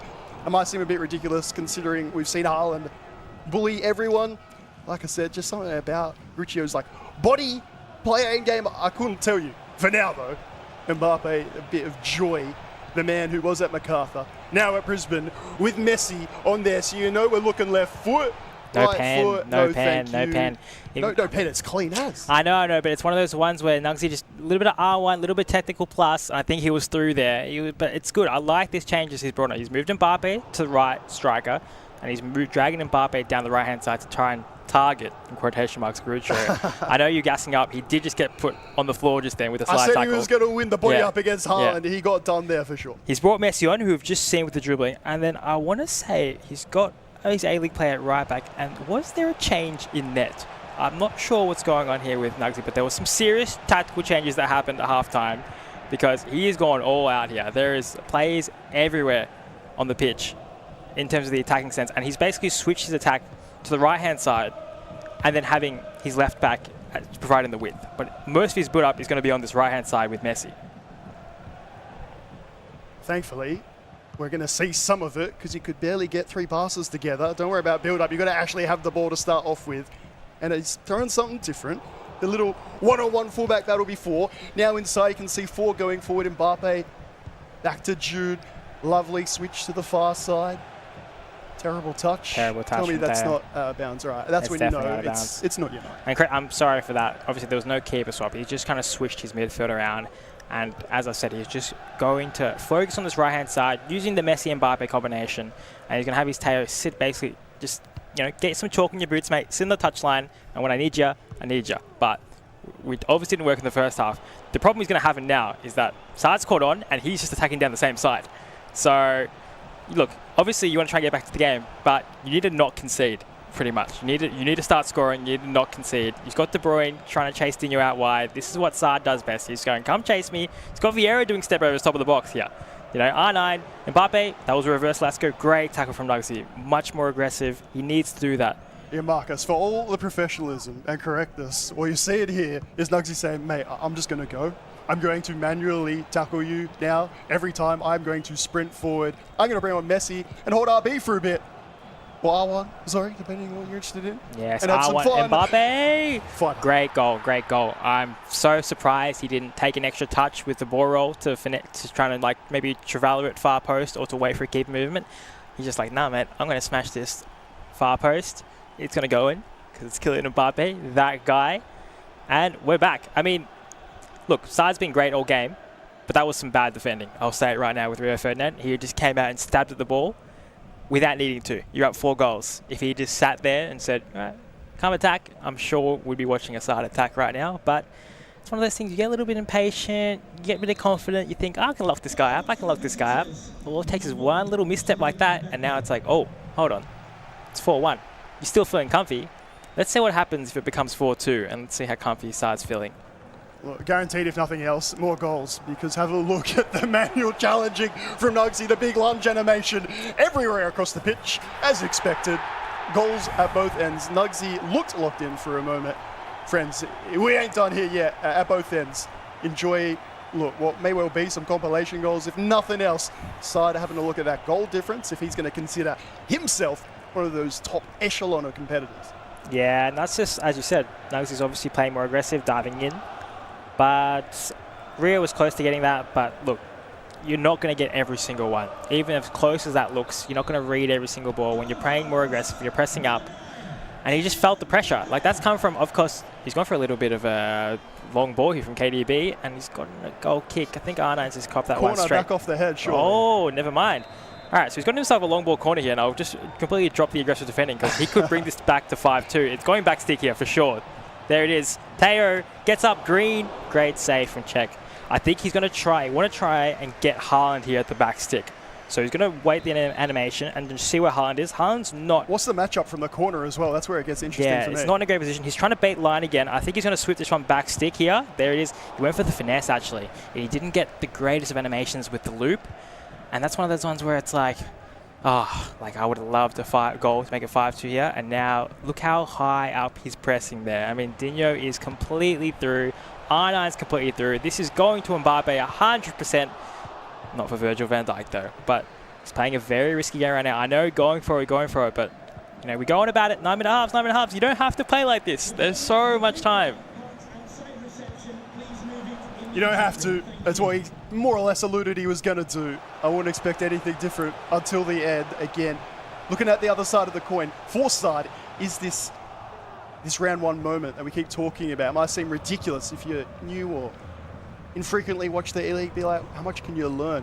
We've had likes Dylan Campbell, Mark 11, Nyla himself refer, if only in that first game I had have just taken it a bit more seriously, like I was just trying to warm into it. I thought the game was done. And then goal difference can have a big effect on those seeding spots, have a big effect on whether you make the FC World Cup. Please rebound. We don't like them normally in this game, Marcus. I feel like just for a bit of a softer point for poor Nugsy, we'll allow that one. I mean, that was a nice brawl of the keeper, and it's nice to get a bit of luck, of course, and the ball bounces back to him. Would have loved to see a ball roll into a shot cancel and then baiting Rio, but that's just something that I've just made up in my head that I can't do myself. But it's one of those ones there where... You beat the keeper on skill, you want to see it rewarded. Correct me if I'm wrong, but it's just hit the 71st minute. So we were talking that whole time about Nugsy pressing from the 59th, 60th. Look how slow the time goes. He doesn't have to, even now, he doesn't have to be stepping out. I know it's 3 goals, but like you're able to use the custom tactics, which I assume he's paused here now, to help you, to aid you. You really need that, because if you just go out and just start pressing, it's going to be 6-2 in a matter of moments. And I think what you were saying before about just what people can learn at home is that seeing side play shows that you don't have to use 4-3-2-1. Shows you don't have to use Haaland. You don't have to use aerial plus. It shows that you can play 4-4-2. And you can play a ball on the ground style that, you know, you don't have to do the crossing and this and that. So this is why he's one of my competitors to watch, because he's playing a kind of off-meta kind of team and off-meta kind of formation. Not saying 4-4-2 is obviously not good, but there's obviously one main formation that everyone's using. And he's like, nah, I'm going to do things my way. He's always been like that, for the better or worse. And right now we're seeing the better. Dino down the line, have a pass or two, see an ISO or two. He wants it into the feet of Mbappe, but only when he's in the attacking area. Here we go. Bit too deep still. KDB versus KDB. Out to Vieira. He can chill every second off that clock, of course, is in favour of Saad. That's a wonderful manual challenge. Talked about the A-League players offensively tonight, and defence as well. Not so bad at all. It's a good offside trap line from Saad here. He's really just saying, go ahead, play it over the top. And there's a little bit of a mechanical mistake there, letting the ball run through for Nugy. Now he's going to have to wait for a whole other build-up. I wouldn't be surprised to see a little offside trap here into a manual team press on the D-pad, because that's one of those ones where the frustration creeps in and you want the ball. But this is what happens. There's so much space, great cutback, and then there is R9. I mean, it's been a clinic into the gritty. Your first one of A-League 2024, an interesting time for it to pop up. Saad enjoying himself, which is great. For Nugy, his night is not getting a heck of a lot better. Clinical, and again, we can analyze it and say defensively, you can have a look at that blue marker again if you're new or watching along. What could be done better? There, Nugy is neither marking the player with the ball or trying to make a challenge, neither accurately in the way of that passing lane or stepping onto the man who's going to receive it. But your actual analysis, he's on tilt. Yeah, I mean, Nugsy's pretty tilted, but like, he has really nothing to be super angry about in terms of like the game. He's just been outplayed, and it sucks to say because we've all been there, but it's just one of those ones where you get outplayed and you feel kind of hopeless. Hold on. Mbappe through, great cancel, a great reverse Lasco. Okay, see, and this is what I'm talking about, where you need that to be going in consistently every single time, and when that doesn't go in, it's one of those ones where you think to yourself, am I about to cop another gritty? And I think with the way Nugy is pressing and running his defenders around, Saad is thinking, what type of celebration can I do next? Look, mate, we've seen things go global here at the A-League. You were there at the very start, involved in a few of them yourself. Don't worry about just a good goal, good celebration, something a bit unique. I'm sure, of course, with these competitors representing A-League clubs, a social media gold wouldn't be the worst thing. Oh, 100%. I'm just thinking he's probably going to bring out some kind of samba dance with his music kind of situation he's got going on all the time about playing music while he's playing. But I mean, he's just toying with him right now. He's basically just standing still and saying, "Come get the ball," and it must feel kind of heartbreaking. And there's a sombrero flick. Pen? No pen. We were ready for it. We were ready for it. We've been going there. to deliver, but yeah, look, there's still time. There's still time for it. There's still time for it. And as someone that has been sombrero flicked live in the E-League broadcast, I want to say that I hope it doesn't happen to Nugy, even though it would be great to see. I just hope it doesn't happen to him because I've been there, and well, it just doesn't leave you ever. So, it's one of those games where, regardless of what happens now, Nugy's going to look back at this one and think, what can I do better next time? Because the opponents aren't going to get easier. You know what I mean? Everyone is top level, and everyone's going to get better. And R9, not the best to finish here. Great save from Allison. We haven't seen much of Allison today. Also another unique pick, but Mbappe is through again for a bit of a consolation goal. He's surely just going to wait till he broils the keeper. Never mind. Pushes the keeper back. Little finesse finish to the bottom right. Didn't hit him back with the revenge gritty. I thought it was coming there, eh? I don't know, Mbappe started running towards the corner, but I think Nugy kind of just wants this one done. That's a great finish, to be honest, because he did choose the wrong way, and like he should have just, but it doesn't really matter. It's a consolation goal, but it does matter because goal difference at the end of the day could be the difference, but I think he's saving the gritty for maybe the future matchup. This is one of those games where I hope I match you in the finals kind of situation. Seen it, the revenge tour, if you like. Yeah. And as we can see here, which I've been pointed out to, Nugsy's camera has gone down. He's just kind of put it down. And look, I know, content. As a former player, I can really sympathize with this because there have been many a time where I would have loved to put my camera down and just be like, please, I'm being embarrassed right now because, it just is what it is. So, I mean, I hope he's all right. The game is the game.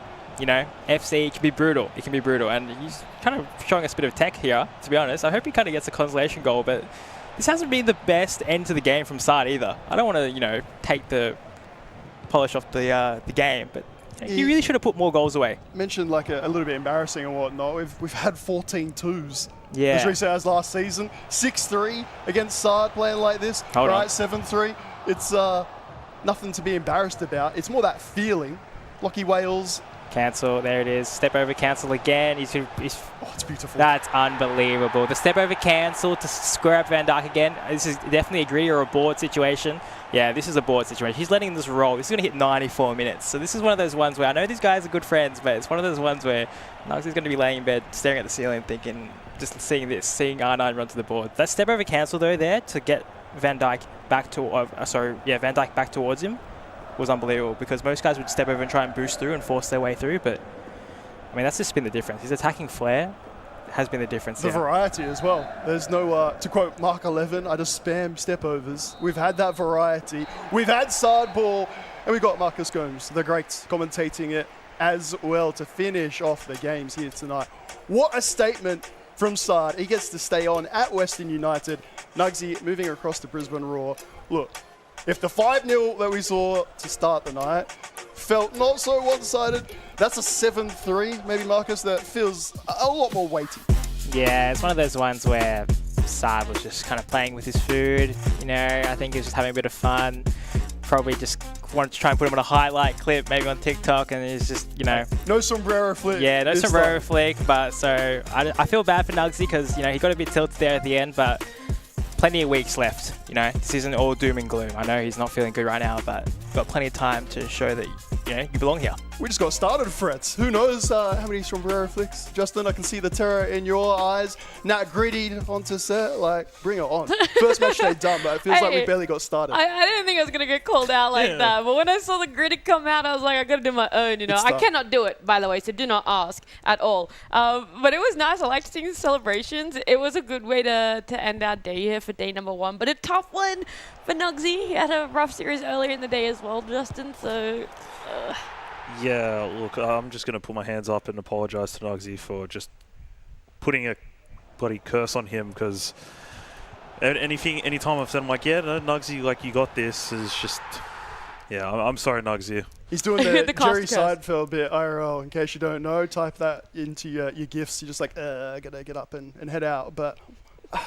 I get it. It feels like that. We're all feeling it. We can see the webcams and whatnot, but if you could maybe just speak into it quickly, Marcus, as a competitor, as someone in this environment, if people don't get it, why is this hurting so much?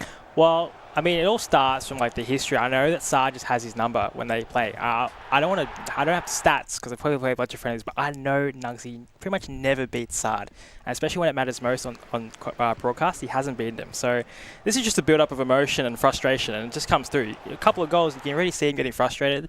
And, Sard's, it's just in his head. It's just one of those things that happens. You have people that you just can't beat no matter what. And this is kind of unfortunately the result of when someone has the better of you over the years. But you should keep his head up, because there's always another game, and you can eventually get that game and beat him. And then once you get over that hurdle, anything's possible.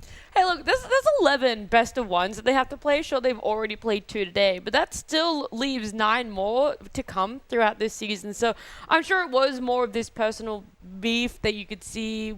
I don't want to say beef, right? It's not like they hate each other by anymore. Beef's not really the right word, but just this personal vendetta where you're just I just want to beat him just once, please, and then I can retire, I can go to bed, I can sleep at night. So it's super tough from Nugsy, but I don't want to harp on it too much, because coming out from Sard is we actually saw a formation difference, okay? I thought we were going to see the same thing over and over again today. So when I saw a 4-4-2 come out, I was like, all right, finally, we got some more to talk about. So different formation coming out from Sard. How exactly did that work to his advantage? Can we see him running it throughout the later weeks in this season too? Well, I mean, for him, don't change something that isn't broken. I mean, if he's picking up points, why would he wouldn't want to change it? I mean, Sard, especially last year, Sard... Be careful what you say, by the way. He might be listening. No, it's not bad things. Sard, he has this unique way about playing that is slightly different to other players. And we've spoken about it before, he vibes. Mm-hmm. He vibes when he plays, and it works for him majority of the time. And if that means even vibing with using a different formation to everyone else, even though everyone else uses the 4-3-2-1, do it. It works. Yeah. Keep up with it. All right. Well, he probably was listening because we've got him for an interview right now. Let's pull him in. Let's have a chat and let's just see. Saad, vibe check, man. How are the vibes for you right now? Pretty good, to be honest. Can't complain. Yeah, you had a fantastic game here. I want to start with the formation. We were just talking about it here. Everyone's running the 4-3-2-1. You went the 4-4-2. What exactly is the reasoning behind running that one? I just always use it, to be honest. Like, I've tried the 4-3-2-1. It just doesn't really suit me, so just tried to stick to the 4-4-2. No, I know, like, everyone can do it, so... Yeah, I love it. I like that, it works for you. You're sticking for it. And it showed a lot in this game. What exactly do you think gives you the advantage over Nugsy, especially that first half was phenomenal by you? Just kind of, like, stick to my game. Like, I know, like, I just hold the ball pretty well, and, like, Nugsy seems to get a little bit tilted after a bit, so, I mean, it kind of worked to my advantage, but, yeah. Yeah. Who do you think is going to be your biggest competitor or someone who might be able to challenge the 4-4-2 formation? Mark and Nageti, like, they're all definitely up there, so any of them will probably, be able to challenge it.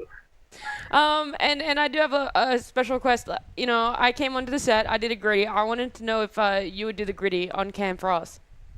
No, the gritty wasn't. I want to put it out there. The gritty was an accident. It was not meant to be done. You can't go back now. You've already done it. That's what I meant. All right, so no gritty on cam is what I'm getting from here. Unfortunately, not. Bad. That's all good, son. I'll let you go because it was a fantastic win. I'm sure you want to celebrate it a little bit, but thank you so much for joining us. Congrats again. Thank you. Appreciate it. See ya. All right, none of us are having that, right? Guys, I've got to jump in.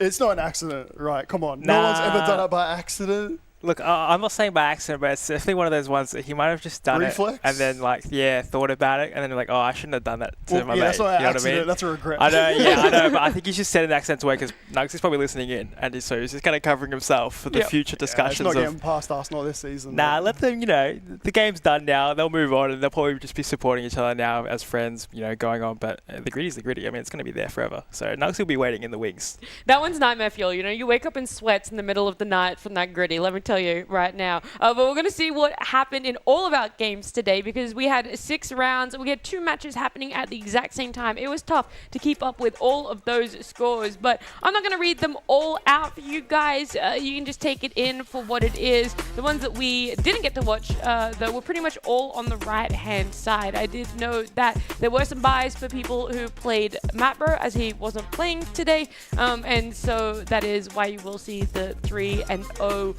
scores in both of those games against Matbro, but no real surprises or shocks, I would say, in the games that we witnessed. Maybe a couple closer than I thought they were going to be, Nate. Well, I'm just excited to see there that Fighty's got his debut win. We said that was a big day for him, the only competitor without E-League experience. That game against Nagiti to start, 3-2 win versus Nugy. Congratulations.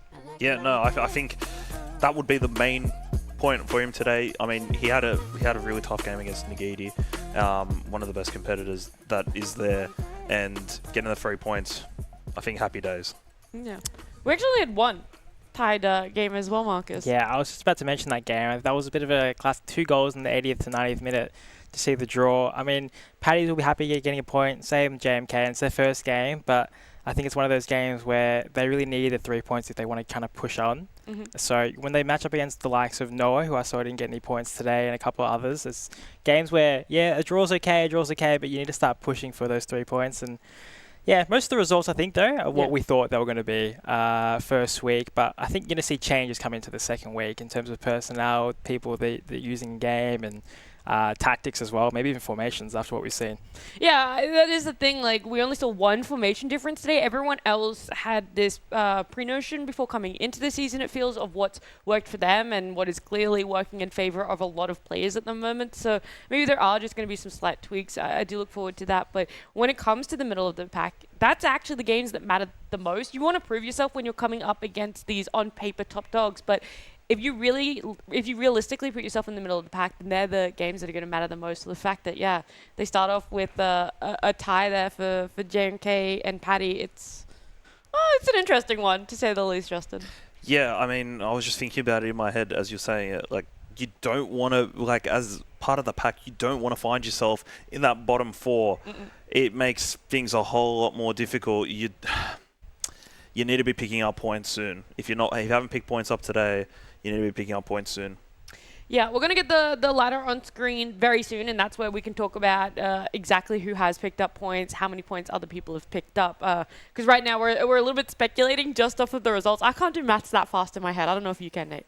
Yeah, a bit of, what can I say or not say? Well, let's my bring it brain up. does those things sometimes, yeah, but it's always more fun where it's like the big reveal altogether and whatnot. And again, goal difference, some of those late goals, I didn't even know. Well, I didn't even know. Let's see if we're going to be shocked at all by seeing that we have Nyla, Saad, Mark 11, and Nagidi all tied on 6 points. So in their 2 games today, they picked up both the wins. Dylan and Fadi, Sesto, they got 1 win, 1 loss for themselves. So again, Dylan's up in that goal difference. So maybe being on the 3 points, it shouldn't be too much of a blow to him, knowing that he is actually still quite advantageous in the goal difference. He had a blinder of a game, 7-2 was his first one.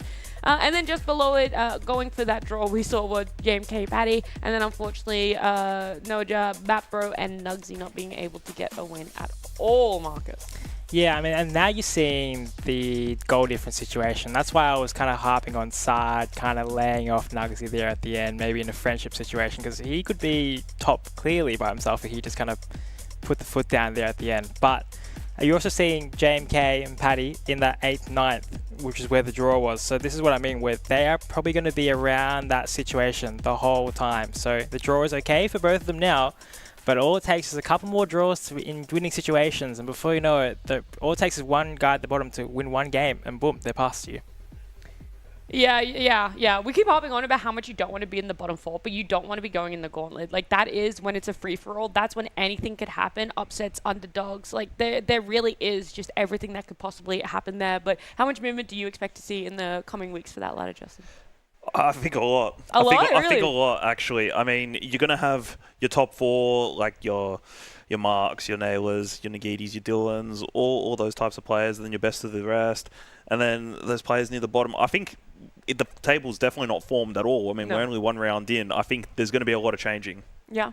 Would you say... Yeah, I'll completely disagree, to be honest, and be like, it's weirdly what I thought it might look like towards the end. Now, look, Naylor on top, I did, like, laugh, and not disrespectfully, just be like, after the interview, be like, oh, I've had a good day. Go Perth. Like, again, he'll just have that vibe. For someone, after we've talked and analysed and whatnot, it's like, that's a nice point.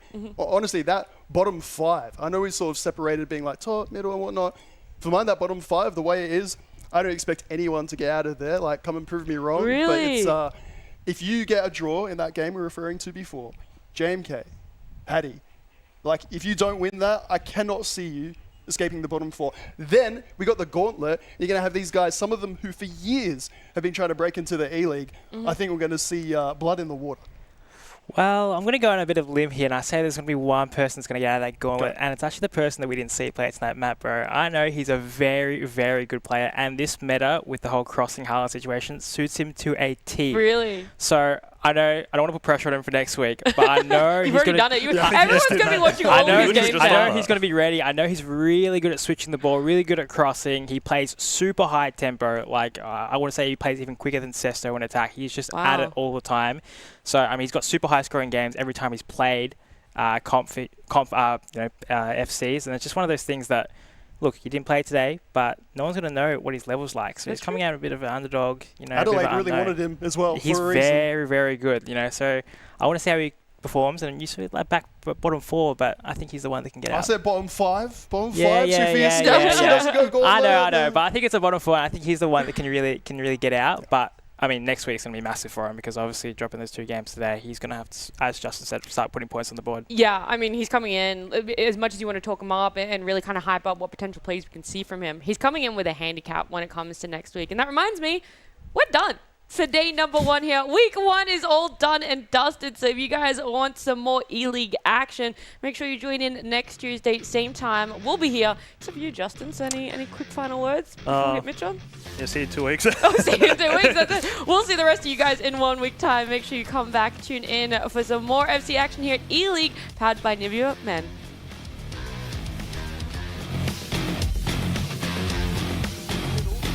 across this time. Butelas still going. McLaren, just how many chances would you like? As simple as you'd like. And there is the third. There is Butelas. Around the match day. Who knows for the season? Finally, he gets to finish it off. The poise under pressure. That big game experience looks to have been the difference. Flighty battling so well. During Team of the Year. Unbelievable item. 99 pace. I believe he's got whipped playstyle pass. Adam Taggart can defend, but he'd much prefer to attack and score more than his opponent rather than defend. As you see, Alphonso Davies, player lock into Haaland, step over, player lock against R9, near post, green time. That was brilliant use of the player lock. Hansen, top of the box, step over. Into Lolly, left-footed. Van Dijk, top of the box again. De Bruyne going out wide, into the middle to Mbappe, turns, goal. Unbelievable from Dylan. That is sustained pressure for a good 5 in-game minutes. Composure in the box. That's a risky back pass. He's gotten away with it there. Teo needs to get on the ball. There's the chip. Going to send Mbappe for a run. Player lock, cancels it, runs down the line. Just pure ego battle. Mbappe run down the line again. R9's on the box. He dinks it to Haaland. He's going to flick it across into the back post.